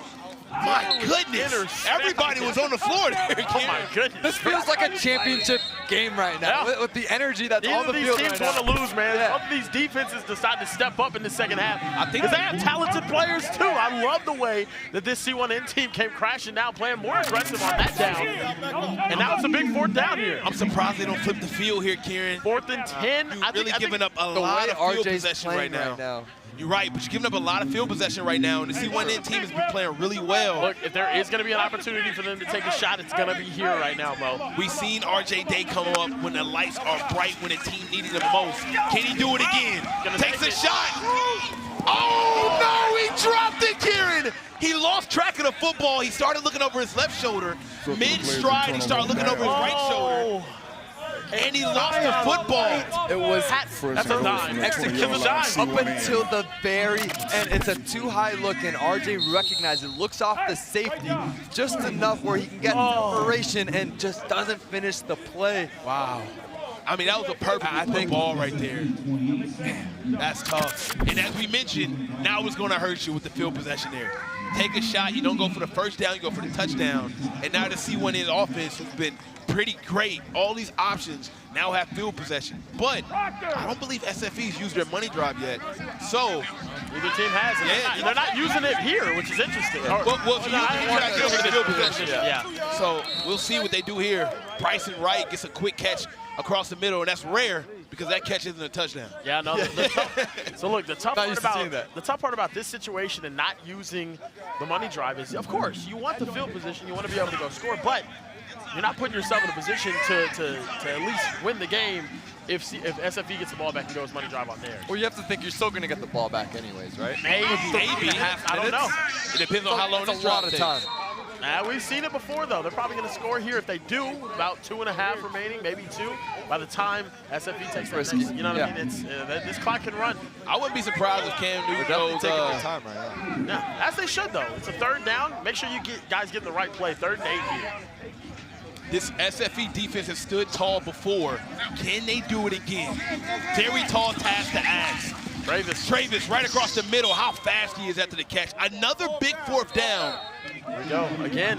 Can SFE come up with another stop on one of the best offensive teams in OT7? This is a tall ask for SFE. They did it once, Kieran, but can they do it again? Derek Baker. Got a man in motion, looking, searching, touchdown! Trayvis, his first touchdown of the season. It's going to be interesting to look at that one right there. I think he crossed it. It's going to be close. And it's going to be close. I think where that ball is placed, when he gets touched, is going to be an interesting thing to look at. So here, catches that ball. Is it a cross? Oh, that's close. The line, though. Right You're going to have to see it from the I don't think he got it. No way. I'm not sure if we have an angle to be able to see it. This is going to be right here is probably going to be the best look. See if the ball broke the plane right here. I don't think it did. That's where he got. I don't think it did, but I think it's too hard to overturn it. I'm gonna give it to him. Look. It's a confirmed touchdown, not indisputable evidence there. Yeah, to be fair, I don't think he did. I just don't think we have enough to like overturn the play that's already ruled. Yep, exactly. I think if they rule it not a touchdown, it'll be tough for them to. Yo, my favorite thing is like when a play is like ruled something, they look at us like it's like we're in charge of the rule. Snipe, what is it? We don't make the call, man. I'm sorry. Oh, they're not using the money drive here. What are we watching? What? Oh my gosh. Oh, okay, it is. They're using the money drive. Oh no, Kieran! Oh my! You got a flag. Hey, I thought it was another brrr. Yeah, no, I'm saying. Oh, I think we got something on the sideline here. This is going down to the wire once again. A money drive here will mean that SFE gets 10 points instead of 7. They will have 38-5. This could possibly win SFE the game. 2nd and 20. A lot of yardage to make up, but RJ Day has been in his bag. Can he do it again? We've seen him win games down to the wire just like this. He's proven. He goes over. Oh! What? He had a man. He got to hurry up. He got to hurry up. He's taking his time. Yeah, he got to hurry back up. He was over here by the booth. Now here we go. Yeah, they stay in bounds. The clock is going to keep ticking. Under a minute, it's pro rule. The game right here. RJ's going to try to get this ball out of bounds to stop it as they go sub 30 here. You mentioned it, Snipe. This is where RJ thrives. Clock management, football IQ, awareness. This is his strength. Getting out of bounds right here. Got to get out of bounds, and he didn't. Got to hurry up. 25 seconds. Watch RJ. He's a master at late game situations. RJ is really good in these situations. 16 left. He wants to clock it right now. Yeah. And he does. First down. They got a new slate with how many plays you think here? I think you got 2 plays right here. I think realistically, I agree. So you got 2, depending on how close you can get down to the red zone, maybe 3 if you throw a quick fade. Now, obviously, nothing in the middle of the field at all, unless it really gets you inside the 5 and you can hurry up and throw a fade. But right here, you can take the middle of the field because you have to be able to get up and clock it again. The problem is that's just risky. Depends on, yeah. We just see so it's got to be a big chunk. We see so many receivers that don't go out of bounds, and it's right there. RJ, throw it to the outside. It's a throwaway. Throw away. 6 seconds left. This may be the last play of the game. Yep. Can he do it again? The kid. Looking that way, look. The last time we saw this game, we saw Waffle Housen make one of the most incredible catches. That's right. At the end of the game. It just seems like these 2 teams always find a way to make something crazy happen at the end of a game. Yep. Not saying that means SFE's just going to win for sure, but...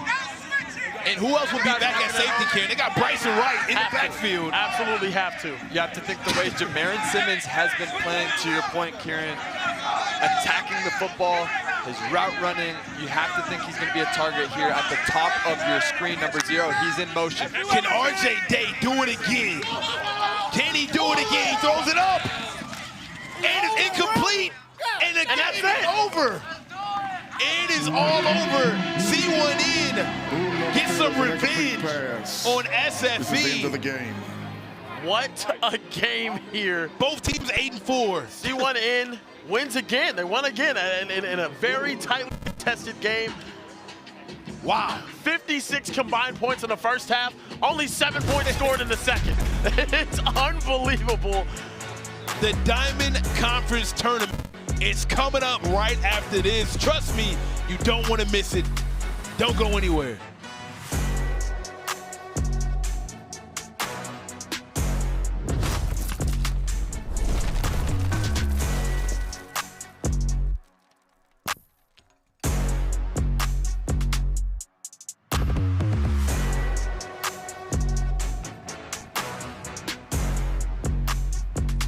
What a game we just watched. I mean, those 2 teams, every time they play, it's absolute must-see TV. C1N taking the dub in that one over SFE. Loved it. I loved seeing Trayvis Hunter with his first touchdown in OT7. Maybe a controversial one. A little controversial. Chat, what do you have to say about that? Did it count? Chat, was that the game of the year? I think it was. I mean, that Brysen Wright catch was something special. Yeah, here's he's a been balling recap. out. We need to see some of these highlights because this was just absolutely insane. We had so many insane highlights in that game. I mean, yeah, the Trayvis late touchdown, RJ Day. Incredible. So fun to see him. Waffle Night House. and day. Waffle House, always open. Never closed. Absolutely, but Derek Baker also showed out in that one. Amari Stevens, who just flipped his commitment, by the way, new LSU recruit. Go Tigers. I'd love to see it. I was going to say, you think Lane Kiffin being here had anything to do with that? I don't know. He was here watching Knox a few weeks ago, and then just yesterday flips to LSU. So could be because he showed out at OT7. But it was back and forth. But, I mean, this Brysen Wright touchdown. Who else? He's the best in the universe. We made the shirts for a reason. But Trayvis Hunter's first touchdown of the season ends up being what will win C1N this game, clinching the #1 seed in this Diamond Conference tournament that we are about to play coming up next. So let's go through this bracket a little bit. So as you can see behind us, we have the undefeated side over by Ali, and by me, the survival side. So we have ranked all the teams that have played. They've finished the regular season now. We have them ranked 1 through 8. And now Hellstar's running by us. So they're definitely fired up to be playing. Hey! Yes, they've got something to play for. Do you know how this bracket works? Hey, A little distraction never hurt nobody. Belt boys. Okay, Hellstar's saying they're giving belt. But here's the full bracket for you guys at home. Hellstar's saying the get back's coming, so you'll have to see in this bracket later on today. Here you go. So C1N is playing Team Uno, the 8th seed. I think that's a good matchup, but C1N's been rolling. Then we have Hellstar and Wunna. That's going to be a great game test. I can't wait for that one. That's a tough 4-5 matchup. Those are two really solid squads. It's going to be neck and neck for sure. And then we have Raw Miami Cold Hearts. I love that game. That's two of my favorite teams. Ooh, I can see that one getting pretty gritty, too. A lot of energy. We're seeing Asamita wave at us. Raw Miami is also the only team to give me a birthday cake today, so we also have SFE and RG3 going up against each other. Tess? Knox Kiffin. I'm so excited to see this game. And remember, guys, it's a double elimination tournament, so all the teams will start on this side of the bracket, and then if you take an L, you will move to this side of the bracket over here. If you can see me over here. So you want to stay on this side and keep winning, because then that means an easier path to this conference championship game. So coming up next, chat, we got Hellstar Wunna. Run up the likes. This is about to be an insane evening of football, because if you lose, you're getting closer to getting sent home. And if you win this conference championship, you get the guaranteed spot at the OT7 finals. So chat, let us know who you get. You got Wunna, Hellstar coming up next.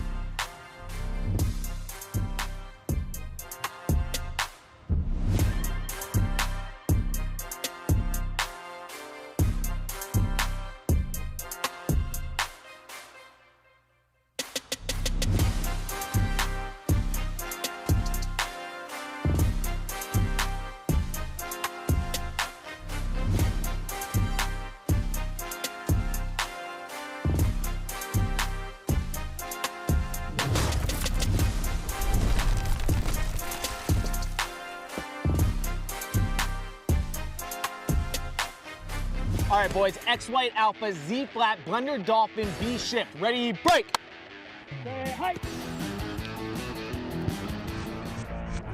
What are you doing? I said Blender Dolphin, B Shift. My bad. All right, boys, we're running it again. X White Alpha, Z Flat, Blender Dolphin, B Shift. Ready, break. Say hi. Time out. Come here, boys. We got to get your heads right. You're not on the same page, and I need you to lock in. We're not locked in. I know. What do we do? You both need to eat Subway's new protein pocket. It's packed with at least 20 grams of protein so you can fuel up and be ready to go. Say hi.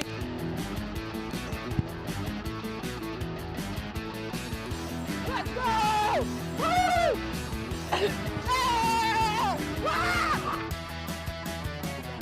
Subway's new protein pockets make everything better. They're delicious, packed with protein, and only $3.99. Now, back to OT7.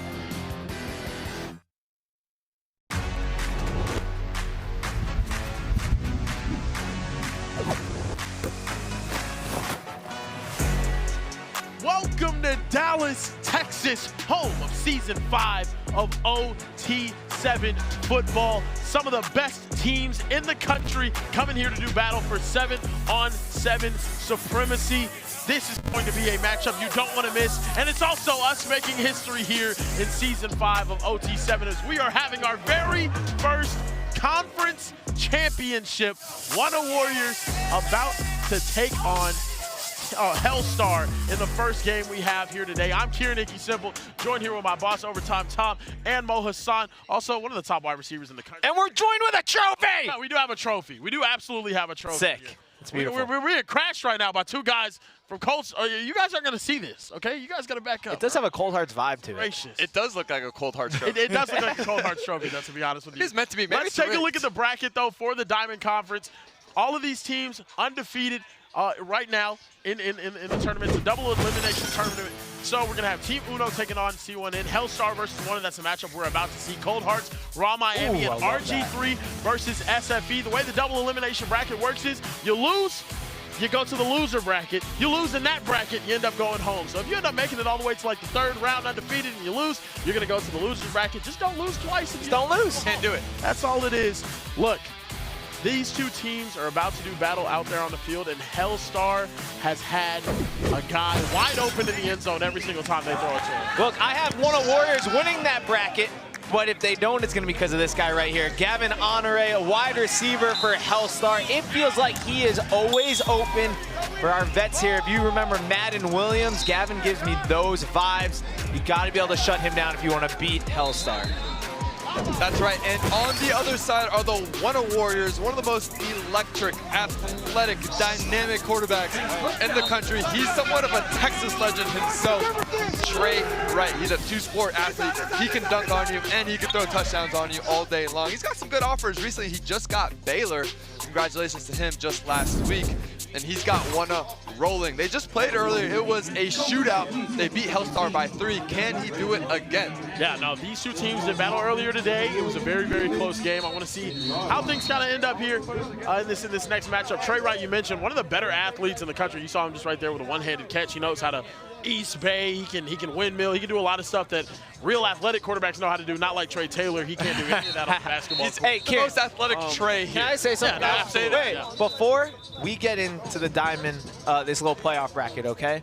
I need everyone watching right now. Go ahead and like the stream. Like the stream, please. guys. Okay, if you want us to stay in business, if you want OT7 to keep going, if you want Trey Taylor to keep playing quarterback for the Cold Hearts, go ahead and like the stream right now. Once you like it, hit that thumbs up. Everyone give a thumbs up right now, right?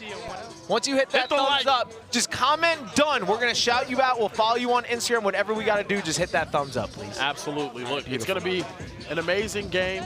We're here. First ever conference championship in OT7 history. I'm excited for this. This is going to be fun. It's going to be different, but also, you know, it just gets better and better every single year at OT7.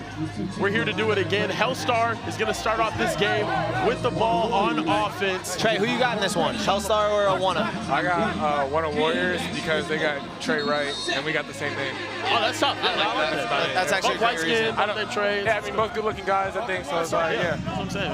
He's like a little brother because he's 28, right? Yeah, I think so. Brother, yeah. Oh, that's tough. Deshaun Laporte rolling out. And Julius Jones, who's about to take off up the sideline. He's going to be touched just short as this conference championship tournament has just gotten kicked off.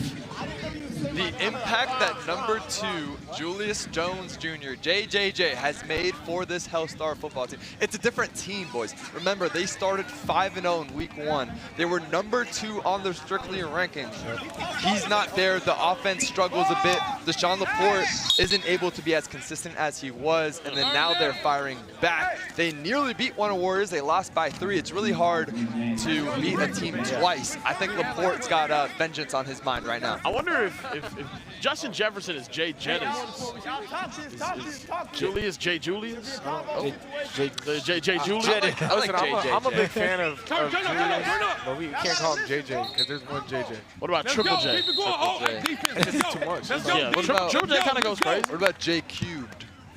Well, what about AJ Perfect X8C7F Real Trill Cash Jamar Brown 2453 Elijah E4Z wow 5F Reeves Boy 704 Dyson Douglas Tim Michael? We appreciate you guys. Okay, keep locking in with us. You were speaking a foreign language right now. Yeah. You like that?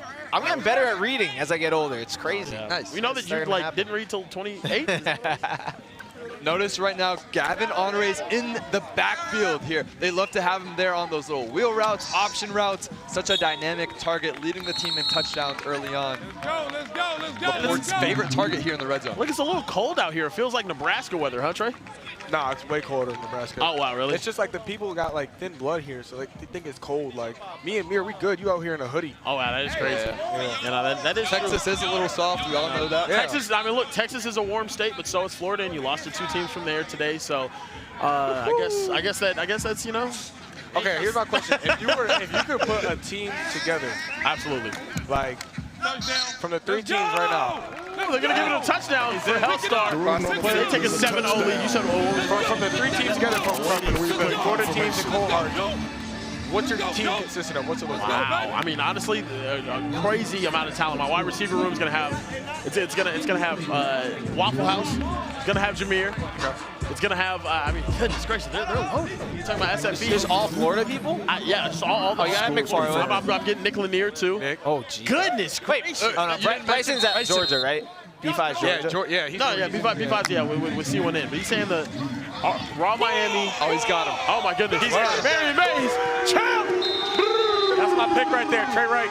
First play, absolute dive from the Wunna Warriors and Champ Mays in the end zone. They get started off hot, 7-7.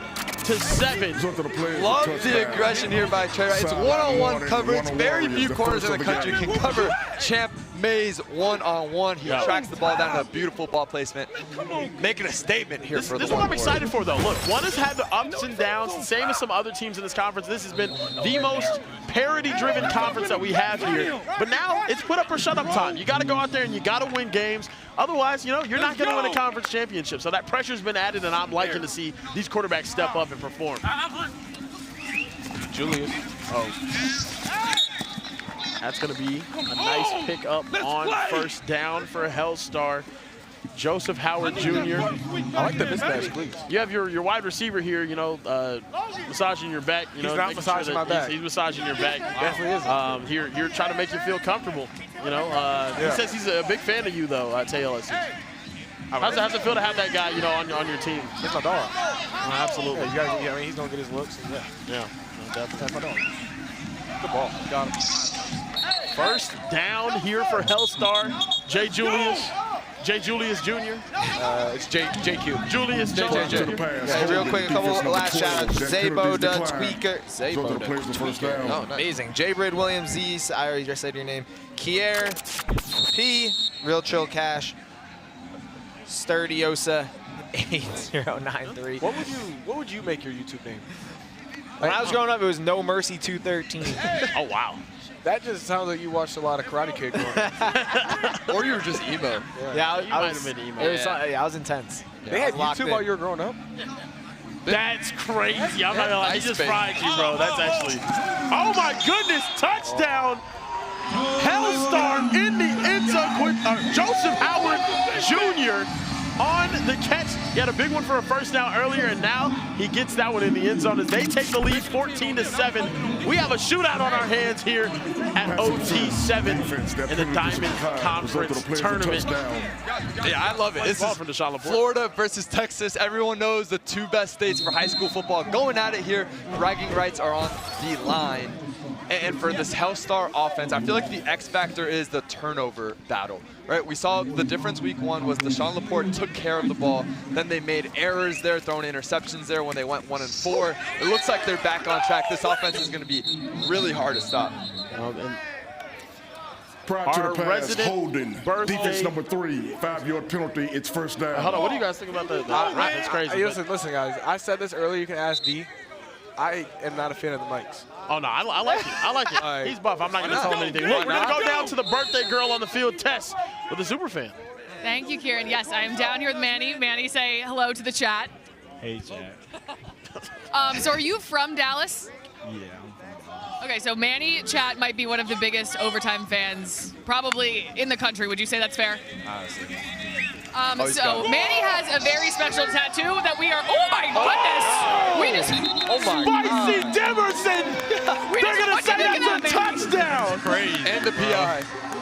That was pretty crazy. Would you like to show the camera your tattoo? Oh, is that an overtime tattoo? Pass interference, defense. Oh my goodness!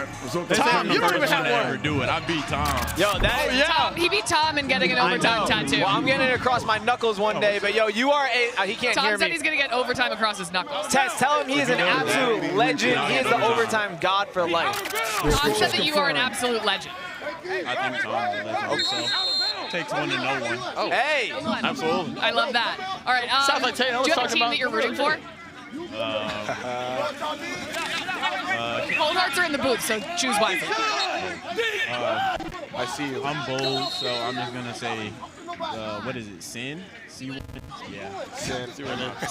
That was a pretty crazy catch by Brysen Wright, but back to you guys in the booth.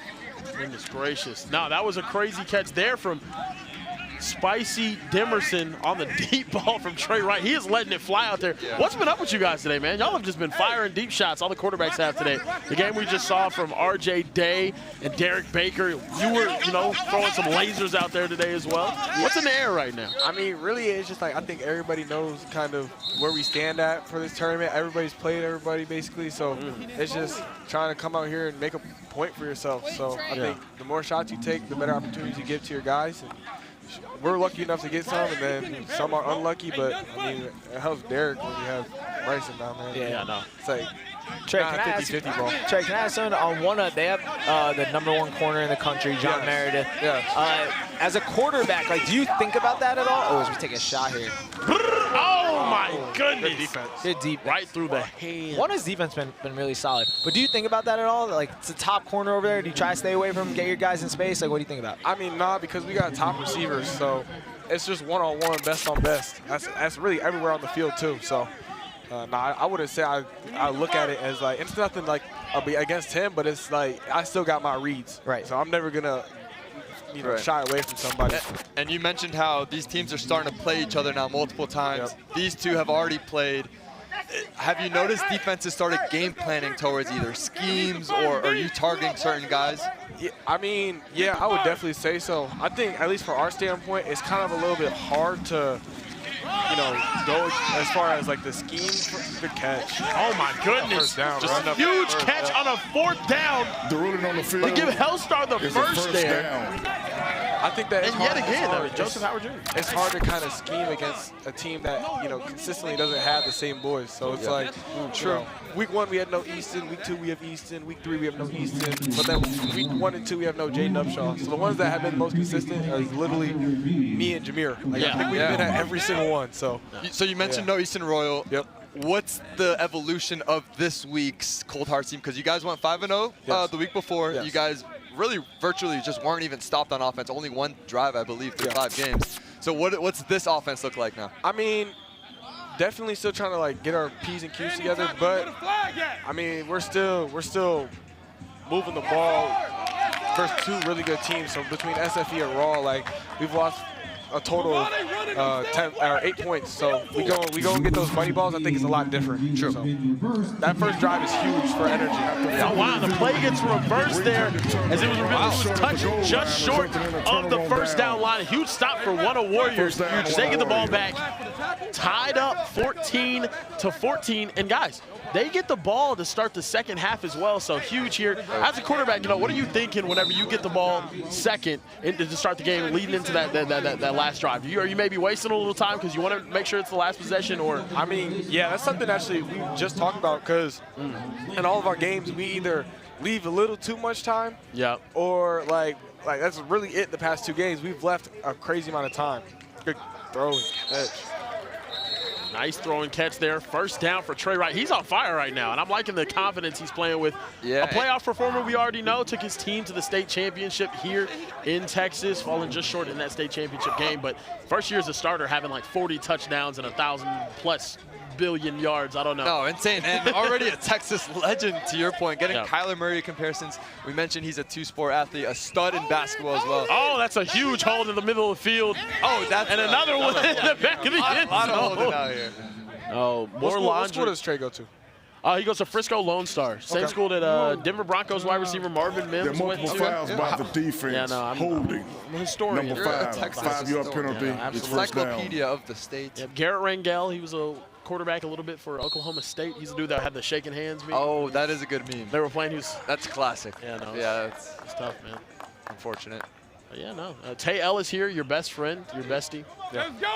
You guys going to Nebraska next year, hosting the podcast. What's your favorite thing about Nebraska and that Cornhusker culture up there? Yeah, you gotta come and see. Like, I can't describe it. It's like everybody can say, oh, it's got the best, whatever, but then you get up there and you realize it is the best. Now, Trey, there were competing reports here, very hardcore journalism. Tay was saying you guys have bunk beds because you guys are best friends and live together. Big, quarterback wide receiver chemistry. You were saying you don't have bunk beds. Well, what's the final verdict on this? Don't tap me. No, I'm not going along with that. Yeah, no, we Let's say you guys are very, very close. No, we are close. Like, oh, the voice crack is crazy. yeah, like, having it over we here. are close, like personally, but like, I don't think the whole sleepover Never thing. had a bunk bed situation. I don't know where going on? that came from. I've never slept in a bunk bed before. Snipe said even, like sleepover, sharing beds. Is that not? Snipe said that? Yeah. I don't know where like he got his information. Did Google tell him that? Maybe. Yeah. Well, AI. Google AI is fake. Okay. That's true. Well, is it? 17 seconds left. Here, Trey Wright rolling out to his left. Looking over the middle and almost intercepted. Just left it a little bit inside. That's why it's so hard throwing across your body over the middle. Yeah. You just got to overcompensate, lead his receiver. I think he would have had a touchdown. Looking for Brysen Jackson there over the middle. And a great break on the ball for the DB. And guys, if you have any questions for Trey Taylor, Nebraska commit, one of the best quarterbacks in the country, please drop it in the chat. We'll answer a few questions and ask Trey before he gets out of here. Do you think they're going to score here? I do. Yeah, I really hope so. Third down here, 12 seconds remaining. You got 2 shots in the end zone. Back of it. Oh! Picked off! Dang, I jinxed him. I'm a sorry. commentator's jinx from the quarterback. What a play, Travis Jeffrey gets the interception in the end zone, and that's a huge play for Hellstar right before the half, knowing that they're not getting the ball to start the second half. What a stop from Hellstar. Yeah, no, Hellstar with a much-needed stop here at the end of the half.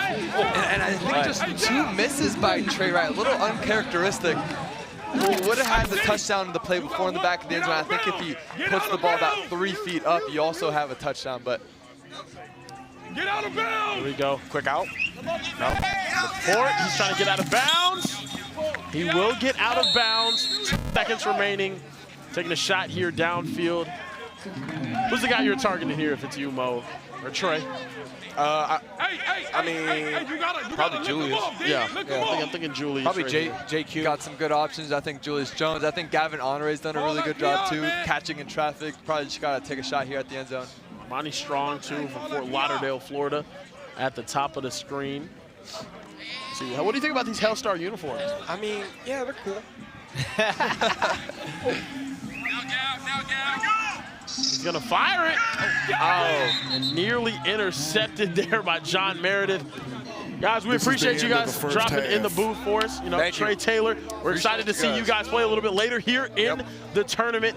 Cold Hearts quarterbacks. And guys, don't forget, coming up next, we got C1N taking on Team Uno in the Diamond Tournament elimination, or I'm sorry, undefeated round, Diamond Conference Tournament. Right now, Wunna Warriors gonna start off on offense with a money drive in the second half. What are your thoughts? You like it? I like it. I like the move a lot.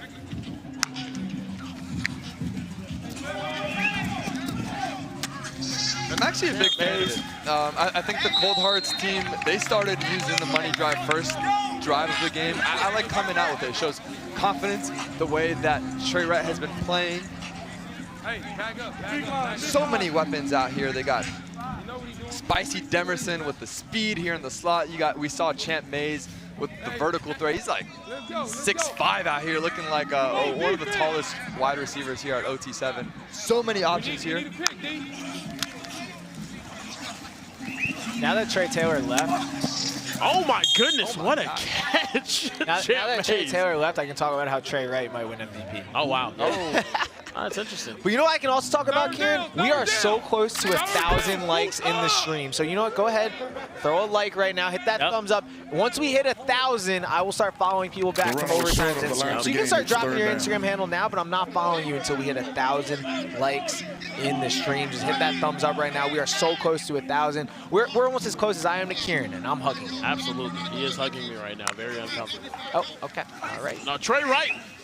There he goes. Pick up that first down as they move the sticks on this money drive. Trying to go up 10 here to start the second half. Look, last week we saw a lot of teams start off with money drives, and it worked out. This week, we've seen a lot of teams start off with money drives, and it really hasn't worked out as well. So excited to see if the Wunna Warriors can capitalize here. They will. You need to be able to finish in this area. They're going. Certainly they high always risk, finish. High reward. What do you've talked a lot about this dark horse MVP candidate. What do you need to see from him this weekend? He needs really to win. Put him in the top they have to win the Diamond Conference.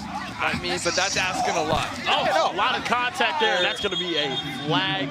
Pass interference on the defense is what the signal is. We'll see what the ref says. I agree we're asking for a lot, but there hasn't been number any 3, team 10-yard penalty. in the Diamond Conference who's looked dominant, not even SFE. Like, I think C1N has probably looked the best today. I don't know if you would agree with that, but Wunna can beat all these teams. Yeah, no, absolutely. I think Wunna's played competitively with all of these teams. So that to me is, it's going to be hard to beat Wunna twice, I'll say. I agree, and I think the difference for Wunna is actually on defense.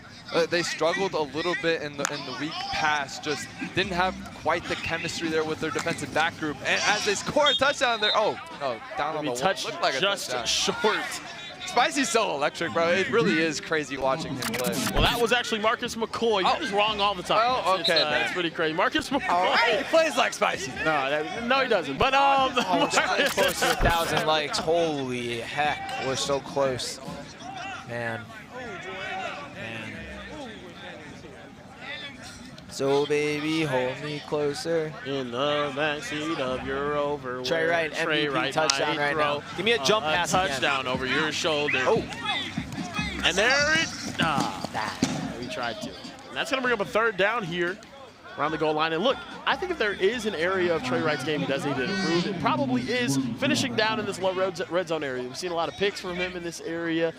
And it's just, I think it's the one area of improvement he could have. Maybe holding him back from being that MVP. You know, you sound awfully negative. I'm not trying to be negative. I think that's something he would say himself, you know? He would. No, absolutely, yeah. But you know, when you haven't lost in about a year. No, yeah, he doesn't lose games. He's a winner. He is. He might have to eat this one. I think he might have say he caught. We have a flag. I think he might have went out of bounds. Completely out of bounds. Yeah. I was going to say. You can hear it from the sideline there on Hellstar. I think there's going to be an illegal touching. Offense. The player went out of bounds on his own, returned in bounds, and the first to touch the pass. The down count is 4th down. Yep, so that's going to be a loss of down.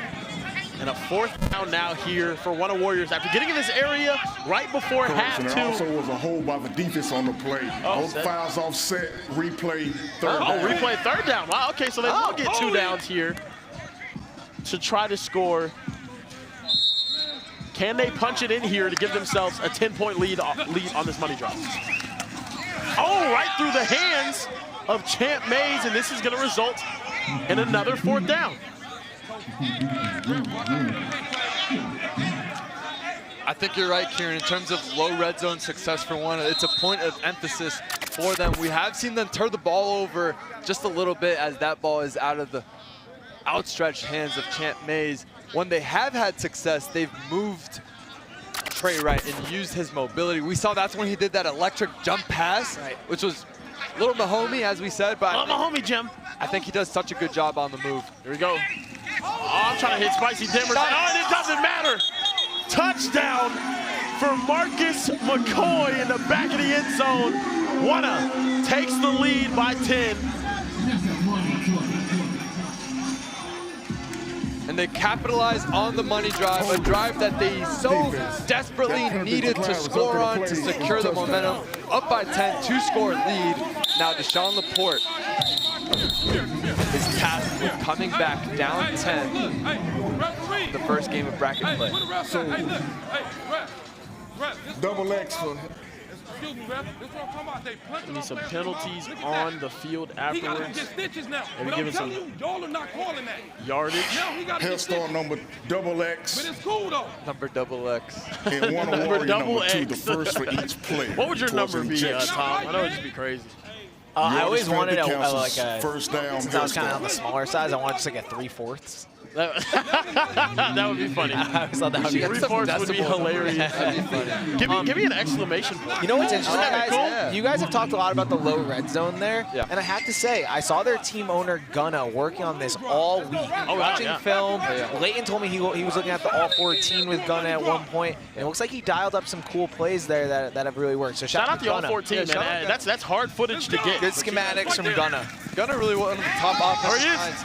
Julius, again, he is one of one, you know? Yes. Yes, and I don't think it's a coincidence that since Gunna showed up, I think they've only lost 1 game. Yeah, he gave him powers. Yeah. No drowning. New quarterback in the game, Zachary Benitez here for Hellstar. Got to see a lot of him today. Nice out route here from Julius Jones, getting that foot down. Here we go, Zachary Benitez taking a shot. He's wide open. Like a 7-11, and that's the number he wears. Sanjay Green completely uncovered on that one, Mo. What happened? Yeah, just a complete coverage bust. Benitez comes in cold, hasn't played all game. They say, hey, it's the first game of bracket play. You're down 10. We're using our money drive. Figure something out. And then 2 plays, in and out, a touchdown pass. That's so hard to do at quarterback. The young junior, he's got some offers. He's got Nevada, UNLV, San Diego State, displaying a strong arm and good poise. Go Trey Wright now, 2.5 minutes remaining in this game. Shot over the middle, incomplete, but tie ball game, 24-24. Can Wunna Warriors, Gunna's team, go downfield and put themselves in position to advance on the winner's side of the bracket here in the Diamond Conference Tournament. Think about Gunna's. I feel like they only play close games too. Yeah, I've never seen them play anything but. No, that's all they do. They play up and down to the level of the competition. Speaking of close, we're only 10 likes away from 1,000. That's what I'm talking about, man. Like up the stream, guys. And you know what? It is the Diamond Conference, so we might give away a diamond once we get to it. Oh, wow. Yeah, diamonds. Spicy lab grown, of course. Nice. Lab grown for sure. No, I want some. I'm going to get a lab grown chain here pretty soon. It's just like, it shines really, really nice. It's cool. Speaking of diamond, Trey Wright has diamonds. Trey had a chain the other day. No, look at the diamond earrings he's got going. Oh, wow. No, those things are That NIL is hitting. No, absolutely. I mean, we can't get it down here in Texas. Don't be federal. Trey Wright here on a 3rd and 5. Just a minute remaining, taking their sweet time here. Oh, they're gonna bring pressure, and now Trey Wright will take off after breaking some ankles and nearly getting in the end zone. I think he scored. Oh, he doesn't think he was touched. That's a fast team. I think he scored. He said, look at that. We're gonna have to review that, guys. Trey Wright. Look, we said he's one of the best athletes in the country. He's out there East Bay. You saw the wheels right there. Oh, I'm not there. Little point. The point at 2. We're going to see if he was touched. I don't think he was. I don't see where he was touched where there. Where are those feet at? We're going to see from this angle. Low point. The only got the towel wagging. If he stepped out of bounds. Pants sagging. I don't see a touch. I don't think he was touched. I just got to see the feet. He definitely wasn't touched. Let's see right here. Was a towel got? To see if he got out of bounds. Yeah, the towel. Got the towel. Oh, man. The towel is what ends up saving him. Counts. Look, he got Kyler Murray comparisons for a reason. He runs around like a badass little kid at Target. But you saw the scramble ability there from Trey Wright. I think the towel being touched is going to be. I think it's safe to say this is the last time a defense is going to rush Trey Wright. A bad decision schematically.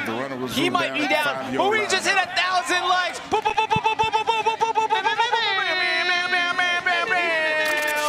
1,000 likes. Go ahead and drop your Instagram handles in the chat. Trey Wright for MVP. We appreciate you guys. Much love. Oh, I got lightheaded doing that, man. It was something. Appreciate you guys liking the stream, man. Yeah, thank you.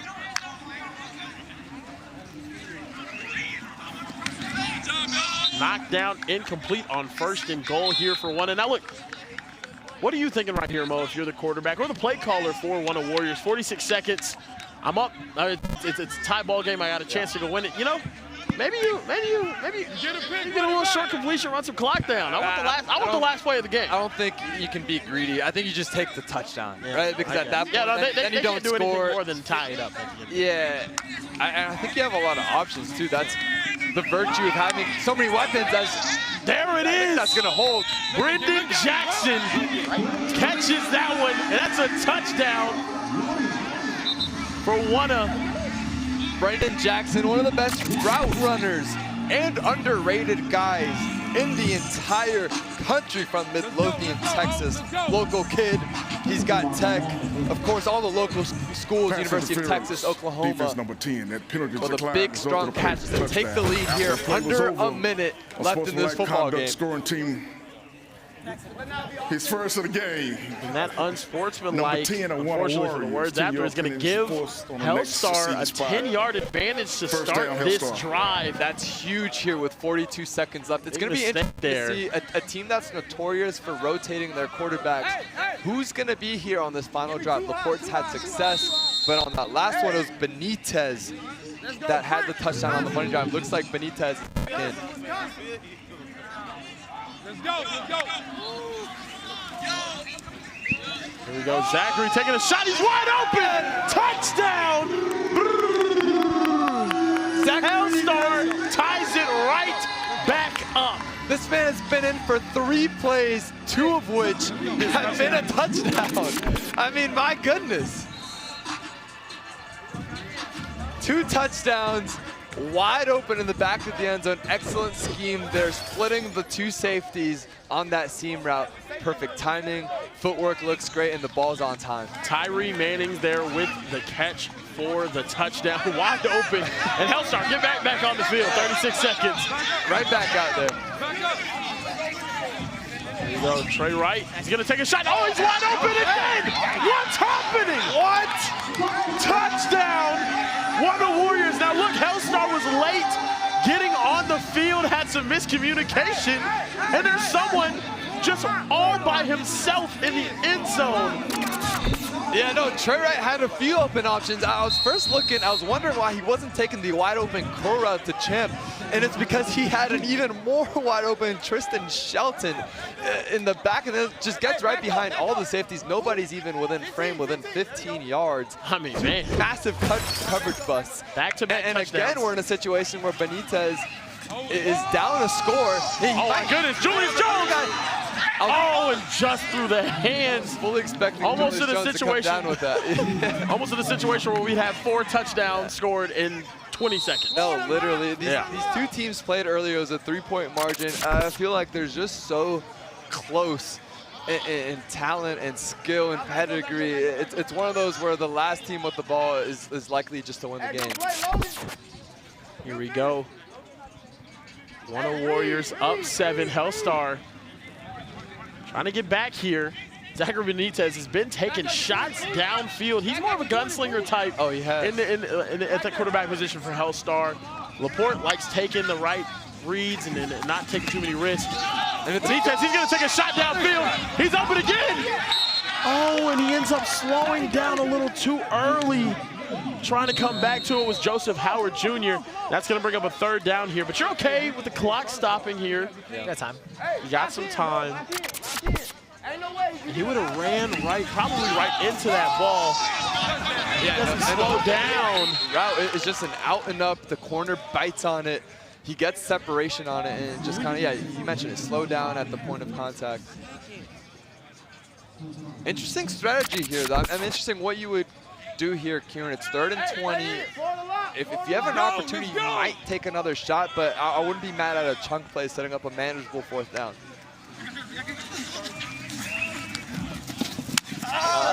Oh my goodness. Running. Oh, the clock is still going to be running. No, it's going to be the last play. Go, go, go, go, go, go, go. 5, 4, 3. Are they going to be able to get it off? Yeah, he's got one more.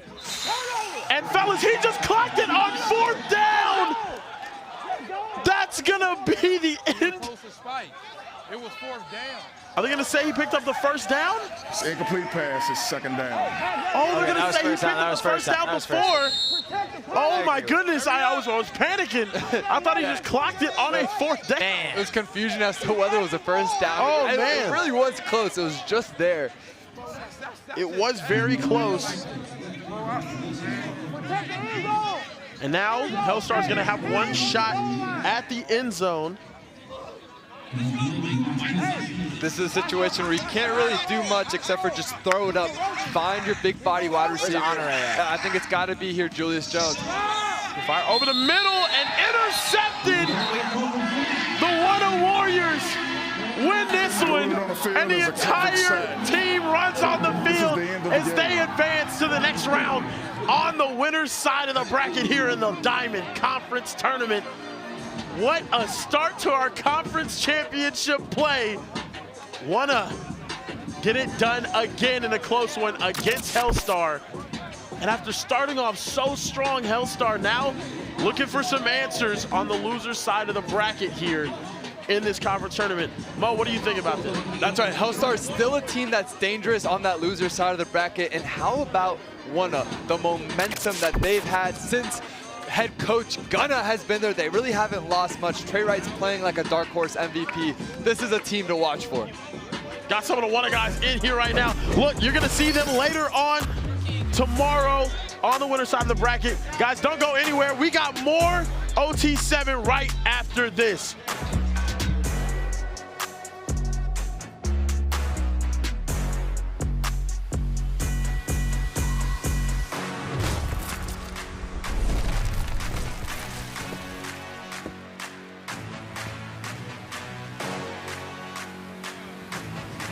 Well, we're over here with the team that just took down Hellstar. The Wunna Warriors are flexing at the Subway Throne. Rocket play is in play, guys. How we John, feeling? how we feeling? Feeling great, bro. It was a game today, fool. We here. We here. It's a repeat. We here. So is it not hard to beat them twice? No, it's not. You see, clearly. Do you think Gunna would be proud of you guys? Wow. Oh, no.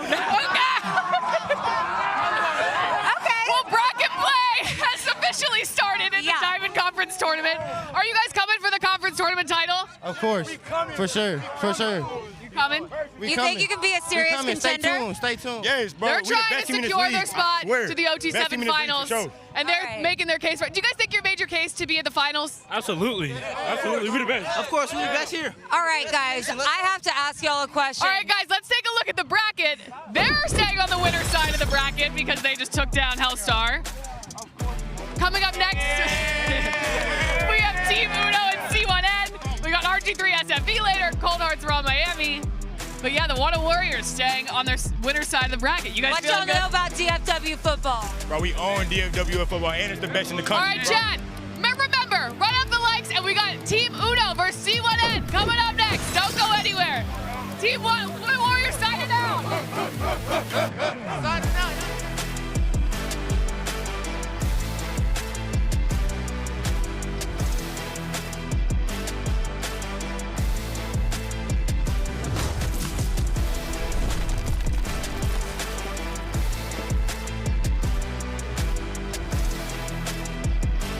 Are you white because coach ran you too hard in practice? Well, not anymore. Subway's new protein pockets will help you fuel up and be ready to go. With at least 20 grams of protein, the Subway protein pockets are the perfect thing to help you lock in on a long day or fuel your performance on and off the field. And they each got fresh veggies, tasty sauces, all for an incredibly affordable price of just $3.99. So, we'll get your Subway protein pockets today. Now back to OT7.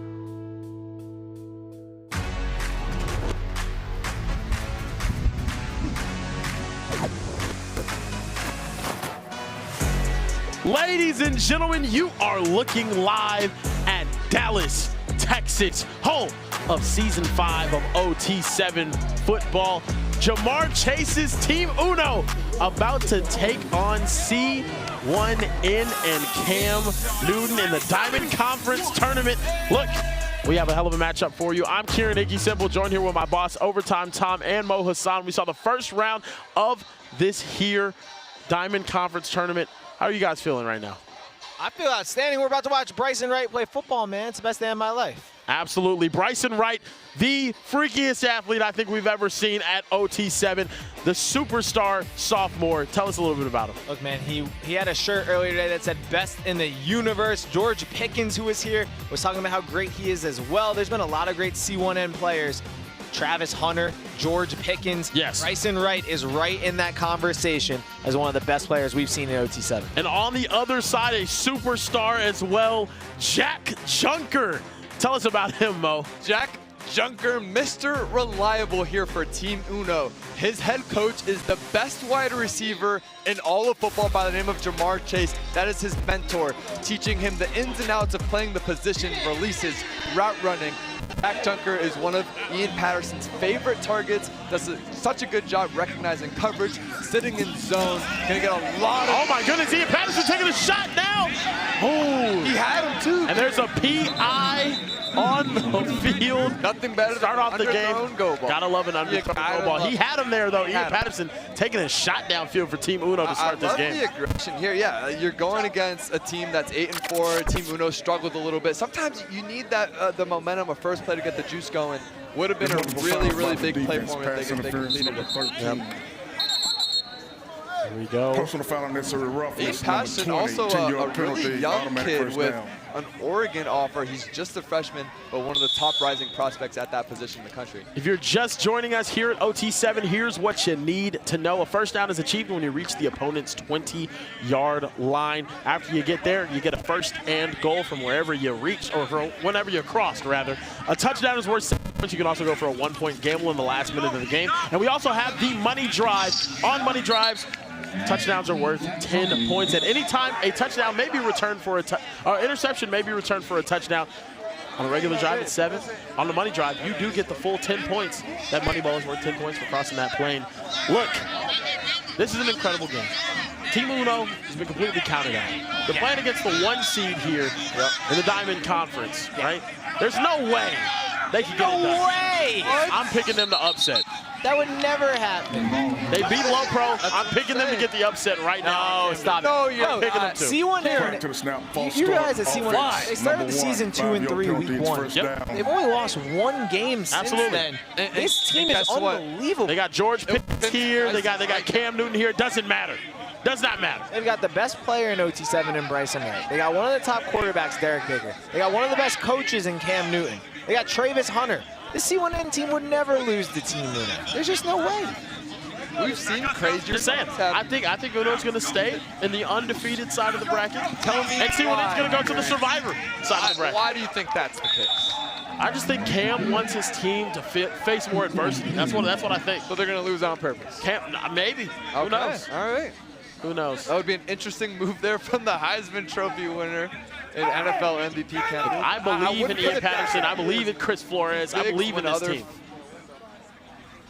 I do like me a little Chris Flores. Notice him in the backfield, number 27. Back in the end zone. I believe in Jack Junker. Mr. Junker. Touchdown, Team Uno. Might be onto something, Kieran. I'm telling you right now, they take an early lead against C1N. Everyone counted them out. Nobody believes in them. I do. I believe in them. Yeah, a beautiful ball there to Jack Junker, catching it in traffic. There's really just man coverage the entire time. Cam believes his corners are better athletes than Team Uno's wide receivers, and they go man. Ian Patterson says, watch this. I don't care that we're the last seed. I don't care we're playing the perennial Cam Newton, Brysen Wright football team. We're going to come down. We're going to score. And an upset would be unbelievable right here. But at OT7, anything can happen. Absolutely. Anything can happen. And here, C1N getting it going on offense. We have seen unbelievable plays today out of Derek Baker and Brysen Wright. Also, Trayvis getting busy as their go-to target here today. Yeah, Trayvis having his best weekend here thus far. So Derek Baker dropping back. Get over, and it's Lorenzo Barber on the catch here. It's going to be a first down for the C1N offense, and they're just calm, cool, collected, moving the ball downfield with ease. And I like how all of these receivers complement each other. We talk about it so much, but this offense is so well crafted. Yeah, and as the quarterback here distributing the ball pretty evenly, honestly, across the board. Derek Baker has such an touchdown! A strike to Brysen Wright. Brysen Wright. He's going to get a penalty. And he's going to get a penalty for talking a little bit afterwards. Yeah, he's the best player in the universe, and he's going to... Let him say something, man. I'll let you know after. I don't even think Cam's upset there. You just take it. Look to the play as a touchdown after the play was over. He knows he's open, puts his hands up, and he's going to let the corner know what's up. Earlier, he had a T-shirt saying best in the universe with him on the moon looking down at the planet Earth. That's crazy. Yeah, that is pretty crazy. That's crazy. It's my new favorite shirt, actually. I just got one. Insane. Now look, Ian Patterson and this Team Uno offense back on field. He's going to take a shot downfield. Chris Flores is back there. Oh, my goodness gracious. 2 guys in the area, ends up being incomplete. That's going to bring up a 2nd down here and 10. I like taking a shot there, though. You got some favorable yardage because of the penalty. They've been aggressive. Yeah. You don't have aggressive. anything to lose. You're playing against C1N. Let's take some shots. We're getting our man coverage look, so why not? Bracket 3. Get inside. Hey, press this. We good. Jeremiah, catch it on this side. It's coming to you, Jeremiah. Hey. Team Uno on 2nd down now. Ian Patterson out of Chatsworth, California. You know where that's at? Nope. I don't either. Probably somewhere in California. That's what I figured. Never been. Oh, yeah. Never going. Shout out to you guys in the chat. Who do you think is going to end up winning this game? Are you guys with the general consensus, and about 99% of people with saying Brain, saying that C1N is going to keep this thing rolling, or are you a believer? Are you a believer? Are you a believer? Be a believer, guys. Can Team Jamar Chase Uno. do it? Jamar Chase's Team Uno. A lot of talent out of this California Now, area. do you think Jamar Chase is the best receiver in the NFL? Yes. I think I actually think. Austin Halloran said, remember when Brysen Wright said he benches 385? I don't know if he said that. But Did he say that? I think he said he believes that. Yeah, I think he benches 300 something. 385? I have to ask him that. I don't know. 385 what? Not pounds. Not pounds, yeah. You just never put up real steel like that before. Hey, come up, Taj. Come up, Taj. Taj. 385 is crazy. I think Derek Baker can. Oh, no, Derek Baker benches 7,000 pounds. He's fighting with Invincible next week. If he goes this way, your eyes go that way. I also didn't realize George Pickens was coached by Cam Newton, too. No, I know, it's crazy. Really insane alumni here from C1N. Like I said, man, Cam is really unk.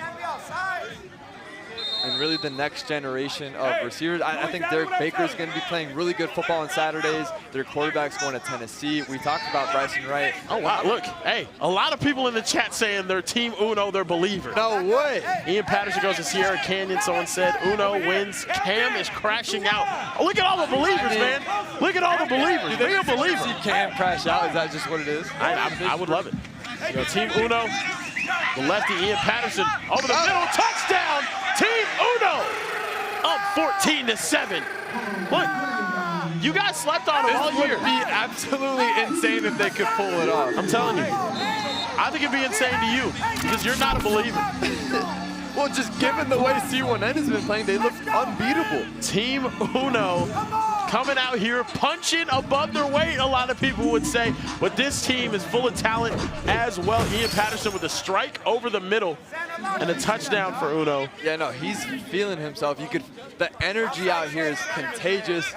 I love the young guy here and his wide receivers' faces here telling him, hey, we believe, follow me, I got you guys. Oh my God, intercepted! Team Uno! You might return this. Can he get past Brysen? Oh, he made Brysen fall! Oh my goodness! Oh no. Brysen Wright touched earth, and Team Uno goes up 2 possessions. Guys, I can't believe what I just saw. Kieran, you might be right. We might be witnessing the biggest upset in OT7 history. Guys, he just put that young man on a poster. Oh my goodness gracious. He just broke Brysen Wright's ankles. Oh wow. Tipped up, intercepted, and returned for a touchdown. Look at the cutback right here. Oh, no, I'm not that way. Oh, my goodness. Gosh, Reached for the line. Oh, no. And they're going to say, actually, he was just short. I think he was down inside the King Rich Johnson on the return. That's why this young man has offers to Arizona, Texas State, and UConn. Yeah, a really heads-up play to turn your head, too. I feel like a lot of those nickel defenders on the seam routes don't have the awareness to turn your head. Really good job. Tips it up to himself. And here he is. He's confident, man. Touchdown! Oh. Team Uno! Trayvon Bates! I'm trying to tell you guys, be believers. Look at SFE over there celebrating with them. The downfall. You gotta be kidding me. What a start in this first half Kieran, I have for to Team get Uno. You're the only one who had this pregame. You guys are believers. I tried to tell you. Chad, I mean, I want to know. Chad, can you believe what you're seeing right now? Is Team Uno going to hold on to win? Chad, let me know. What do you think? Will Cam Newton crash out if they lose? I mean, my goodness. Make sure you guys hit the like button in the stream as well. The touchdown after the play was over on sportsmanlike conduct. Scoring team, the center. On the center. What's happening right I'm now? not even mad at it. Look, man, You're these guys came here to number play. 1 seed. You can celebrate. Ian Patterson's giving this team some juice right now, and this offense is rolling. Team Uno's rolling right now. This is a really big moment, though, for Derek Baker. Under a minute left. If you score here, I feel like you level the situation. Now you're only down a possession here with a score. Calm everyone down. Be that presence that everyone relies on. As the quarterback, you're the leader of the field. You're the coach on the field. Be that guy. Team Uno in charge right now, in large part due to the quarterback. Tess is down on the field with him right now.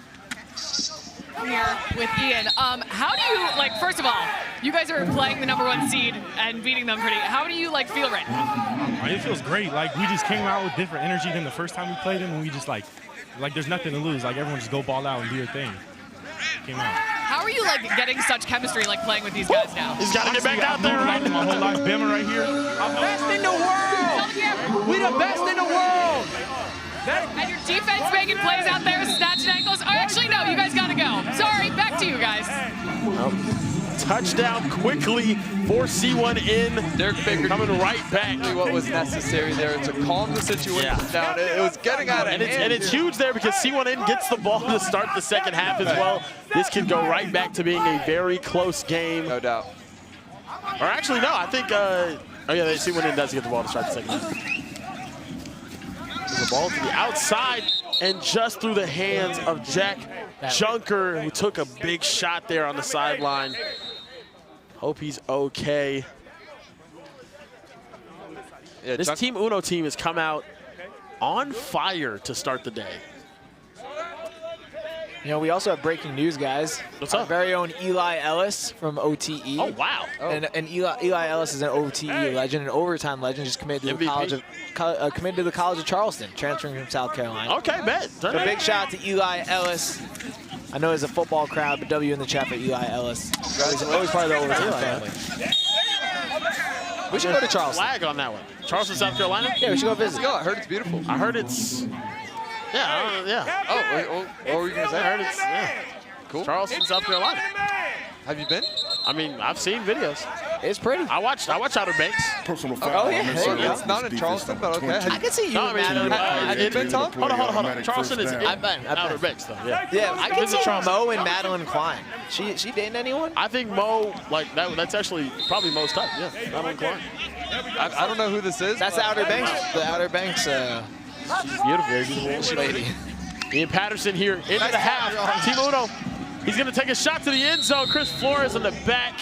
Going to be incomplete, and a huge stop for C1 in. Heading into the second half. This is the end of the And first half. now, we got to get one more look at that interception from Kingrich Johnson in the first half.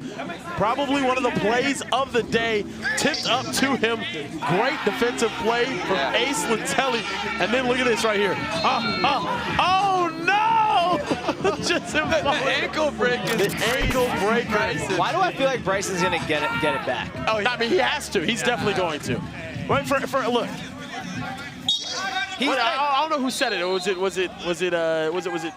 might have been what's his name? Goodness gracious. It might have been Marshawn Lynch. Yeah. Hey, look, I know I'm gonna get got, but I'm gonna get more people than I get got though. You know what I mean? Bryson is currently up 100 to 1. Bryson's got like 1,000 people. So. Exactly. Yeah. It's fine that he gets got one time. Yeah.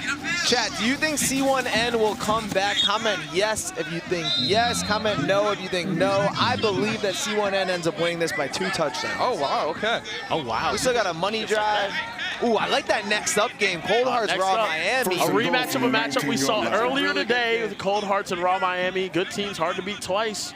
All these games have been really close, and even when you think like one team's going to dominate the other, like you do here, you never know. It could be an upset. Back in the end zone, nearly caught. And all these teams, man, are competing. Whoever wins this weekend, wins the Diamond Conference, they'll get an automatic spot. Everyone's saying, yes, you guys are non-believers, man. Goodness gracious.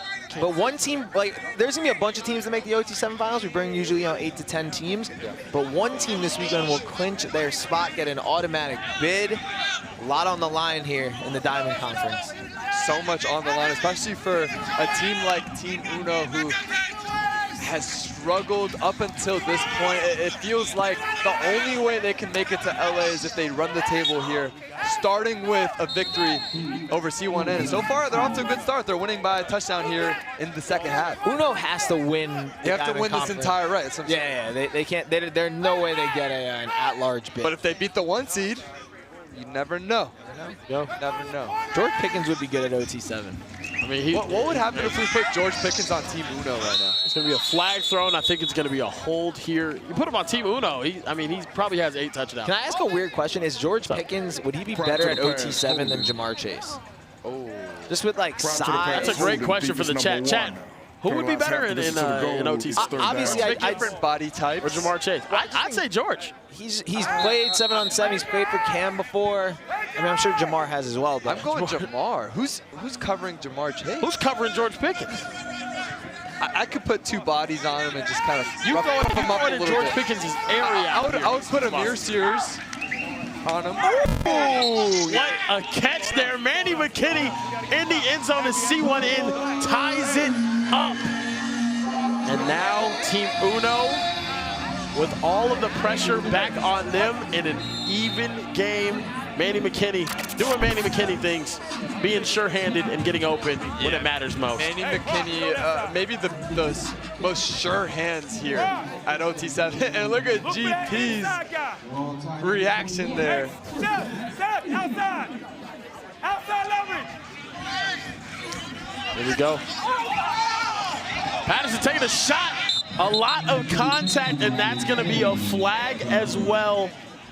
Team Uno. And the theme for Team Uno is just taking shots. I think they're just coming out saying, we're going to rip it. If we're going to lose, it's not because we weren't aggressive, which I love for them. Even in the incompletions, you get an opportunity for a hold. The receivers have been doing a great job just running by their defenders. Ian Patterson feels like he's been putting it together. He's a young, freshman phenom. He got the Oregon offer, mind you, in middle school, in the 8th grade. Look, we're going to take a look at the Diamond Conference tournament. Diamond Conference standings right now. This is a 1. Oh my goodness! And another flag, but PI. This is a 1 versus 8 matchup on the undefeated side of the bracket as we're just starting this tournament play. But the loser will not be eliminated. They will go to the survivor side of the bracket. Maybe they should. I mean, yeah, maybe. I don't know. Hey, we good. This right here, a beautifully thrown ball. Ian Patterson nearly reeled in there from Torrin Hill, the tight end out of Peoria, Arizona. Is that how you say it? Peoria? Peoria? I think you said it right. Peoria. Yeah, I'm gonna guess that's right. You're asking me a lot of geographic questions. Oh, no, yeah. I'm big on geography. I wanted geography to be in 6th grade. Oh, really? Yeah, I did. Fired over the middle. Oh, my goodness. Wide open and possibly could have ran that in for a touchdown. KJ Woodbury just with a tough drop right there. Anyone named KJ usually tough. Oh, no, KJ, no, producer KJ has tough name. You know what? KJ I have ever seen in my entire life. For the people at home, our producer. Oh, man, he can't catch it all. KJ, and he can't catch anything. He couldn't catch it cold. Oh. I literally have a video of me throwing to KJ 2 days ago, dropping just about every throw. It's the same exact thing there. Oh, my goodness. No way his name is KJ. They're going to say incomplete. Out of bounds is what they're going to say after a very crazy contested grab. No, I mean, KJ couldn't catch an infectious disease in a warm room with a Petri dish on his tongue, brother. Yeah, that dude, that can't catch anything. That's a strange visual, but yeah. No. Look at this catch right here. Did he get a foot down? We're going to see. Oh, just out of bounds. A great effort there from Tay Walden Jr., though. And they're elevating. They're actually getting a lot of opportunities here. Team Uno is. You saw the play before with the drop. I think he would have walked into the end zone. That one nearly caught as well. We go a 3rd down now for Team Uno. Got to be able to execute here. He's going to fire that one towards the end zone. And that's going to be incomplete as well. And now after all of the momentum they had to start the game, we end up in this same situation, Mo Hassan. 4 minutes remaining. Money drive in the pocket. 4th and goal. You have to score here, and you need to do it right now. Yeah, they started off incredibly strong. They were up 2 possessions, like you just said. I believed in miracles, man. Chat, let me know in the chat. Do you guys believe in miracles, or are you losing faith? And also, we're almost at 4K, guys. Let's see if we can get to 4K live viewers. Back in the end zone, and that's broken up. Actually, that might have been even intercepted there for C1 in, and they're going to get the ball back in a tie game with 3.5 minutes left. Hey, if we get to 4K, we might as well watch Kieran take off his hoodie in 4K, you know? Something wrong with you, man. Something wrong with you. That's just said your hoodie. You got a t-shirt on. That's tough. Wow, that was actually an interception there. The tip back inbounds. Look at this right here. This is crazy. Emerson Lewis to Caden Kent. That's an insane catch. That was beautiful. Here we go, money drive for C1 in. Yeah. As they try to not only take the lead, but put 10 points on the board. I mean, how are you guys game? feeling? We have 2 money drives available. C1N has played It's this our perfect. top seed against, well, they didn't start off perfect. I'm taking this the way comeback. they've responded, absolutely. Like, saving their money drive, like, everything. Yeah. All props to their coaching, Cam Newton, Derek Baker being level-headed, being consistent here, not getting too high or too low, leading this football team. You know, guys, there is a rumor going around that Cam Newton's arms look smaller than normal. Wow. Actually, I have noticed. Cut the sleeves off the hoodie. Usually, who has bigger arms, Derek Baker or Cam Newton? Derek Baker? Oh, man, Derek Baker reportedly been beating them in the weight room. Oh, and that's caught right there. Amari Stevens with the catch. Gets them a 1st down here with 2 minutes remaining. Think you could beat him in an 1st and goal from the 18-yard Cam Newton? line. Yeah. I would tickle him. Tickle his armpit. Okay. That's my strategy. He looks like a ticklish kind of guy. Yeah, he does. Oh, facts. I should ask him. Or just Cameron, you ticklish? Tickle him and check. Chat, you think Cam Newton's ticklish? Are you ticklish? Yes or no? I am not. We're at 3.92, almost at 4K, guys. If you believe in miracles, let me know. Cam Newton, C1 in, and that's broken up on 1st down there from Team Uno, trying to make a defensive stand with 1.5 minutes remaining in this game. C1 in on the money drive. Yeah, and if you're Team Uno, how do you defend Brysen Wright? You don't want to play him one-on-one, but how do you have to somehow disguise coverage. Do you have safety help? Do you not? You have so many other threats. That's what makes this offense and this wide receiving core so dangerous. Amari Stevens, opposite of Brysen Wright, one of the best duos you'll see in all of OT7. We got Manny McKinney. And Manny. Busy. Yeah. Does it feel like C1N always has like someone just kind of underneath? I feel like other teams should do that. Well, yeah. It feels like they get these little things. Check down. They're always down to like the 4 or 5 yard line. I feel like just off of that play. It's the check down. So they'll send typically Amari Stevens, their speedster. He runs a 4.39, so they'll send him on the vertical threat, and that just kind of pushes some of those DBs back, and they'll have the guys like Trayvis Hunter. They have Manny underneath as well, and then always goes through his reads and then just takes it there. Yeah. Meanwhile, Sniper Jones has a very intense phone call on the sideline. Who do you guys think Sniper's talking to? Oh man, I don't know. Intense. Now it's floated back. Money moves, you know. Yeah, that's gonna bring up a 4th down here. Probably some sneaker brand. Yeah, I agree. Maybe Phil Knight. Shout to big play right here with Sniper Jones. A minute left in this game, a 4th down. Brysen Wright time. Yeah, so many options here, guys. What would you do if you're Derek Baker? 3rd or 4th? It's 4th down on the field. We just got to change the graphic. Derek Baker here. It all matters right now. Can he get it done? Brysen Wright. Oh.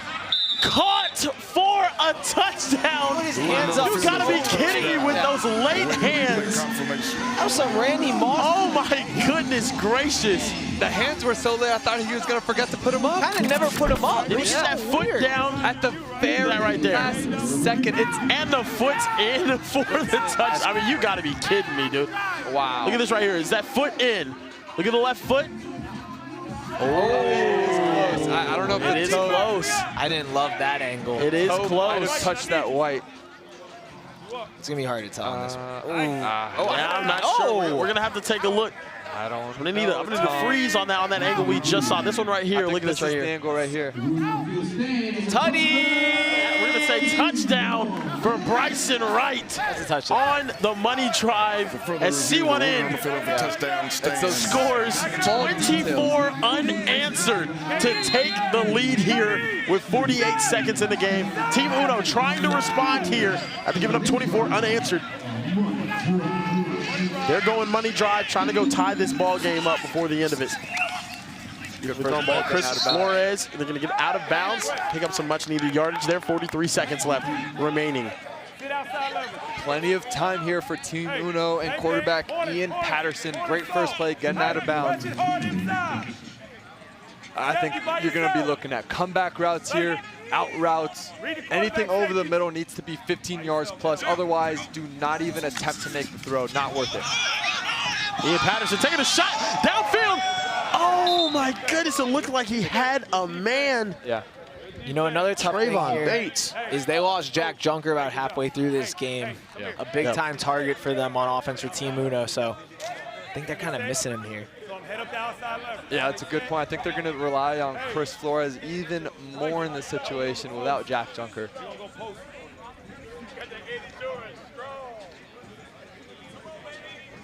Here we go.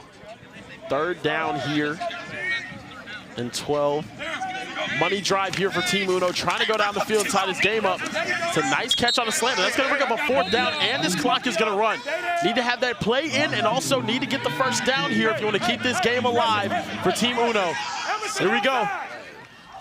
Fourth down, need it. Over the middle, intercepted! And C1 in comes all the way back from down 14. It looked grim. There was ankles broken, and they scored 24 unanswered points. And it was the same exact play from third down that they tried on fourth down. Man covers, they go double slant. It's a one-on-one look. Wide receiver just drifted back just enough for the C1N defense to undercut it and end this football game to advance here in bracket play. What a performance here from C1N. Cam is elated. They got punched in the mouth early, but they came back with straight haymakers, looking like Israel Adesanya against Alex Pereira in the second fight that they had in the UFC, where he won the UFC welterweight title. I was there. It was a great fight, man. It was a great fight. Derek Baker now trying to put the game away. Only needs a couple of completions, and by a couple, I mean that right there will do it. C1N is gonna take the victory here and move on to the next round. They're playing Wunna. Cam was sweating a little bit early on, but they handle their business against the 8th seed, and they are going to move on forward. Moving on up in the next round of the undefeated side of the tournament bracket. Team Uno not eliminated yet. They will be on the survival side. We'll see both of these teams play again tomorrow. But guys, coming up next, don't go anywhere. We saw this game earlier today. It was one of the best ones we've seen. Cold Hearts and Raw Miami waiting to do battle on the battlefield here at OT7.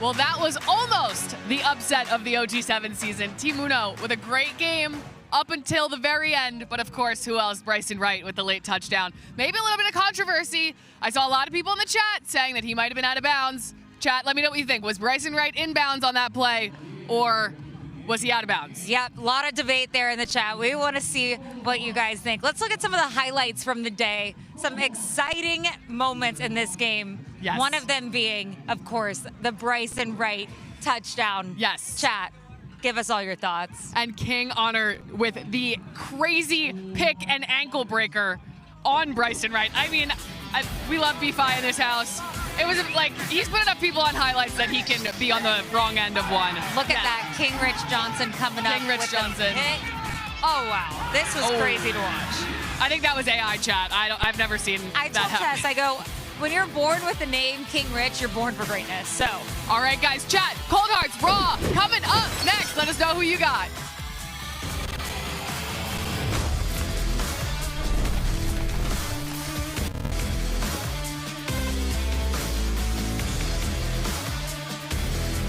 Are you white because coach ran you too hard in practice? Well, not anymore. Subway's new protein pockets will help you fuel up and be ready to go. With at least 20 grams of protein, the Subway protein pockets are the perfect thing to help you lock in on a long day or fuel your performance on and off the field. And they each got fresh veggies, tasty sauces, all for an incredibly affordable price of just $3.99. So, we'll get your Subway protein pockets today. Now back to OT7.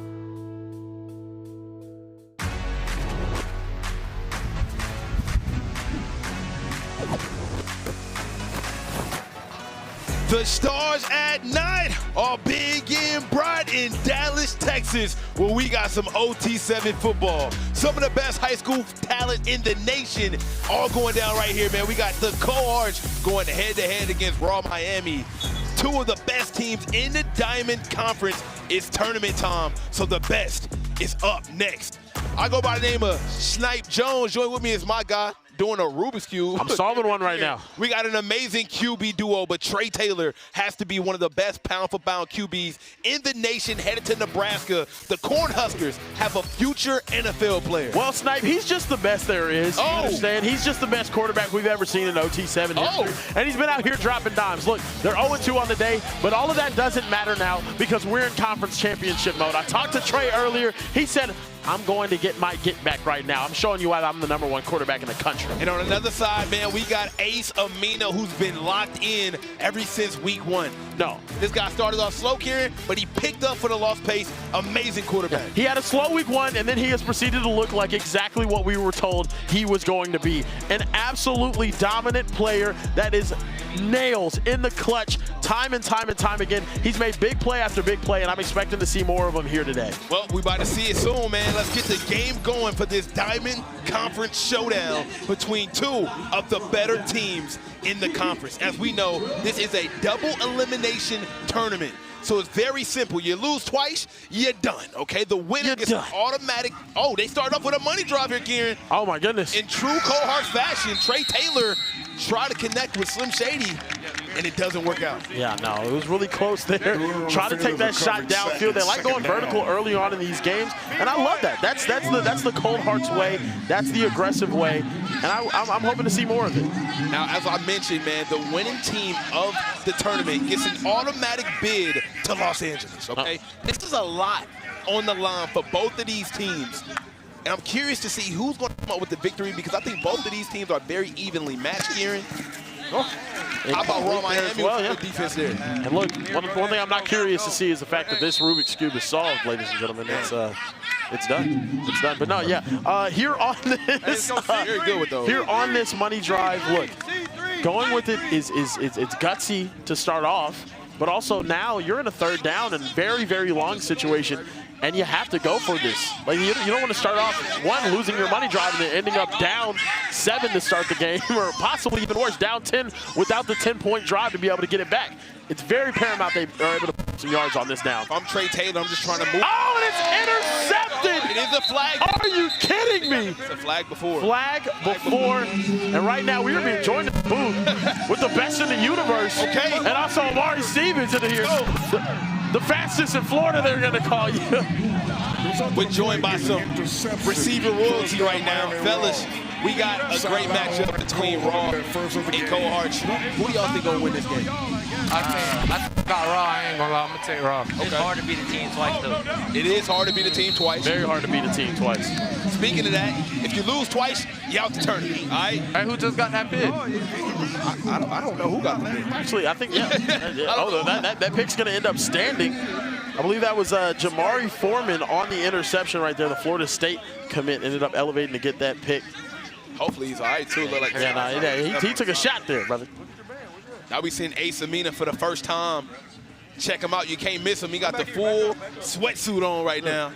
Looking like an Adidas model. Well, both of you guys are playing for Cam Newton and C1N. You know, Brysen, you weren't even born when he was playing at Auburn. Does that make him Unc for real? Yeah, that's Unc. Yeah, that's real Unc for real, yeah. Uncle Cam is crazy. And, of course, man, y'all got one of the better quarterbacks. He's in my top 5, man, Derek Baker.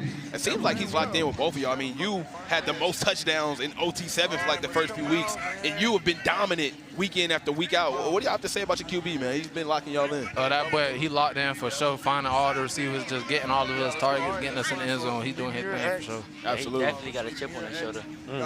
Now, look, I hate to be that guy, man. I hate to be that guy. Brysen, might be that guy. We've seen you moss some people. We've seen you go off. We've seen you be incredible. But what happened last time in that game where you just got your ankles taken? What happened? What happened? What happened right now? We got to talk about that. I ain't gonna lie, he took my. I ain't gonna lie, he dropped me. He got that. No, that was a tough. You got enough highlights on people. Yeah. Bro, like, it's okay with somebody. You know, we were saying it earlier, bro. You've gotten so many people. Sometimes you got to get got back. It happens. Sometimes it happens. It's football at the end of the day. Ace dropping back, got a man across the middle. The sun started to show. I love how the weather changed. Earlier this morning, the weather was terrible. It was, now here's another look at it. Right in the back is crazy. We got the replay right here, Brysen. That you. Oh, y'all know right in the back of my face. Yeah, man. Production ain't right for this. You know, you just moving backwards the whole time, trying to. I really. Oh, man, that's tough. And the good news is, it was not a touchdown. That wasn't a touchdown. It was not a touchdown. I'm good then. Yeah, it wasn't a touchdown. I stopped the touchdown. That's all. And more than that, you guys came back to win because of a touchdown grab that you had yourself. And I came back, got in the ball. That's what football's all about. You got the last laugh, man. Yep. Now, we talk a lot about the best receiving cores because, I mean, OT7 has some of the best receivers in the country. Yeah. Got SFE with a great receiving core. But I believe that you guys have the best receiving core in OT7. I'm not even being biased. It's just pound for pound. Everybody from you, Amari, Trayvis, it's everywhere you look. It's a great Lorenzo Barber. It's good guys everywhere you look. Where y'all think y'all stack up in the best receiving cores? We definitely won. Yeah, I think we won too for sure. For sure. And y'all had Nick Lanier before he went to Rama. That would have been insane. Yeah, that would have been crazy. And that's a touchdown. Braylon Clark with the nice grab in the end zone. And Ace Amina, Raw Miami, go out here and start off exactly like they wanted to. Got the stop on the Cold Hearts Money drive. They end up getting the ball back after the interception, and they go take the lead. Now, Karen, it's important to, like, take these games serious because the last thing you want to do is find. I'll take anything serious. Yeah, I mean, okay. Well, you're gonna be on that loser side of the bracket. You're gonna be out the tournament. Oh, no, okay, man, you don't want to lose an automatic. We don't call it the loser side of the bracket. We call it the survival side because that's what I like to be. I'm a survivor. I just want to. Got a man shot. Oh, maybe a little. What y'all receivers? What y'all thinking? Was that overthrown or did he not run fast enough? Just a little bit overthrown. Okay. Now they're always gonna blame the quarterback. Now, do you stand by the rule if you touch the football, you're supposed to catch it? I was always told that growing up. It depends. Yeah, it depends. I ain't gonna lie. It depends. Yeah, sometimes things hit my hands and I can't catch them. What, that's you, Karen. You got soft hands, man. I do. I can't play. Small, soft hands can't play. Trey Taylor looking, thinking about it, taking another shot over late though, Karen. He was gonna throw that one. Say he was sacked on that one. That's gonna bring up another 3rd and long. Now look, I like taking the shots downfield, but sometimes you got to be able to dink it and dunk. Ball left hand. Because now you're sitting at a very, very long 3rd and long. The Cards put themselves in a very tough situation. The last 2 games of the regular season of OT7, they lost. So now they're coming into a situation where they really got a must-win against Raw Miami. You don't want to be on the survival side of the bracket. And they just can't connect right now offensively. No. Big 3rd down. You don't need to go for a shot in the end zone. You just need a manageable 4th. Yeah. Manageable 4th down right here. You know, when you see one in, you can just throw it in the direction of. Got it. Oh! And this is the same Cohorts team that struggled week 1. 19 drops in week 1. We're seeing a lot of the same struggles, though, today. Just too many drops for this team. Way too many drops. Man. Now, that was a hard one. That was a hard one to catch. Darrell Hines. They're going to end up flipping the field, and Raw Miami's going to get it back. This game was extremely close earlier. Yeah, that's a very, very tough catch. Yeah. Not everybody could just, have Amari Stevens run faster than everybody or have Brysen Wright jump over people's heads and whatnot. This is not fair. And Amari, for you, man, obviously it's a lot of 5-star receivers out here. You leading the entire league in touchdowns at the receiving position. Where do you think that ranks you among the rest of the receivers who might have more stars than you or might have more offers? But I think you definitely made your case for one of the best receivers here. I'm definitely #1 for sure. I got teammates that push me there, so it's just like, you just got to do my job. How did you guys feel about? Man, you heard what that boy said. Come on now. Oh, that was intercepted. Hey, man, that might have been the easiest interception I've seen in a day. Now, that was huge right there. Great eyes right there. Cold Hearts needed that one to get back. A Kedron Cromell. Foreman on the catch right there. Oh, no, that was actually... a Kedron Cromell on the DB. Goes by AK. AK with the... AK with that pick. Hey, we finna slide. We finna slide. We finna slide. Appreciate y'all joining us, man. There it is. C1 in. Gotta go. Get ready, but that unit looked great today, man. George Pickens showed out for them. Yeah. Sitting over there talking to those dudes. Beat Team Uno. Yep. Absolutely. Again. Come on, baby girl. Again, yeah, again. Team Uno was looking solid though, man. I believed in them right there. I mean, they always contend. No matter if they lose or not, they always in the game. And at the end of the day, man, when you're going against some of the best players in the country, you just want to contend. 24 unanswered was crazy though. Yeah. Oh man. That was tough. I was believing Chet. I know you guys were believing Chet. Are you guys believing in Cold Hearts right now and their ability to come back, possibly score here at the end of this first half? Oh! Now, I'll tell you what's interesting, though. Because they already spent and wasted that money drive on the first drive of the game, Raw Miami just always has that in their pocket. So they can go out there, use it, and then all of a sudden it's a two-possession game out of nowhere. What I love about the Cohorts is they might win games for the same reason they lose games. I mean, even when they were dominant and went 5-0 last week, every play, first game, money drive. It hasn't connected for them, but it's usually worked, so I can't say it's a bad call. It's just one of those things where, Kieran, if it doesn't work, it really hurts you. No, it really does. It hurts my soul to watch them to watch them lose, man. Trey Taylor connects on that second down. Now we got third down situation. Ladies and gentlemen, these games are supremely important because these teams are fighting for the trophy that's right here on this desk here. And by the way, I picked it up. It's about 20 pounds. It's too heavy. It's going to have to be a team. It's way too heavy. It got to be a team lift. This is what it's all about. This got to be one of the better trophies we've ever done at OT7. This is beautiful. The Diamond Conference Championship Trophy. Let me hold it real quick. I think got some weight on it, man. It's a little heavy. I think it's beautiful, though, man. Put that on the mantelpiece. My goodness. And, of course, the winner of this tournament gets an automatic bid to the OT7 finals that'll be in L.A., where all the lights is bright, man. The palm trees, the stars are out. Whenever I win, whenever I coach my own team, you know what I mean? That's. Imagine you as a coach.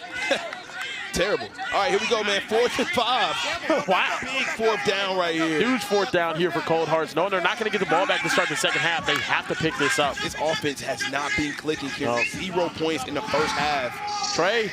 Got a catch, but. And a beautiful catch there.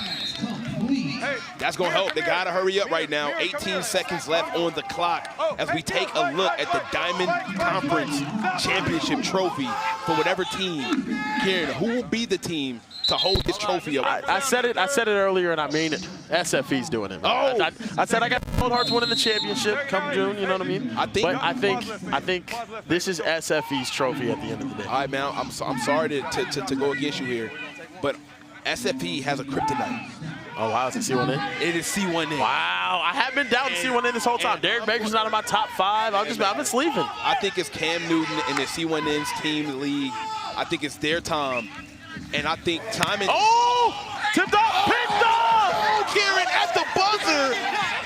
A pick 7. And a pick 7. Oh, Raw Miami is in firm control of this one. Pick. That's the second pick of the day from Gump Foreman, Jamari Foreman. What a day he's having, and he returns this one for a touchdown. And Raw Miami gets the ball to start the second half as well. Cold Hearts in a very tough situation. And Kieran, if I'm Raw Miami, I'm coming out with the same attitude as Cold Hearts. The first play of the half, I'm going money drive here. Absolutely, I would love to go money drive right here. Put the game away. It becomes a 4-possession game as soon as. And they're going money. Then they're going money drive. Yep. This is a veteran team. Raw Miami is one of the OG teams at OT7. They're very familiar with the rules, and they have some of the best coaching in all of 7-on-7. No shock here that they're going for the money drive to kind of go for the kill shot and put this one out of dodge. I talked to Coach Damon Jones, head coach of the Cohorts, he said the reason why he used that money drive so early is he wants the score to look demoralizing. 17-0 looks a lot more different than 14-0. In a weird way, this Raw Miami team, I feel like, oh my goodness, nice completion. Oh my goodness, he walked into the end zone. It's getting nasty out here, brother. Hear it? It's like the Cohorts are giving up. Tremont Isaac Jr., it does feel that way. Look, coming into the season, Raw Miami, a little slept on, man. We were saying they weren't the same Raw Miami. They shut up week 2. They balled out. They shut up today. They have balled out. I always say they're like the Buffalo Bills. They're always the bridesmaid, never the bride whenever it comes to championships. But, hey, when you're a bridesmaid, you're still at the wedding, okay? A lot of these other teams ain't never been to the wedding. I like that. Okay? I like that. Raw Miami out here hooping. Yeah, man, this is a tough hole for the Cohorts to come out of, especially with no money drive here. I'd say it's impossible. And their offense just hasn't been clicking. 0 points right now in this football game. And, I mean, they got to find something quick. This is what they got to get to. Jameer Brown again. The #1 receiver in this class, the 5-star, headed to Ohio State. But, man. Raw Miami's sending a message right now. They are, bro. They are. It's crazy. It's hard to beat a good team twice, and Raw Miami's saying not only can we do that, we can do it better next time. Man, this is a football game here. We seeing complete domination so far from Raw Miami. And Ace Amina, man, put some respect on Ace Amina's name. He's been throwing some beautiful footballs all day long. As Trey Taylor intercepted again! It was, oh my goodness! It was a flag before the throw. I'm curious to see will it stand. If it does, man, when it rains, it pours. Wow. Prior to the change of possession and during the pass, personal foul. After the change of possession, unnecessary roughness. Automatic first Raw down. Miami got lucky there. Oh, we did get lucky. Yeah, they got lucky there, man. Did you say after the change of possession or before the change of possession, unnecessary roughness? Okay, so I guess it was before the change of possession. What a break right there for Wow, Trey Taylor. huge break right there for this Cold Hearts team. Things are getting nasty. They're down 24-0. And sometimes you got to lean on your defense, man. This Cold Hearts defense, if they score here, I mean, the defense has to make some type of stand, as we might get a PI here. See what the I think it was the PI call. Pass interference. Defense number 12. Yeah, it was. This is to the goal. And even up 24-0, the Raw Miami bench complaining there's a hot dog. Very disappointed right now. Yeah, nothing more on the field. Yeah, nothing worse than an upside down glizzy. No, I mean that hot dog is mad right now. Yeah, man. Look at how upset he is. Yeah, I thought he had a relish. Hold on, is that Little Ortega? There's a Robert Ortega Jr. Look at him and Chop over there, man. I thought he had relish on his hot dog here, and turns out it was just boogers. My guy, Robert Ortega, brother. Let's see, former running back for DEF CON, if you remember that team back in the day. Coach's son as well. Absolutely, that's him and his dad calling the play. Look at that. I'm telling you, man. Chat, make sure you like up the stream. Hopefully you're enjoying day one. We'll be back tomorrow with more football. We got a couple games left today. It is the Diamond Conference Tournament. The winner of the tournament will get an automatic bid to the OT7 Championship. Trey Taylor back towards the pylon. Absolute rope fired in there. They needed that win. Slim Shady on the catch. They needed that one as much as I need a protein pocket from Subway, man. Big time touchdown. Now here's where the defense has to create a miracle. You have to get a turnover quick and not allow them to waste time, because good news for the Cohorts is they scored. Bad news, it took a very long time. It is 6 minutes left. And also, you kind of got that. You kind of got that mistake out of Ace Amina on the way. Now look, Ace Amina, he reminds me a lot of Dak Prescott. You have a government-mandated interception, but after that, he's balling. You know what I mean? So you kind of got that government-mandated. You got that government-mandated interception out of the way. Now he's just going to drop dimes the rest of the game. I think it's tough. It's a very tough ask for this Cold Hearts defense to continuously show up in this way. Big dog in the building. Let's see what we can do, man. Ace Amina has been as good as a quarterback can be for this Raw Miami. I mean, he's as swaggy as he can be right now. I mean, this suit is crazy. I mean, when he walked over after throwing a touchdown to get some Gatorade, he just kind of gave me that head nod. Yeah. The head nod says way more. No, it's just like, you see me. It says everything. You know what it is. You know what it is. Absolutely. You know what it is. In the words of our own Eli Ellis, who's headed to He knows what it is. He knows what it is. Shout out to Barry Evans, man. Going to University How you feel of about Texas. that, man? I feel great, You're a man. Longhorn guy. Like our basketball team, we made a Sweet 16 appearance out of nowhere. Nearly made it to the Elite 8 if it wasn't for selling at the end of the game against Purdue. I'm still mad about it. But, you know, it feels great knowing that I got a coach that can really show up come tournament time. Be real with you, man. Now that Amari Evans is here, you have another additional Longhorns fan. Absolutely. As long as he's here. The moment he leaves, I'm out. Oh, you're done. You're done. Yeah, I'm only here so I don't get fined. Now, what if I told you there's a left-handed guard, you know, about 6 foot, plays a lot like Chris Paul, somewhere in the state of Texas, and he's going to go be a Longhorn? Would you be a fan of him? From the 12-yard line. I love Chris Paul. So, Yeah, no. It's crazy what they did to Chris Paul, man. Yeah, we'll talk about that. Crazy ending of his career, yeah. We'll talk about that here. Ace Amina with a chance to put this one out of reach if it's not already. This will be a huge win for Raw Miami, especially in this tournament. He's just going to take the easy completion. I love the way he's playing right I love it. Don't put the football in harm's way. Run this clock down. You know what you got to do. Another flag. My goodness. There's a flag because the pass was completed behind the line of scrimmage. Illegal forward pass, offense. The pass did not Shout reach out the to line of Ryan scrimmage. for knowing the rules, man. Ryan's refs. Second down. That'd be a loss of down and a second down. Well, never mind. I don't like it that much.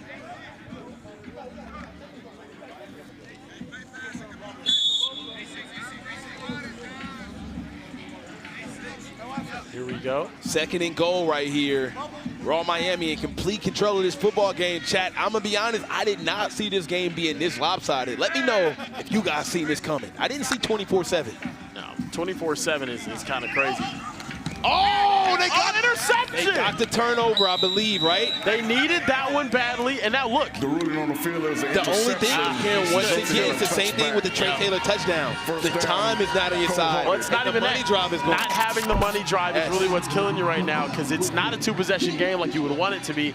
It's still a 3-possession game. Now look, if I'm Trey Taylor, I know you want to go for a blur route. You've been amazing. However, it works better in your favor if you work this clock, score under 2 minutes to use an onside. Because I believe if Raw Miami gets this football back, they're gonna use the rest of the clock.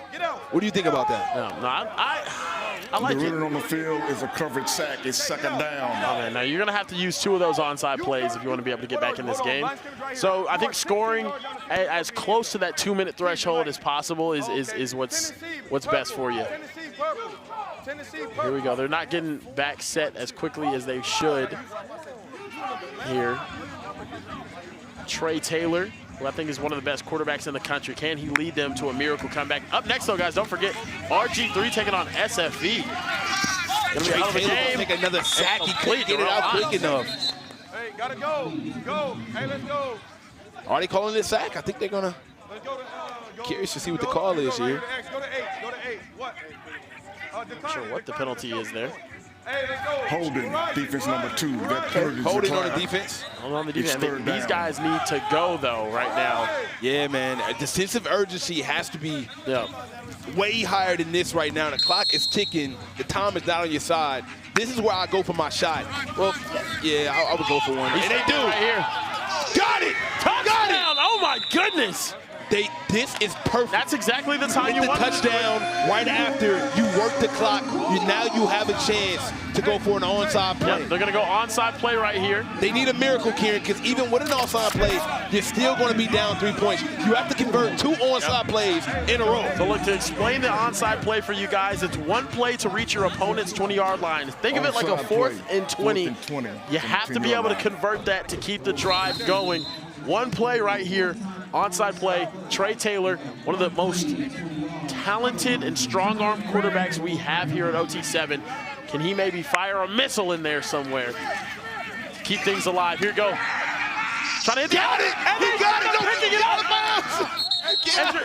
That's okay. 1 minute warning has been reached. That clock is going to stop. He didn't plan for that, though. He just got lucky. Stay alive. Here we go, Trey If there Taylor. is a quarterback to be able to keep them alive, it is this guy right here. Are you kidding me? Trey Taylor. End zone. Got to score here quick, and they got to go for another one. Takes the sack.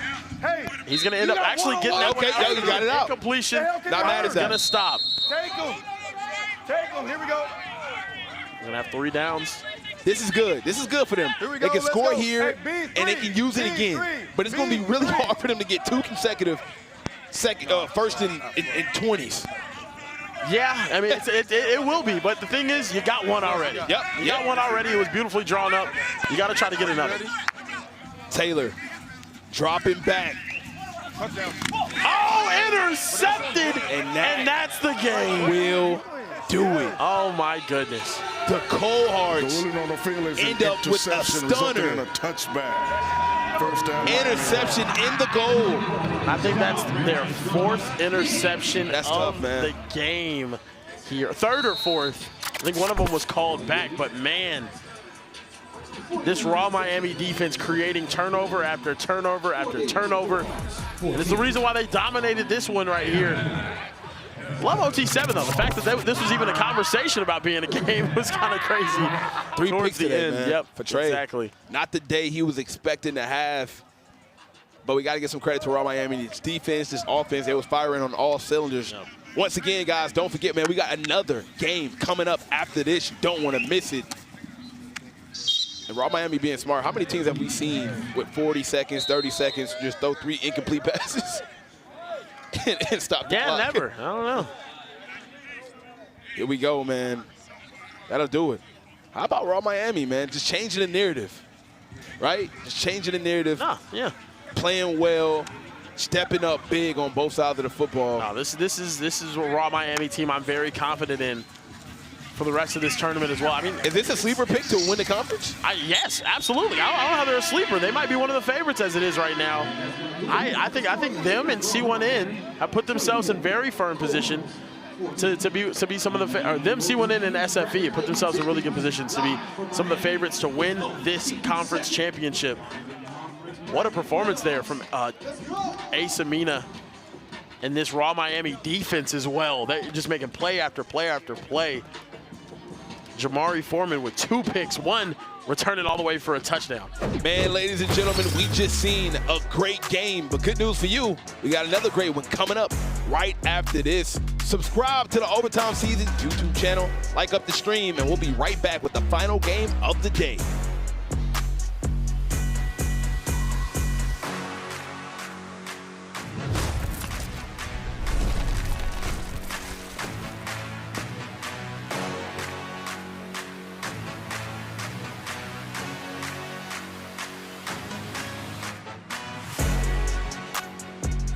Well, like Kieran said, Raw Miami looking like one of the favorites to take home this Diamond Conference tournament title. Tess, they have a lot to celebrate, but not as much as we have to celebrate because it is the one and only Overtime Tess's birthday. Happy birthday to you. Happy birthday to you. Happy birthday, dear Tess. Happy birthday to you. Guys, this cake is so cute. Tess, you are so special, a one-of-a-kind talent. We're so lucky to have you here, and you have made my day on your birthday. Guys, that was the cutest thing anyone's ever done. Oh. All She's right, blushing. Well, guys, She's blushing. I don't know what to say. Up next, we got RG3 versus SFE. Knox Kiffin looked at me earlier and goes, "Are you ready?" So he's fired up. Maybe Chat, Knox will give you a birthday present. Chat, let us know who you got. Thanks for all the love today. Everybody in the SFE, chat RG3 say happy coming up birthday next. to Tess.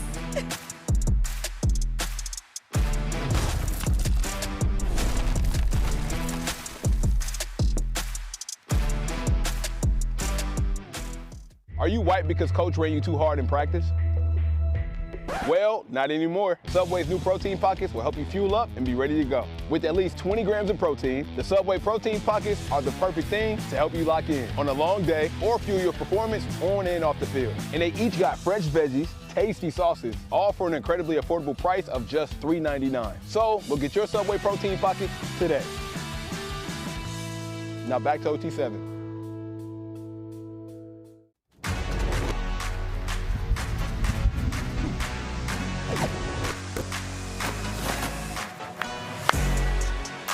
We saved the best for last here in Dallas, Texas for week 4 of OT7. It is the Diamond Conference Tournament with Team RG3 going up against SFE in an all-out showdown.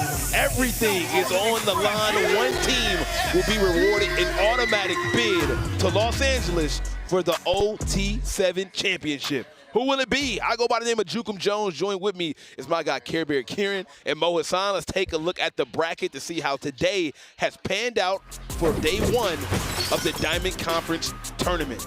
Well, as you can see, man, C1N has looked very impressive. So is Wunna Warriors. Raw Miami is also moving on. Meanwhile, we got SFE and RG3. We saved the best for last. Two great teams going head-to-head. Now let's talk about one of the best quarterbacks in the nation, Mr. RJ Day. Steps up big all day long. Look, he's been unbelievable all day, throwing accurate football after accurate football, and also getting into just, I mean, hype matches with other people, throwing dimes downfield. He's been amazing today. I'm so excited to watch him play. On the other side of the football, we got great quarterback play as well. It is a coach's son's duo.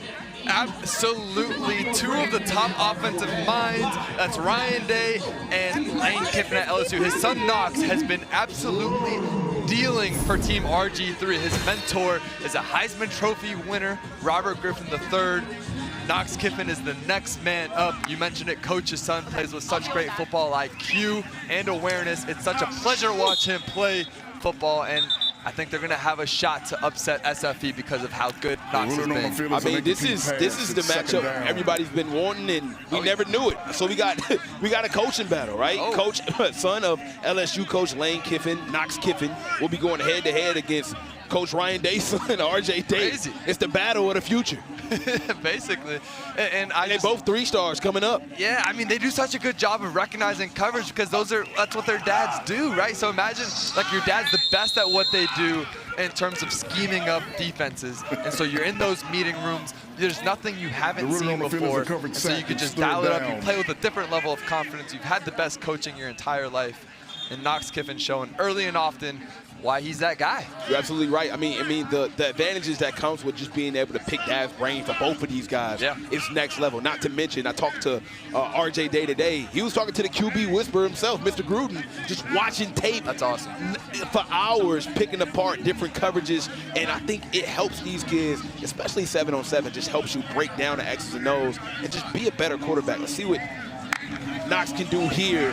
Third and 24, big down here, Kieran. And they need some yardage, and that's going to be a huge pickup right there to Nunu Starling in the middle of the field. That's going to let them go for this on a 4th down. That was huge. A huge chunk yardage, Kieran. I love that scheme there. They have Nunu coming underneath. It was an FIB. Everyone else was on the other side of formation, deep routes, defense. What's an FIB, Coach Mo? Formation to the boundary, Kieran. Come on now. Oh, yeah. Huh, I thought you were saying like it was a fib, like it was a lie or something. Nah. Here we go, man. Knox Kiffin got a man in motion. Looking, 4th down, big down. Looking towards the sideline. Got him. Oh, and another one. Look, Aiden Starling has become the go-to option here for this RG3 offense. Look, whenever you need them most, I love these types of guys. These are the guys that are the fan favorite wide receivers at the next level. Hey, on 3rd down, you know we can go to you. You're going to catch the ball. You're going to get open. You're going to be dependable, reliable. And that's the type of receiver that this guy is. And notice how he came back to the football, too. They're making it a safe throw for Knox. That's why he can really trust them there on those gotta-have-it situations. Now, fellas, as we mentioned, this is a double elimination tournament, which is very simple. SFE has a chance. RG3 had the chance to score here early. This is not a game that SFE can lose, because if you lose to a team like this, it's considered an upset. You're 8-4. You're probably one of the teams people are expecting to win it all. Losing the game this early will put you on the survival side of the bracket to where you can't afford to lose again. So I'm curious to see how this game is going to pan out. Chat, let us know who you have winning this matchup, RG3 and SFE. I know the easy answer is SFE, but we've seen so many different upsets, whether it be Low Pro going head-to-head against Team Uno. And RG3. Right? Remember, this was at the point, Low Pro at the time was ranked the #1 team at OT7. No one thought they could lose. Knox Kiffin comes in, knocks them out. These are the Dragon Slayers. These guys aren't scared of anybody. The top talent in Houston, out in Texas, they have dudes too, so I wouldn't be surprised if they could knock out SFE. They are an upset-minded team. I like the receiving core that they have, though, here as well. Alvin Mosley's a guy that I want to start with. He's at the top of the screen, #3. He's been in position to catch a lot of potential touchdowns here today. He's got a couple on the ledger already. My friend Deshae, who trains Nunu Starling, sent me a text message and said, yo, Alvin Mosley, like that. Oh, I'm excited to see what happens. Man. Cosign right there. That's a good cosign. It's a solid cosign. Like Amazing that. cosign. See what he can do here, man. Knox Kiffin in the red zone, trying to punch it in for a touchdown. Meanwhile, this SFE defense for years has been known as one of the better defensive teams in all of 7-on-7 football, but not here. Touchdown. There he is. Alvin Mosley again. Called it, man. Yeah, man. I said he called like that, man. An elite matchup there on the perimeter. It was Alvin Mosley, your guy, Kieran, on none other than A1. Look at him, Amir Sears, the 5-star corner, getting separation there on the slant, on that island, having no issues. It's a big touchdown being able to strike first on a team like SFE. But now, here comes RJ Day, the son of head coach of Ohio State, Ryan Day, looking. And Snipe, this is your guy. He's my guy, man. What we seen from him earlier today was absolutely insane, right? Yeah. The back and forth battle we seen from C1N and SFE was utterly amazing. I'm talking about each team out there for one possession, touchdown for touchdown, the entire first half. This kid has the makeup to be an elite level quarterback. It's not just his arm, but it's the cerebral mindset he has at clock management, knowing what guys should be. He's very exciting to watch, man. Yeah, no, to your credit, you've been high on him from the very beginning, and I think he's showing here on this throw there with the laser and just his performance all weekend long, and just leading SFE to being one of the top teams here at all of OT7.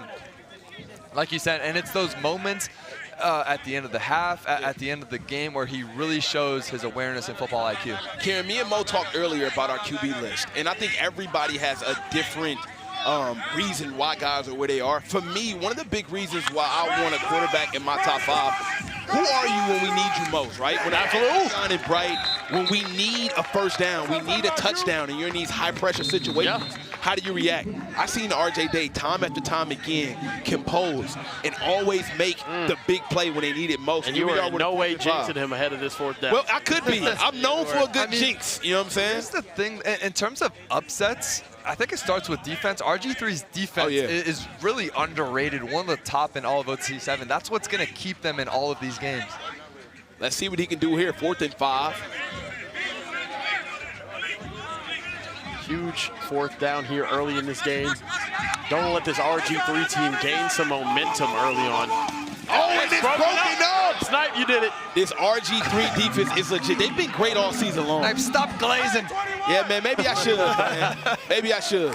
But I tell you what, though, give some credit to this RG3 defense. They're legit. The catalyst, right? I mean, it's been times where the offense is so stiff that the defense is literally keeping them in games. This is not the first time we've seen this defense make a stand, and they've been consistently great throughout the entire I mean, it's a deep DB room, and even guys like Seth Griffin, the 8th grader, who's been one of the greatest stories, I think, in OT7. He's got 3 picks just in week 1. Nobody touched him there.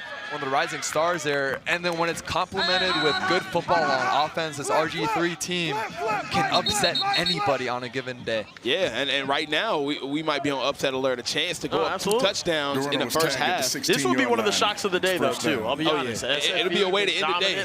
All season, it'll be a crazy way to end the day. See what we can do here. A little too short, couldn't connect. I mean, hey. This team is kind of like, they're the opposite of the Wunna Warriors. I think they play better when RG3's not here. When RG3's here, it's almost like they're like so excited that he's here, and they play a little shorter. Meanwhile, the Wunna Warriors, whenever Gunna is around, they play like all-stars. Actually, I disagree. I think they're better when RG3 is here. Yeah, I think. Well, I think, too, they also play up to their competition. Yes. Like when the lights are on, when it's a really big matchup, they play. No, turn those off. I tell you what, man, overtime Tom is a lot better when Leighton is around, and he's with him right now. No, I'm not. The ruling on the field is a coverage sackage 3rd down. Wait, stop trying to mog me right now. He's on his tippy toes. Frame mogged right now. You're on your tiptoes. Vantage points. Still getting frame mogged. Okay, well, anyways, you come to all of the OT7 stuff. We like fly you here and everything. You're supposed to be like the OT7 expert going into the Diamond. Okay, we're now in the Diamond Conference playoffs. C1N was the 1 seed. All these different things are happening. Who do you like coming out of the Diamond Conference? Diamond Conference, I mean, it's loaded because I think it's 7 out of the 10 ranked teams in one conference, which is pretty crazy. SFE, obviously, when they're fully healthy, a team to beat. They're not fully healthy right now, though, so I love C1N. They look great today. Cold Hearts, they were on me yesterday about their ranking, and then they come out here and lay an egg, and their excuse is going to be, oh, they're playing good teams. Well, it's like, well, if you want to be ranked top 3, you got to beat good teams. But no, Raw Miami looked freaking excellent today, too. What about Wunna Warriors, Trey Wright? Trey was making plays. Trey Wright, I forget who they were playing, but whoever made the mistake of blitzing him, never do that again. You can never blitz Trey Wright. But no, if he's making plays with his feet, he was lighting it up today. Now, earlier today, it looked like you saw a potential scandal between the commissioner and Cam Newton. Can you take us through what might have happened earlier today and how you're feeling as, a man of integrity? Yeah, man of integrity is right. Man, I don't know. I'm honestly at a loss for words right now. I thought all the corrupt jokes were jokes. Like, I thought the league was just, they were kind of leaning into it. But, man, when I saw Cam Newton hand a wad of hundreds to Hunter, I was flabbergasted. I honestly didn't know what to think. I was thinking about going maybe to the tippy top and reporting it, maybe to the, execs. I don't know. I don't know what to do. Okay, well, if you had to pick one team who's going to come out of the Diamond Conference, who is your team to beat? C1N. C1N, okay. Bye. Another touchdown. We are on upset alert right now. Team RG3 has took a commanding lead in this half. Now, SFE still has a chance. They can score. Maybe they can score here in the first half to get the football back with a chance to tie it or take the lead with a money drive. But they got to figure something out fast. Have to figure something out and quickly. RG3, though, putting themselves in great position. Now, look, this is the thing, though. RJ Day, I would say, is the best quarterback. Oh, my goodness. Almost jinxed that one right there. Early contact. I would say RJ Day is the best quarterback in late game situations, right? Don't jinx my guy. Yeah, we jinxed him enough. Oh, listen, when it comes to clock management, when it comes to getting that last score before the half, or at the end of the game, RJ Day does this at a very, very high level, and I'm thinking he's going to do it again here. And they get the ball after the half, so just as quickly as they went down 14-0 right now, it could be 14-14 in the next 3 minutes, guys. No doubt. We talk about the middle four, how important that is here in OT7. That's the last 2 minutes of the first half and the first 2 of the second half, especially when you're getting the ball again in the second half. SFE with an opportunity to tie it here with a drive here, and then once they get the ball back as well. But it will come down to clock management. A good start there on the chunk play down the middle. Hey, and that's what we talked about, right, Mo? You always say you want to avoid the middle unless you can get a big chunk of yards that'll land you right by the goal line, and that's exactly what happened. Yeah, I mean, it's the time value of a yard. What's a yard worth relative to its time? In that case, you get about 20. That's definitely worth about 20 seconds. Looking, searching, got it. Touchdown, SFE.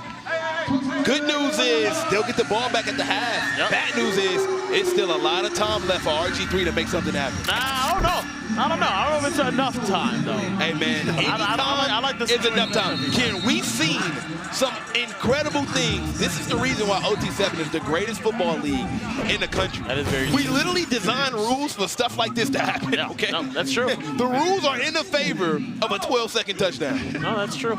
It's very true. Let's see if Knox Kiffin has it in him right now. After all that work they've put in to get that 14-point lead, I want to see another one smoked by underdog. And we'll get out of the sideline. And they got to get up there. They got to clock it. He didn't get out. You want to see him maybe, instead of coming back to the quarterback, come back to the sideline. Good. Hey, heads up by Knox. A coach's son, man. I tell you every time, a coach's son will have some good clock management right there. It was a heads-up play by Knox, though, to know, hey, I'm not going to be able to get this spike off, but I can snap it at least, and then go downfield and try to get into the end zone. Unfortunately, he launched it through the back of the end zone. 14-7 has been a great first half. How about Team RG3 coming out first, not only taking the first punch, but punching twice. 14-0 before that SFE touchdown. Yeah, no. Now here, the task is going to be continue playing good defense, right? Continue doing what got you this lead in the first place. See if you can get a stop here, because you don't want to end up in a tie ball game before your offense really gets a chance to be back on the field. And this is that second half of the middle four that we were talking about. Usually the team that wins that portion has a really good chance at winning the game here. And you just have an opportunity, like you just said, Kieran, to regain all the momentum here with a tie. Exactly. Let's see, man, what they decide to do here. Went for it all in that first one. And he's been very accurate on those throws all day today. Yes, no, definitely. He's been extremely accurate hitting the deep outs and corners all day. He's been dropping things in a bucket, something that Mo Hassan can never do at a high level. Oh! He ended up, playing football in Japan. Here we go. RJ Day dropping back, looking. That's great defense. Oh, and nearly intercepted. He had nothing. Oh, my goodness. The defense from RG3 has been suffocating right now. Look, we haven't seen SFE's offense being suffocated this way. Yes. And guys, you guys need to be introduced to Seth Griffin, right? Oh. This kid is only in the 8th grade. Oh. He's had 2 interceptions in a game before. He's an absolute ball hawk. And as a middle schooler out here, patrolling the middle of the field, this kid is going to be someone special here in the future. Oh, man, Kieran, you don't need to convince me. I think I've seen enough. They're going to go test him again. Oh, that's a hold, though. They're not going to get it. Ah, they're going to give that flag. Yep. And look at him again. He still is in the 8th grade, though. Okay, right? I was about to say, he held him the whole time. I love hold him Hickey right there. I seen Absolutely. No, I taught him. He's right there, stride for stride. They tried him again right there. Let me get that.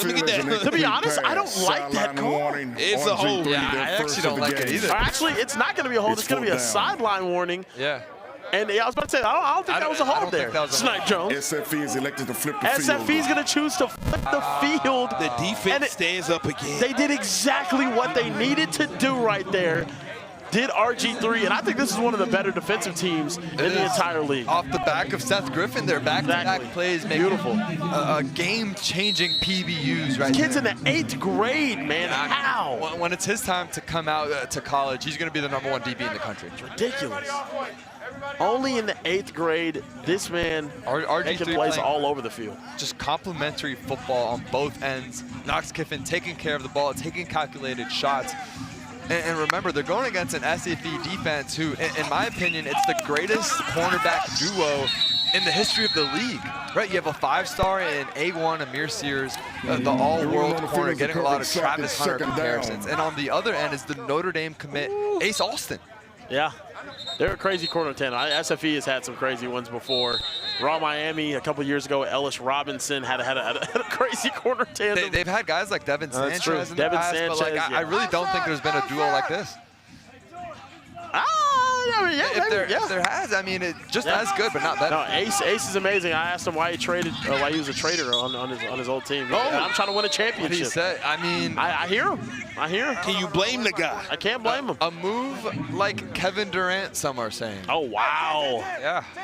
Not me, though. I wouldn't say that. Yeah, no. Calling him KD Austin. KD Austin. Yep. KD's playing tonight. He is? No, he actually is ruled out tonight. Oh, He's so not never playing mind. tonight. Nope. Ruled out tonight. I didn't mean that, actually. Yep. My glorious king has a chance. Yeah, Is he out also? No. He's playing. He's playing every minute of every game. Shout out the Nuggets, man. He needs it. Here we go. Oh, my goodness. Alvin Mosley. You called it, Kieran. RG3. And the entire team is going to the pit. Oh, my Lord. Kieran, you said it before the game. This is the X Factor in Alvin Mosley playing out of his mind. Wow. Just wasn't touched. Guys, RG3, the dark horse. Are you a believer? I need to know. Let us know in the chat. Are they going to hold on to win this thing, man, and have one of the bigger upsets of the conference championship tournament? We have a huge quarterback change now. We have CJ Cypher coming in. Oh, wow. CJ in the game now. Okay. Oh, okay. So are they going to switch up the QB? Yeah. CJ Cypher is a great quarterback. One of the only, I think SFE is one of the only teams. Got him. Oh, that's immediately. He got it. They got him short. I think he's down. Just short, but wow. That was a laser. And SFE is one of the only teams that successfully does the swap dual quarterback system. Nobody else really has had as much luck as Well, him. they have two guys that are like. Oh, they're actually going to say it was a touchdown. It should be. Wow. I mean, and that was so quick, guys. They needed that, right? Because now you give yourself a chance to for sure. Play. Oh, actually, no. I think they might. Okay. They might overturn it again. Yeah. Not back. They're going to review again and say it's actually short. Unfortunately for SFP, that took a lot of time off the clock. Yep, exactly. That's what I was going to say. It took about a minute off the clock for them to figure out. It was supposed to be them scoring quickly, and now the total opposite. Yeah, exactly. How about CJ Cypher walking in and throwing a strike? Yeah, first play in. Looking, searching, got nothing. Yeah, this RG3 defense is everywhere like broken glass. We are seeing a true defensive performance. Second down. Wow. Yeah, our RG3 defense looking like a championship defense, honestly. We haven't seen SFE's offense held to 7 points really ever. And now CJ Cypher tasked with a really difficult operation here. Down 2 scores, 4 minutes left. Coming in cold, too. Yeah, coming in cold. He is really poised. I feel like that's one of his strengths. I've never seen him rattled. Got a man up top. Got it. It's caught. SFP still has their money drive, which can make this very interesting, but it has to come down to defense. If I'm RG3, I'm going money drive right here. I'm gonna tell you guys the difference. We're gonna see if they choose to. Yeah, oh, they are. They are gonna choose to go money drive. The whole coaching staff wants to go money. I think you have no. I'm gonna tell you the difference between this game right now. And I know we got to swap on the quarterback position. CJ Cypher coming in scoring. It has been the defense of RG3 versus the lack of defense of SFE. Which is SFE, very surprising. They have to make a defensive stand because right now, everything is easy for RG3. They're moving down the field with ease. Meanwhile, SFE is earning every yard they get.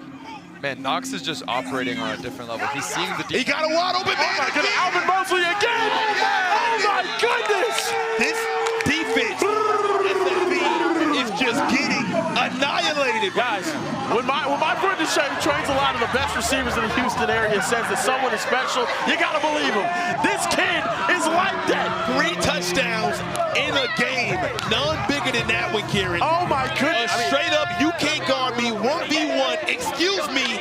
Reservations for team. This is a star-making performance from Alvin Mosley out of Houston, Texas, the number 16 ranked wide receiver in the class. I'm sorry, it might be a little bit too low. There's not 15 wide receivers. I haven't seen them. I haven't seen them. Right now, there's just not. Alvin Mosley hooping right now. They giving somebody a piggyback ride.